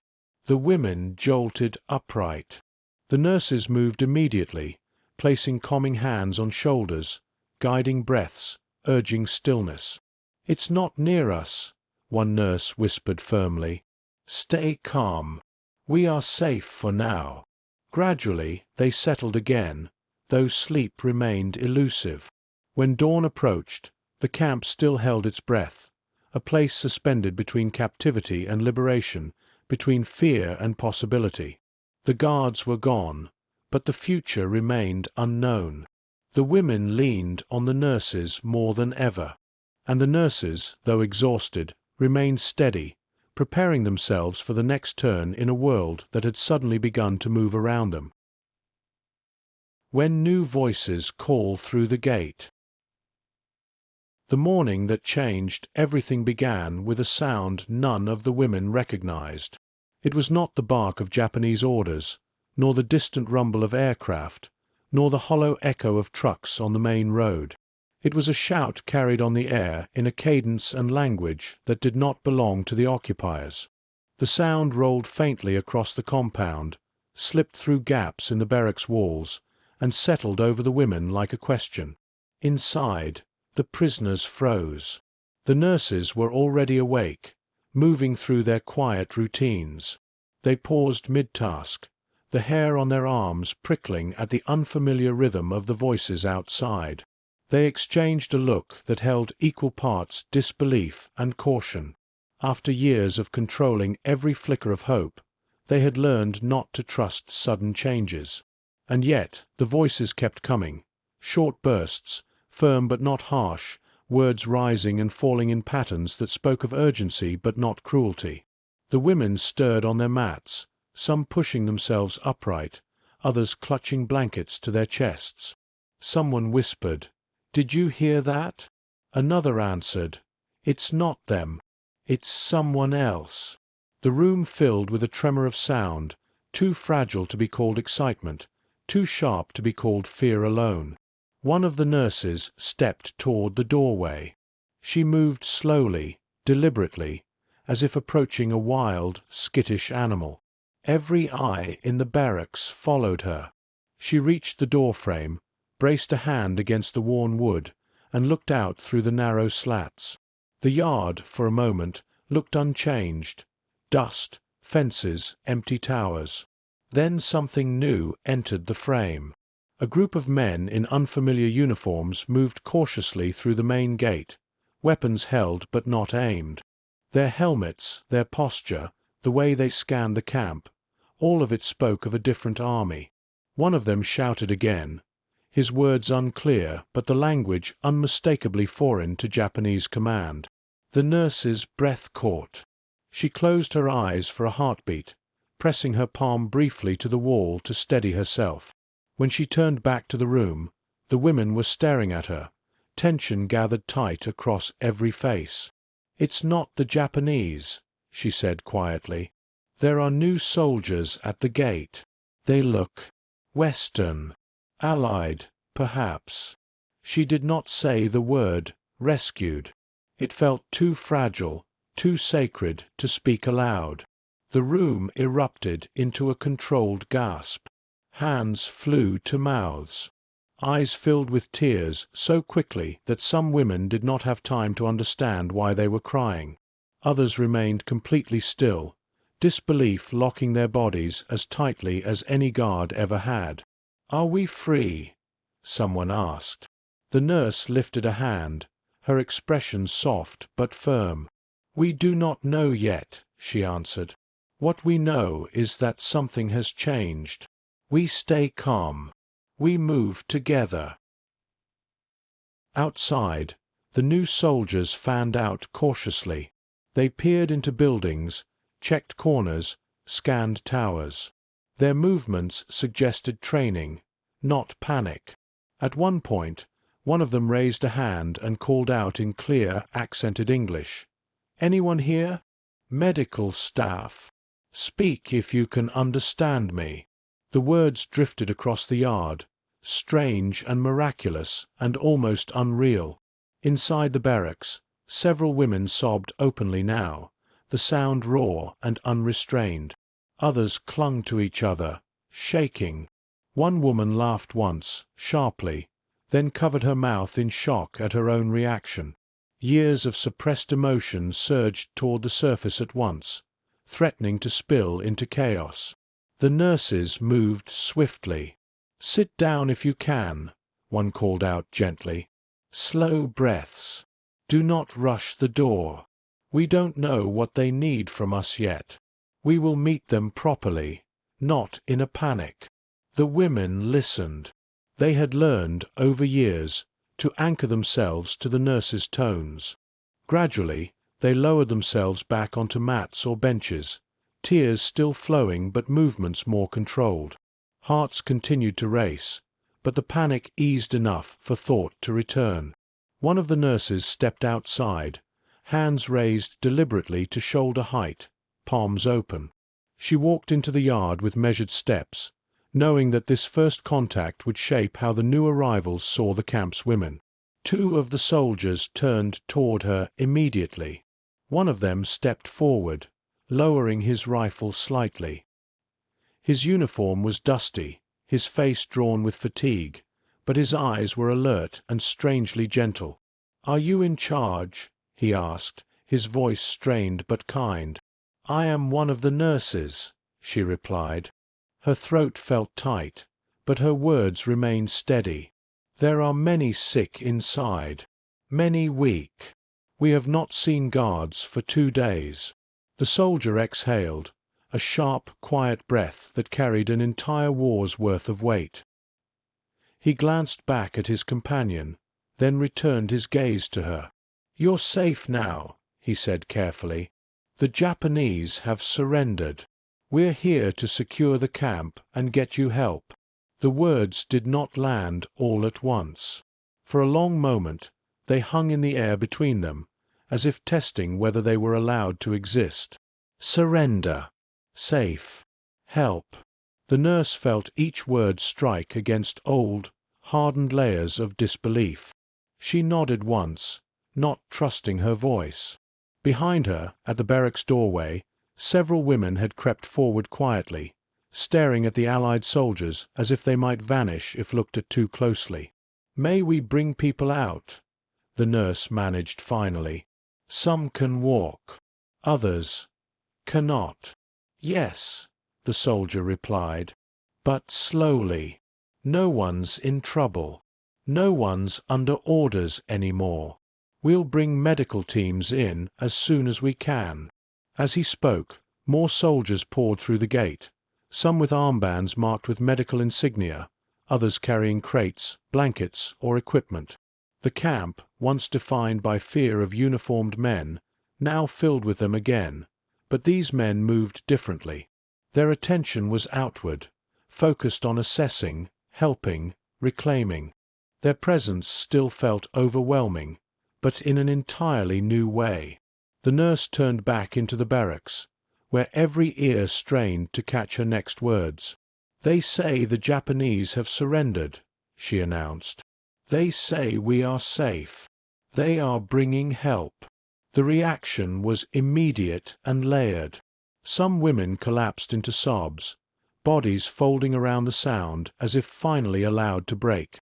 Others stared blankly, unable to reconcile the words with the reality they had endured for so long. A few began muttering prayers under their breath, old phrases resurfacing with urgent clarity. The nurses moved through the room, translating the seismic news into something manageable. They crouched beside women who shook uncontrollably, held hands, guided breathing, reminded each prisoner to stay present. "Yes," they said softly, "it's real. But we must move carefully. There is still work to do." Work, incredibly, remained. The sick still needed tending. The weak still needed lifting. Liberation did not erase fever, nor did it refill empty stomachs immediately. The nurses understood this instinctively. As the soldiers began organizing outside, shouting new orders, setting up improvised posts, conferring with one another, the nurses focused on guiding the women toward the next step. They formed small groups. Those who could walk were brought carefully outside, blinking in the open light like people emerging from underground.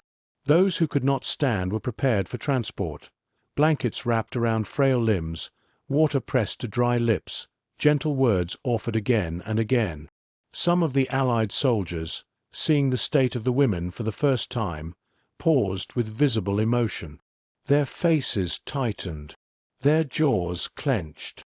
Their eyes shone with the effort of absorbing what captivity had done to these bodies and minds. A few looked away briefly, mastering their reactions before returning to help. The nurses noticed and, in their own quiet way, respected this effort. They knew what it meant to witness pain and still keep moving. Throughout the day, the camp transformed. Gates that once symbolized confinement now swung open under new hands. Towers that once held watchful eyes now stood empty and irrelevant. The yard filled with the soft chaos of movement, women sitting in small groups in the light, soldiers carrying stretchers, voices calling for water, blankets, shade. Above it all, the nurses continued to move with the same steady rhythm they had always carried. Liberation had arrived, but their role had not ended. In some ways, it had expanded. Now, they were not just caretakers. They were translators between a world of suffering and a world struggling to understand it. As the sun dipped lower, casting long shadows across the compound, one of the nurses looked toward the open gate. Beyond it lay a future none of them could yet imagine. Behind her, in the barracks and yard, lay women who had survived long enough to see this day. For the moment, that was enough. When care changes hands. The first Allied medical officers entered the women's compound with measured steps. Their uniforms were creased from long travel, their bags heavy with supplies, their faces lined with the strain of too many battlefields and too many broken bodies. Yet as they crossed into Changi, something in their expression altered. War wounds were one thing. What they saw here was another. The nurses met them in the yard, standing a little apart from the rest of the women. Their clothes were as worn as everyone else's, but there was a quiet steadiness in their posture that set them apart, the bearing of people who had been holding others up for far too long.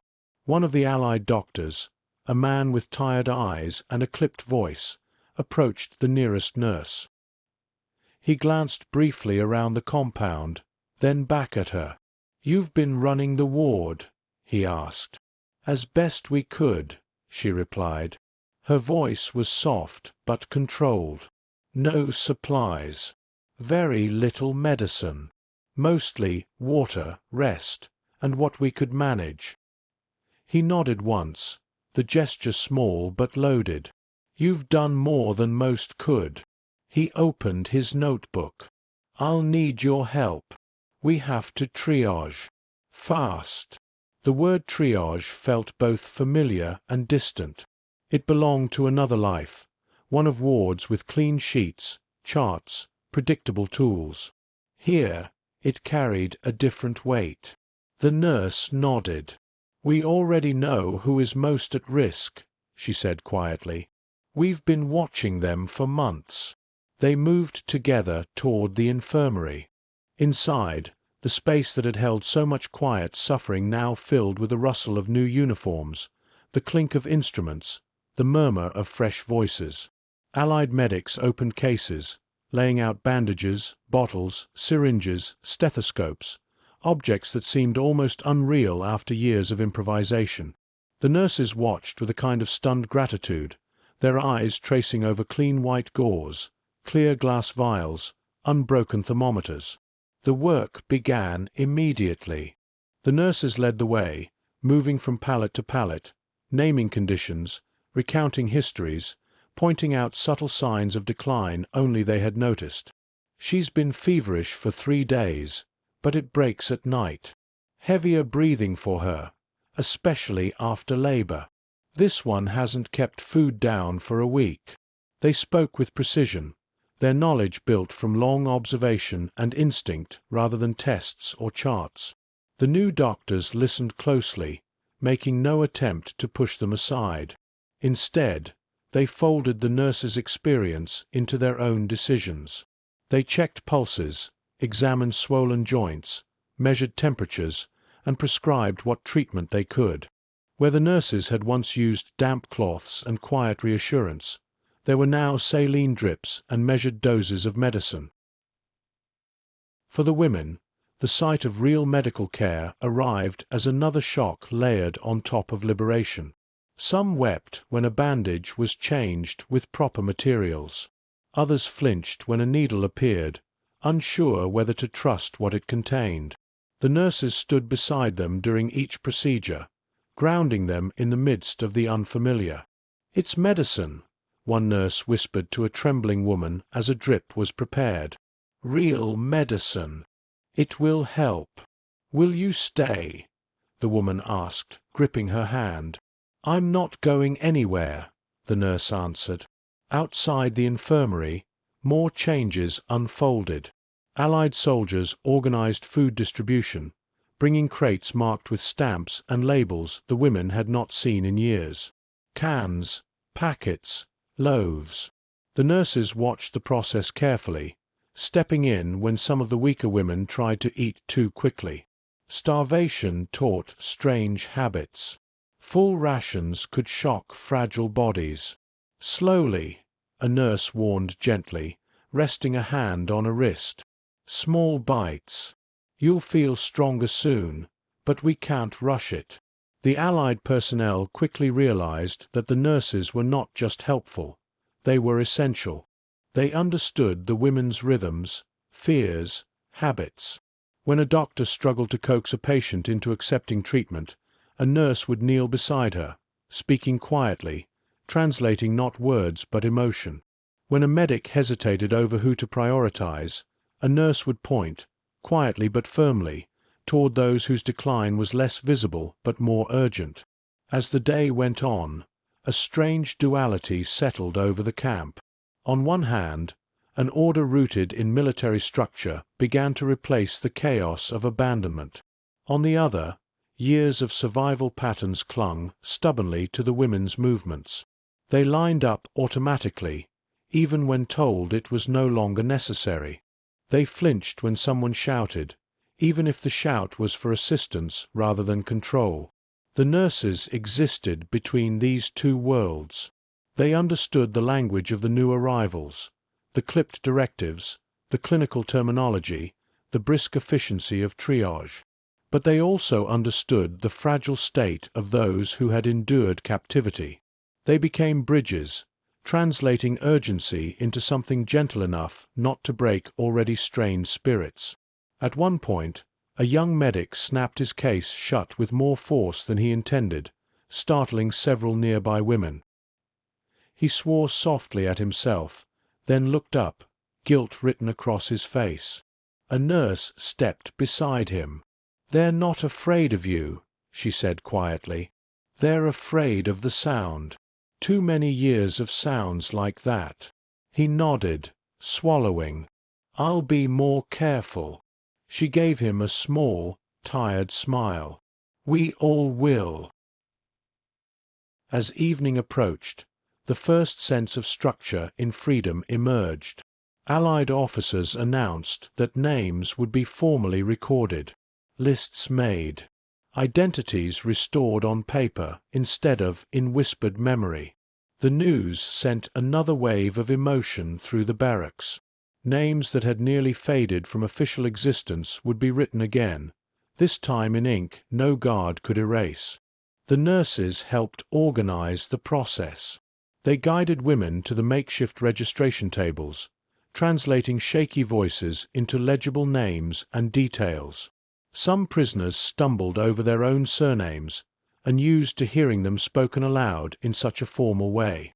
Others struggled to remember exact dates, their sense of time dissolved by years of identical days.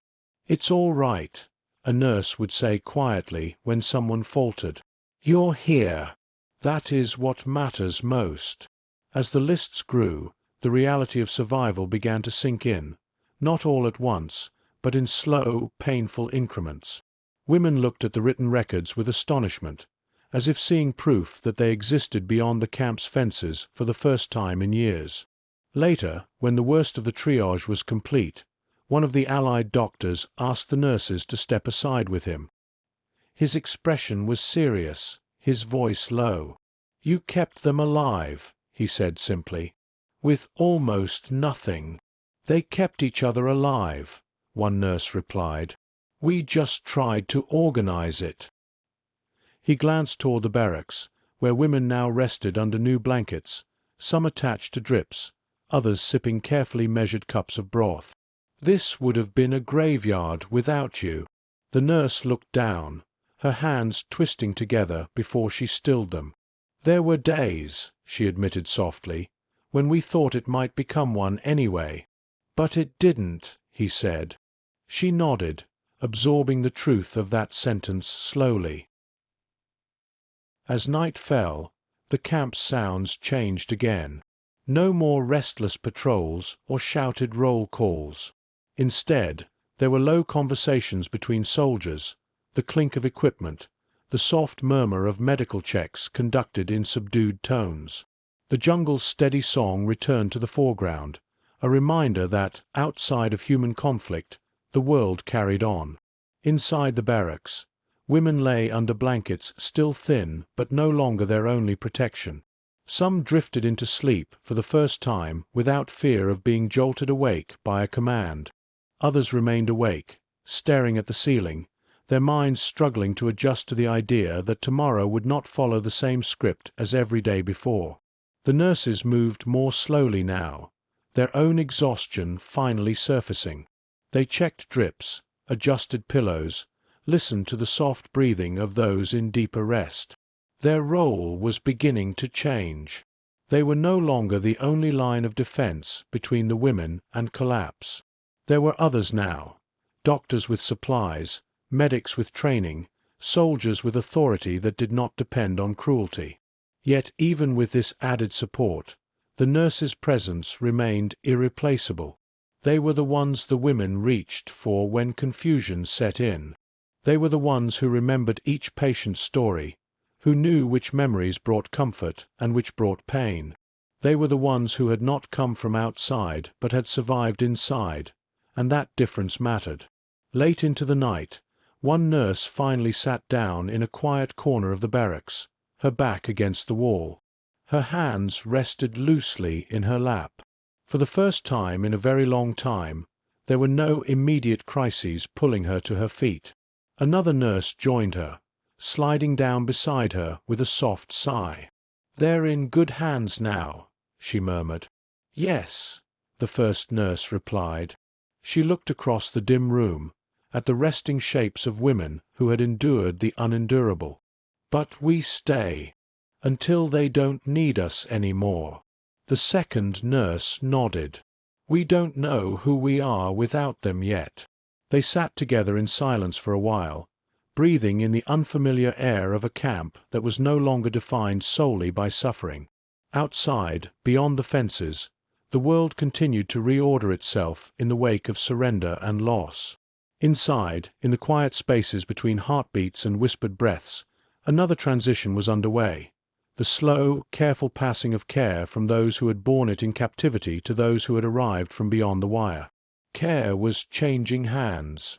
But the imprint of those who had carried it through the darkest years would remain, long after the gates opened fully and the women of Changi walked through them at last. When the world beyond the wire becomes real again. In the days after the Allied troops arrived, Changi felt like a place caught between two identities. It was no longer a prison in the way it had been. There were no guards, no shouted roll calls, no threat of punishment hanging over every movement. Yet it was not yet a sanctuary either. The women remained inside the same walls, sleeping in the same barracks, waking to the same light coming through the same slats.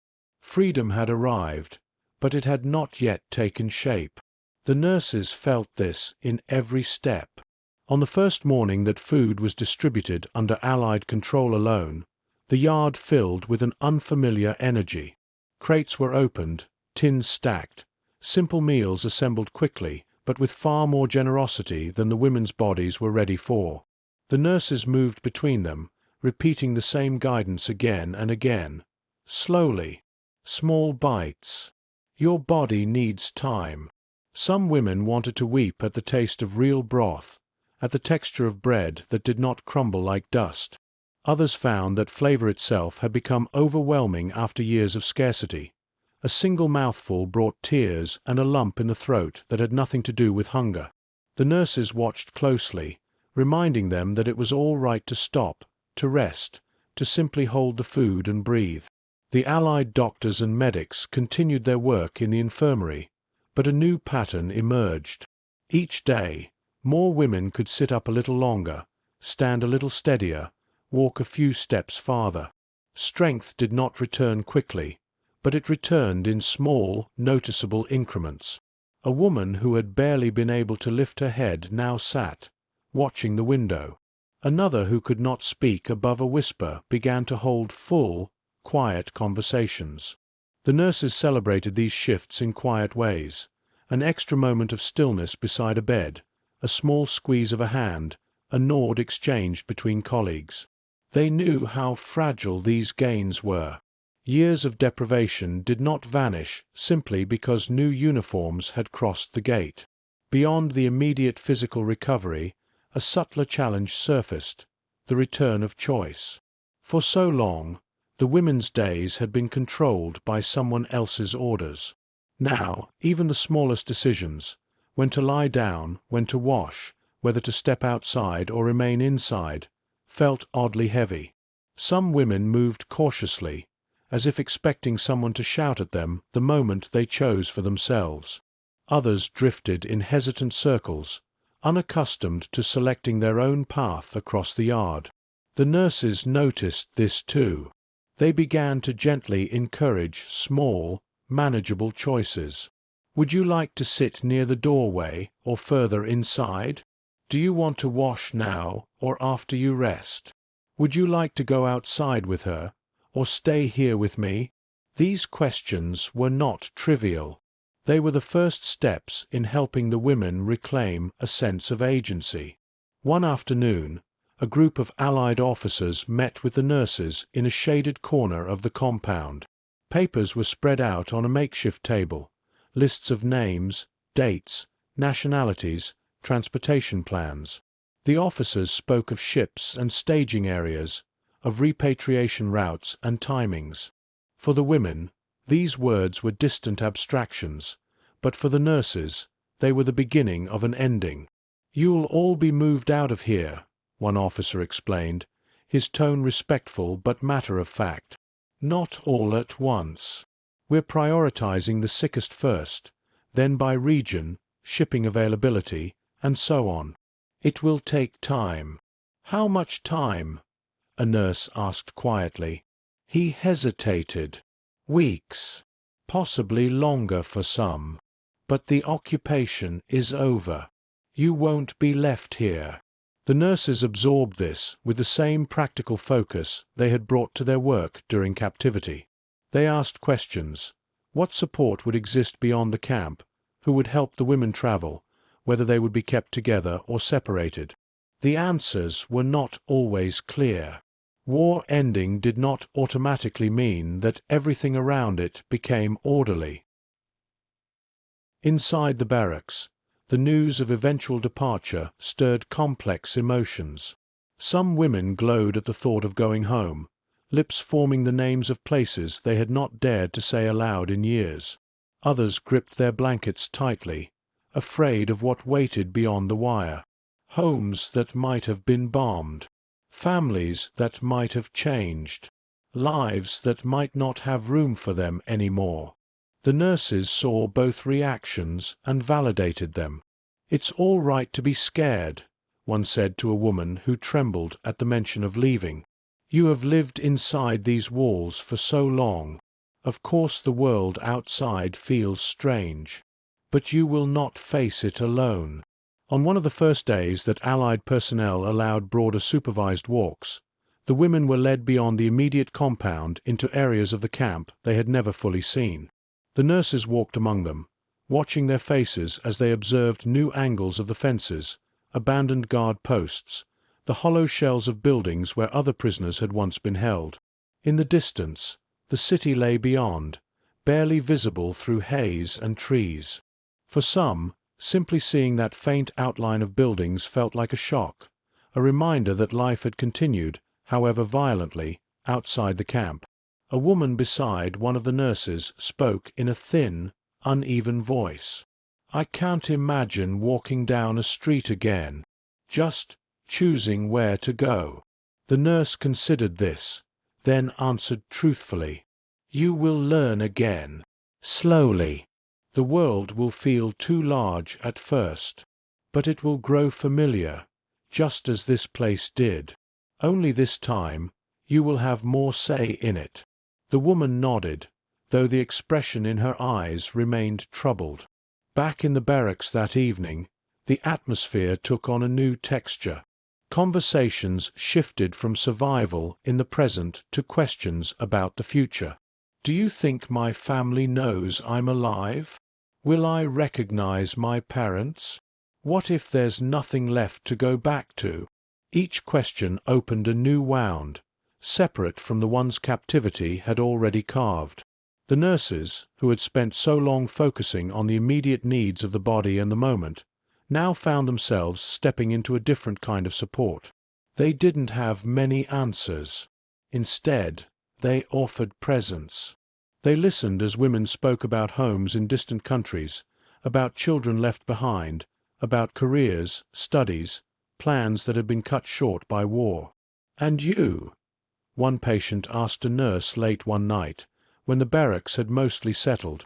"What will you do when you leave?" The nurse hesitated.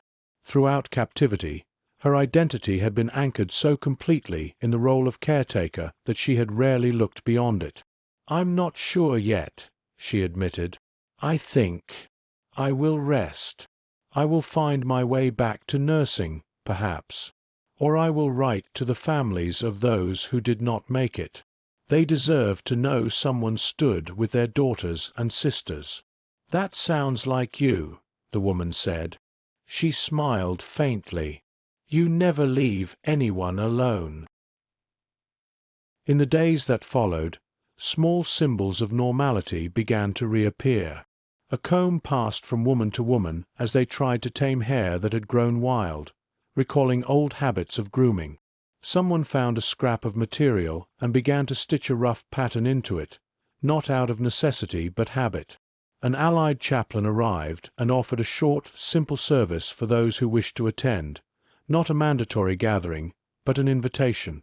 The women came in small groups, sitting together in quiet rows, finding solace not just in faith, but in the simple act of being addressed as human beings rather than numbers. The nurses attended too, not always to pray, but to be present, to witness this slow, imperfect return to something like community without fear. And yet, even as life began to widen, echoes of captivity remained. Some women flinched whenever boots sounded on stone, even if those boots now belonged to Allied personnel. Others continued to eat quickly, hunched over their bowls as if expecting someone to snatch them away. A few reacted sharply to raised voices, no matter how benign the intention behind them. The nurses carried these observations to the new medics and officers. "They are safe," they would explain, "but their bodies don't know it yet. Their minds don't either. You'll need to give them time. You can't hurry them into feeling free." One evening, as the light thinned and the jungle sounds grew louder, a nurse stood near the inner fence line, looking out toward the world beyond. The barrier itself, wire, wood, posts, looked less imposing now, framed against a sky that no longer felt indifferent. She thought of the women who would soon pass this boundary and step into ships and trains and streets, carrying scars that few would truly see. Another nurse joined her, hands folded loosely before her.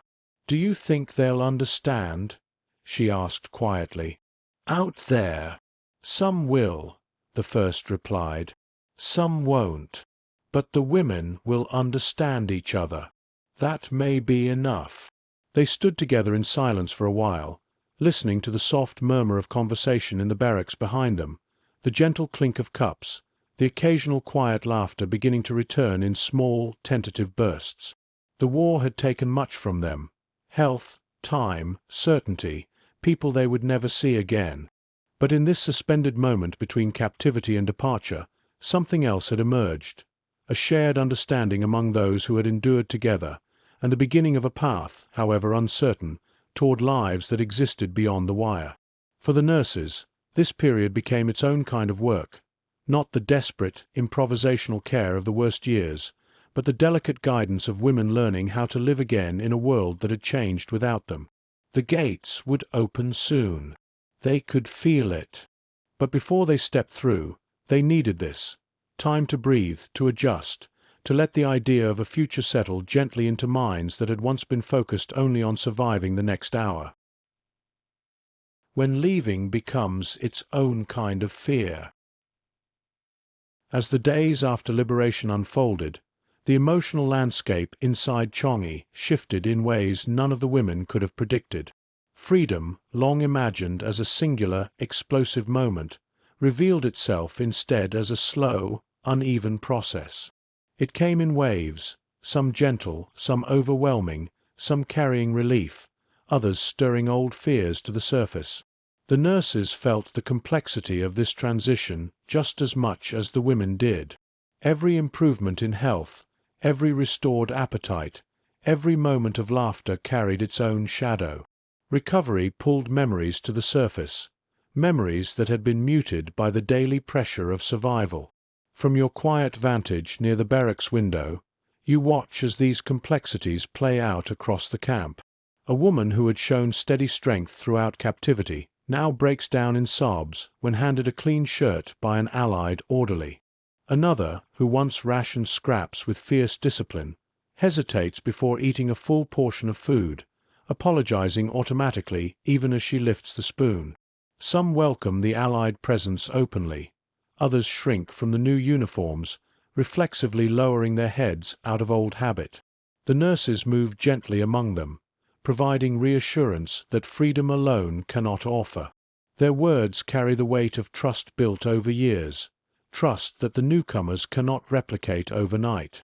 "You may take your time," a nurse says softly to a trembling woman holding a tin of broth. "There is no rush. No one will take it from you." The woman nods, tears sliding down her face. "It's hard to believe," she whispers. "It will get easier," the nurse replies, "but not all at once." Outside, Allied soldiers organize equipment and medical stations. Their presence is steady, purposeful, but even their most considerate movements sometimes trigger tension. A raised voice between two medics sends several women flinching. The slam of a crate lid makes another choke on a sob. The nurses immediately move in, offering grounding touches, breathing reminders, the quiet reorientation needed to separate present from past. The soldiers learn quickly. Shouting becomes rare. Doors close more softly. Footsteps slow. But the nurses still stand at the center, translating reactions the newcomers cannot predict. Each afternoon, new lists are posted on a makeshift board near the yard, names of women scheduled to leave on the next transport. The lists are handwritten, each letter carefully formed by Allied clerks who began to understand the importance of legibility. The nurses help read out the names for those whose vision has weakened during captivity. Reactions vary. Some women tremble with relief at the sound of their name, clutching their chest as if afraid their heart might burst from the weight of years lifted. Others freeze, unable to process the idea of leaving the place where they have endured so much. A few begin shaking, overwhelmed by the fear that the outside world may hold new losses waiting for them. One nurse kneels beside a woman whose name has been called. "You will not be alone," she says gently. "We will help you prepare. You will have escorts. You will have food and rest on the way." "But what if no one is waiting for me?" the woman whispers, trembling. The nurse exhales slowly. "Then you will still have us," she says, "until you find the next place meant for you." The women scheduled to leave are escorted to a designated building where Allied personnel assist with baths, clothing, and basic grooming. Many have forgotten what it feels like to choose clean fabric, to wash without fear of reprimand, to sit in warm water that isn't rationed by the cup. The nurses accompany them, knowing that even kindness can feel overwhelming after years of deprivation. When the first group departs, the moment carries a strange mixture of triumph and grief. The women walk through the open gate in loose formation, supported by medics, their steps unsteady but determined. Those left behind watch them go, whispering goodbyes, waving with hands that tremble not just from weakness but from awe, because the gate is open and someone is walking through it alive. Some of the women collapse into tears once the group disappears from view. Others go silent for hours. The nurses gather them gently, reminding them that their turn will come, that the slow pace is meant to protect, not abandon. In the days that follow, each departure rekindles both hope and anxiety. The nurses must navigate not only physical healing, but the emotional whiplash of watching friends leave while others wait. They speak softly to steady hearts. They sit beside women who suddenly fear being left behind. They hold hands during nights when the camp still feels too large, too quiet, too uncertain. The Allied officers soon recognize that emotional support is as crucial as medical care.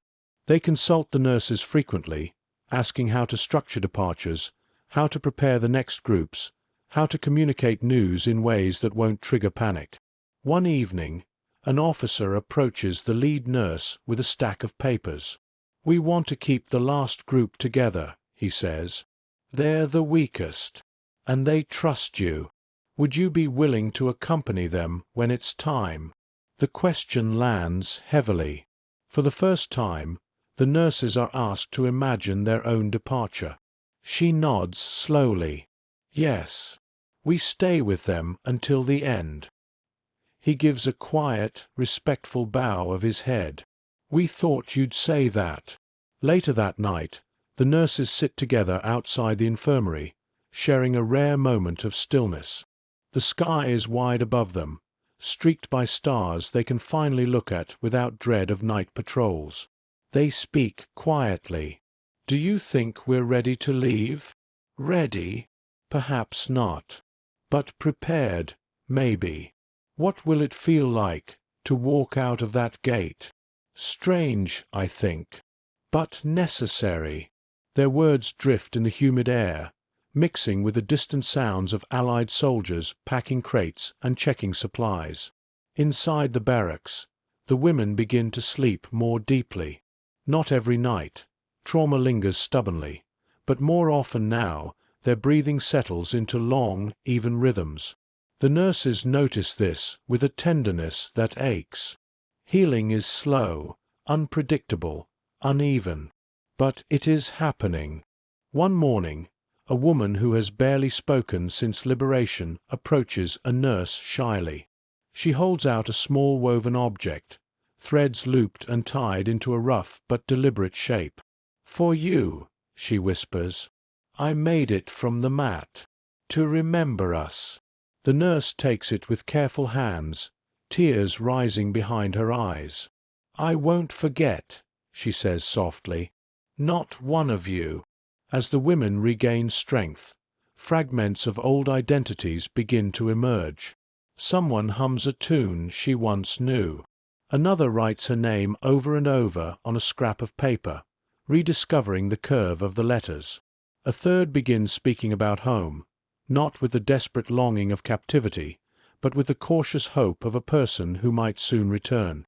The nurses support these moments, understanding that they are as crucial as any medicine. Recovery is not only physical, it is the rebuilding of a life narrative that has been paused for too long. Late one evening, one of the nurses stands at the open gate, watching the moonlight spill across the threshold. She imagines stepping beyond it, leaving behind the place that has defined her for years. She feels both drawn and anchored, two forces pulling at the same heart. Another nurse joins her quietly. "Someday soon," she says. "Yes," the first replies, "but not until they're ready." She looks back toward the barracks, where women sleep under blankets in soft, pale rows. Tomorrow, another list will be posted. Another group will leave. Another thread of captivity will unravel. And eventually, on one of these mornings, the nurses themselves will be called. But not yet. Tonight, their place is still here, guiding, steadying, holding the fragile bridge between suffering and freedom so the women can cross it without falling. When the last morning finally arrives. The morning of the final departure began quietly, so quietly, in fact, that for a moment it felt like any other day inside Changi. The jungle murmured beyond the fences.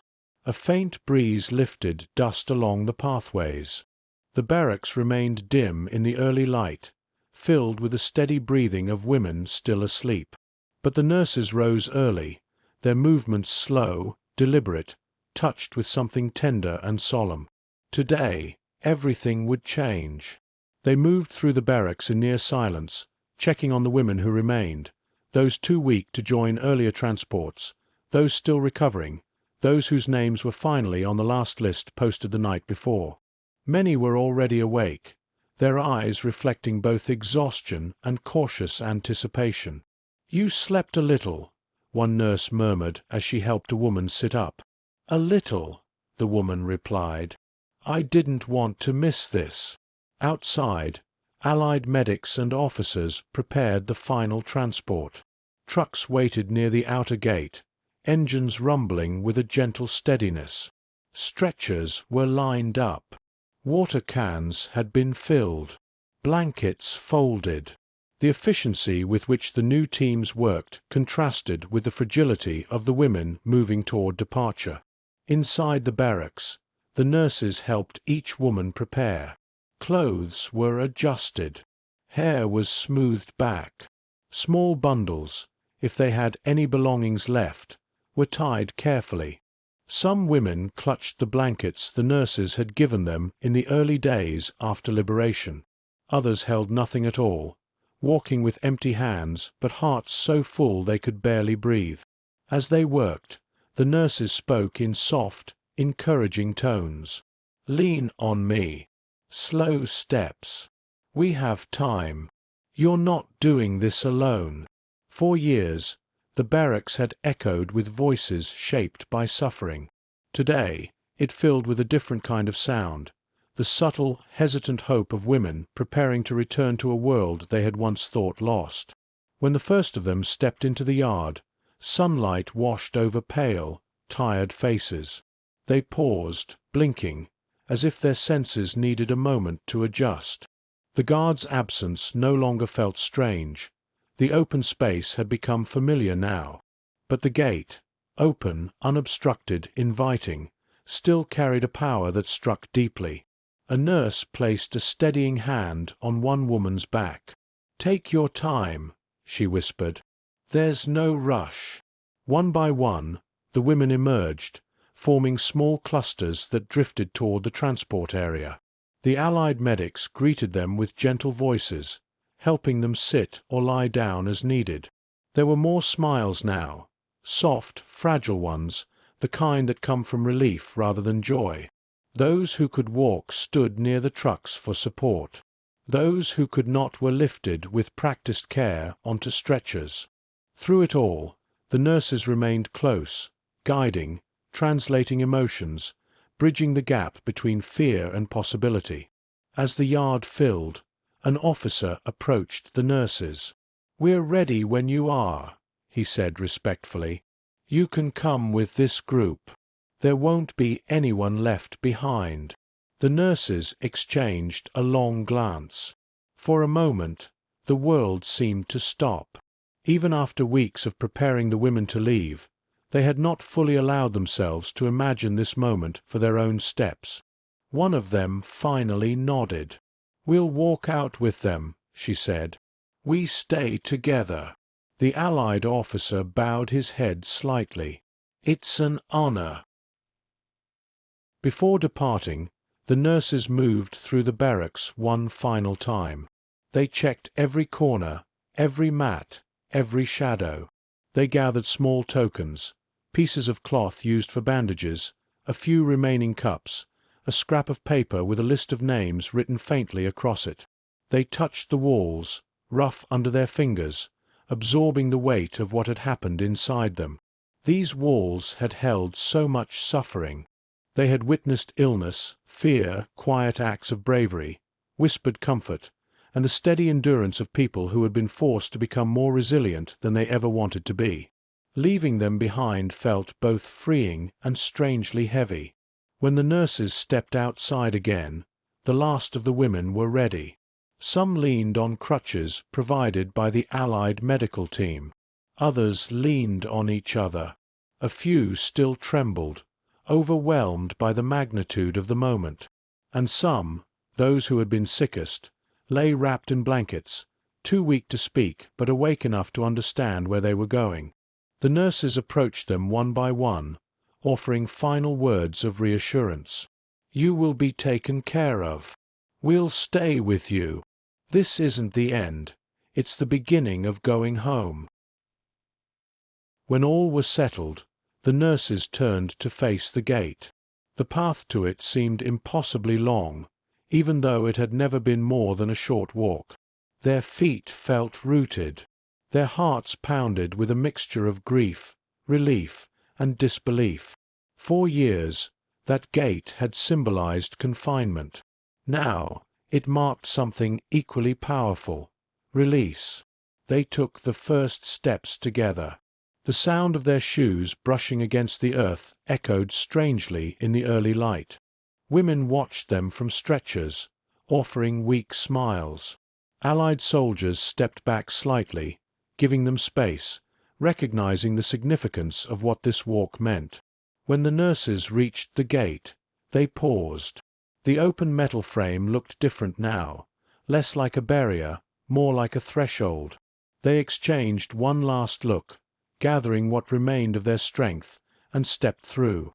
Outside the wire, the world felt bigger than they remembered. The air carried scents they had forgotten. The colors seemed sharper. The sky seemed impossibly wide. Behind them, Changi stood quiet. Ahead of them, trucks idled, waiting to carry them toward the next steps of repatriation, toward hospitals, ships, and the uncertain road back to lives they had once left behind. One nurse helped lift a woman onto the truck, placing a hand gently behind her back. Another adjusted a blanket. A third held a water cup to a trembling set of lips. Their work did not stop at the gate. It simply carried forward. When all the women were settled, the nurses climbed into the final truck. They sat among those they had cared for, touching hands, exchanging soft words, anchoring the fragile calm that had replaced years of fear. The engines started. As the convoy pulled away, the nurses looked back once, just once, at the camp that had been both battlefield and refuge, both torment and responsibility, both prison and the place where they had saved lives with almost nothing but determination.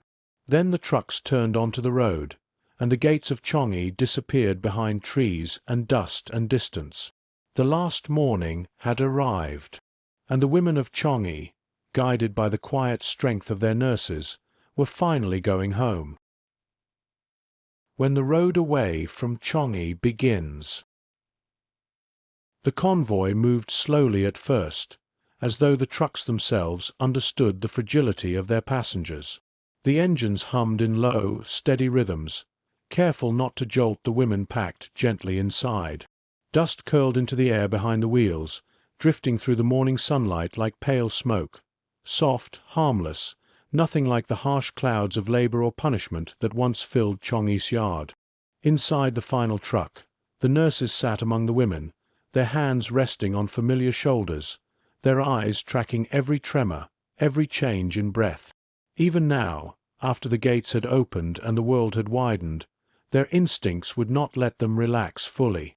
Freedom did not erase years of vigilance. It simply shifted its purpose. For some of the women, leaving the camp brought a profound quiet. They stared at the trees rushing by, faces washed with a softness that had not existed for years. Others clutched the wooden sides of the truck, overwhelmed by the speed of movement after so many years of confinement. A few kept their eyes closed, unable to process the sudden expansion of the world. The nurses watched over them all. As the convoy wound through narrow roads shaded by dense foliage, the landscape revealed itself in fragments. Villages half rebuilt, stretches of land scarred by shellfire, clusters of people who paused to watch the passing military vehicles. Some waved hesitantly. Others simply stared, unable to understand the hollow-eyed passengers being carried toward safety. For the nurses, these glimpses carved a strange ache through their chests. The world had changed while they were trapped behind walls. Now they were re-entering it slowly, each bend of the road revealing a piece of a map they once knew but no longer fully recognized. A woman beside the lead nurse whispered, "It's so big. I'd forgotten how big everything is." "Yes," the nurse replied softly, "but you don't have to take it all in at once." The woman nodded, though tears slipped down her cheeks, tears of fear, relief, and the peculiar grief that comes from remembering a life once paused. A medic sitting at the end of the truck leaned forward, addressing the nurses with quiet respect. "We're heading to a temporary hospital first," he said, "just for initial stabilization before transport to the docks." "How long?" a nurse asked. "A few days, no more. Long enough to rest properly. Long enough for us to get proper assessments." The nurses exchanged a look filled with understanding. Rest. Assessment. Words that belonged to another world, a world they were slowly moving toward. As the convoy continued, the road widened and small signs of rebuilding became visible. Cleared ditches, new planks on bridges, people retrieving bricks from collapsed homes. Each scene looked both familiar and foreign. Life persisted, but differently now. Inside the trucks, the women began speaking in soft, halting sentences. Some whispered the names of family members they hoped were still alive. Others spoke of fears about going home with bodies that no longer resembled the ones they had left the world with. A few spoke of nothing at all, their silence thick with things they could not yet articulate. The nurses listened, offering anchors without forcing conversation. Near the front of the truck, one woman spoke to nobody in particular. "I don't know who I'll be when we arrive," she murmured. A nurse reached across the space and touched her hand.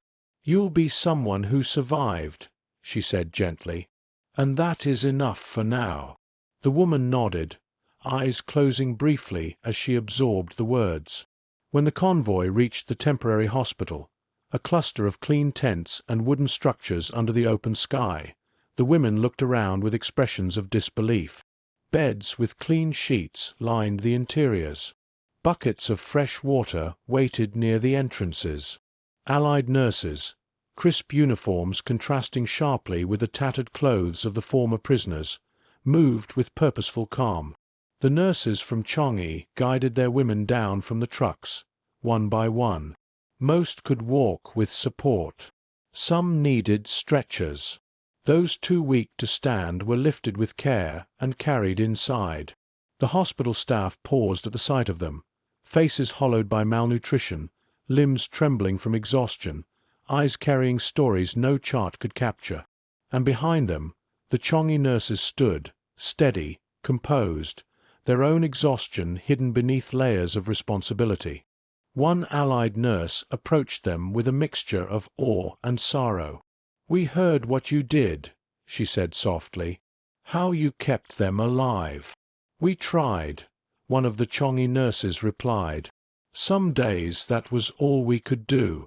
The hospital routines began immediately. Clean clothing was issued, simple garments, but soft, comfortable, free of the harsh textures that had become normal. Baths were drawn. Real meals were prepared in small portions, tailored to fragile stomachs. Medical exams were conducted gently, with explanations offered before every touch, every needle, every movement. For the women of Changi, these acts felt miraculous and disorienting at the same time. Some wept openly when given clean sheets. Others froze when addressed kindly, unsure how to respond to voices that carried no threat. The Changi nurses stayed close through each step. They translated expressions, explained reactions to the new staff, eased the women through moments when care felt frightening instead of comforting. As afternoon became evening, the hospital filled with a soft quiet, breaths slowing, bodies resting, minds beginning to unclench from years of relentless tension. The women lay in clean beds, staring at canvas ceilings or drifting into the first gentle sleep they had felt in years. The nurses finally allowed themselves to sit. They gathered on a small bench outside one of the tents, watching the sky shift toward dusk. The air was cooler here, touched by the faint scent of cooking from the camp kitchen. For the first time in days, perhaps years, their bodies recognized that it was safe to be still. One nurse exhaled shakily. "It feels strange," she said, "being outside and not needing to watch every shadow." Another nodded. "I keep expecting someone to shout at us." A third spoke quietly. "I keep listening for them." They sat in silence for a long while. The world around them moved gently, medics carrying blankets, patients being led to wash stations, an officer organizing transport schedules for the days ahead. There was no fear behind these movements, no threat, no danger, only the slow reknitting of a world broken by war. One of the women they had cared for stepped out of the tent and approached them, leaning on a cane provided earlier by a medic. Her voice trembled as she spoke. "Thank you," she whispered, "for not letting us disappear in there." A nurse stood and steadied her arm. "You didn't disappear," she said. "You held on. We just helped you hold on." The woman nodded, tears filling her eyes. "Will you stay with us? All the way? Until we reach home?" The nurse exchanged glances with the others. "Yes," she answered. "We'll stay with you until the journey's done." Night settled quietly over the temporary hospital, each tent glowing softly from within. Shadows moved with care, not fear. Breaths came deep and even. The women of Changi, once prisoners, once defined entirely by survival, were now beginning the long process of becoming themselves again. And the nurses, who had carried them through the darkest years, now walked alongside them into the uncertain future, no longer as shields against cruelty, but as companions on the road home. That road stretched ahead, still long, still fragile, but finally real. And for the first time in a very long time, the gate behind them no longer mattered. Aftermath. The quiet that follows.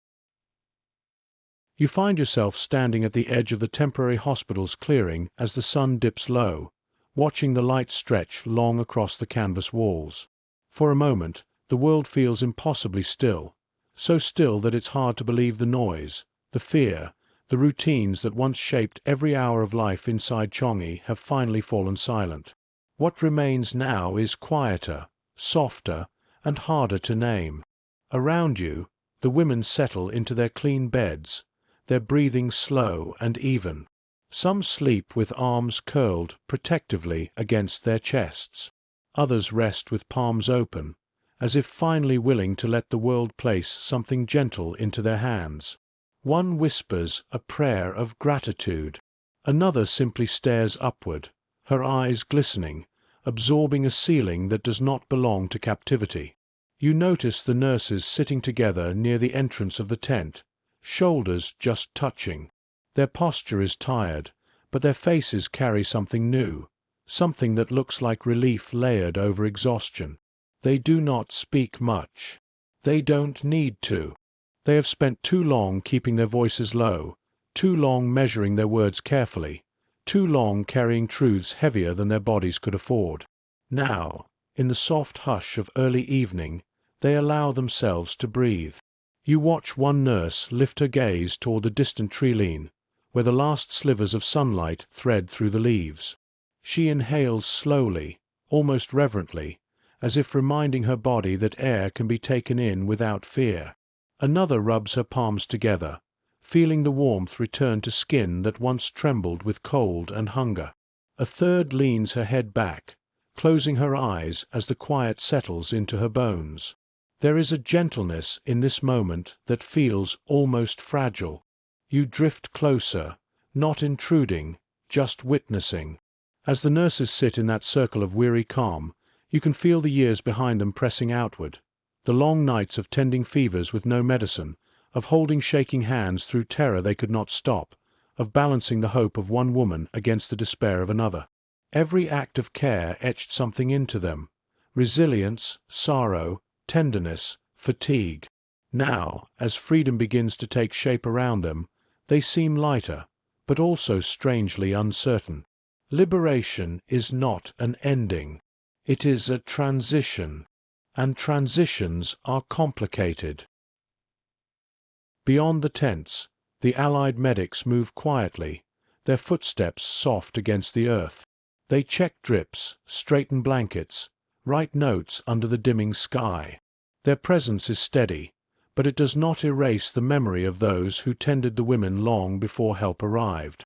The nurses of Changi watch them work with a mix of gratitude and careful detachment, as if trying to understand how to let responsibility slip from their hands after holding it so tightly for so long. You stand near them as twilight deepens, listening to the muted murmur of the recovering camp. There is no shouting now, no clatter of rifles, no roll calls, only the sounds of healing, quiet breaths, soft footsteps, the gentle rustle of blankets being adjusted. As darkness settles, the women begin to dream again. Some dreams will be heavy, some will fracture awake, some will bring tears they cannot name, and some will finally offer relief. Healing rarely moves in a straight line. It loops, pauses, drifts. But tonight, at least, they rest without fear of a door being kicked open, without listening for guards' footsteps, without bracing for commands that demand more than their bodies can give. You remain beside the nurses as lanterns flicker on across the tents, casting warm halos in the night. The three women sit quietly, absorbing the stillness they once feared might never come. You sense the questions gathering at the edges of their thoughts. Where do we go next? Who will we be outside of this? How do we carry what happened without being crushed by it? Those answers will not come tonight. Instead, the nurses allow themselves a rare, precious moment simply to exist, together, steady, unburdened by the next crisis, the next pain, the next day of captivity. Eventually, one of them rises slowly and walks toward the beds inside the tent. She pauses at the entrance, looking back at the clearing with the faintest trace of a smile. Not joy exactly, something quieter, earned, fragile, something that says, "We made it. We kept them alive. We are still here." You follow her inside the tent. She moves between the rows of sleeping women, checking breaths, adjusting blankets, brushing a strand of hair from a forehead. The work is familiar, but the weight is different now. Each gesture is no longer an act of survival. It is an act of returning.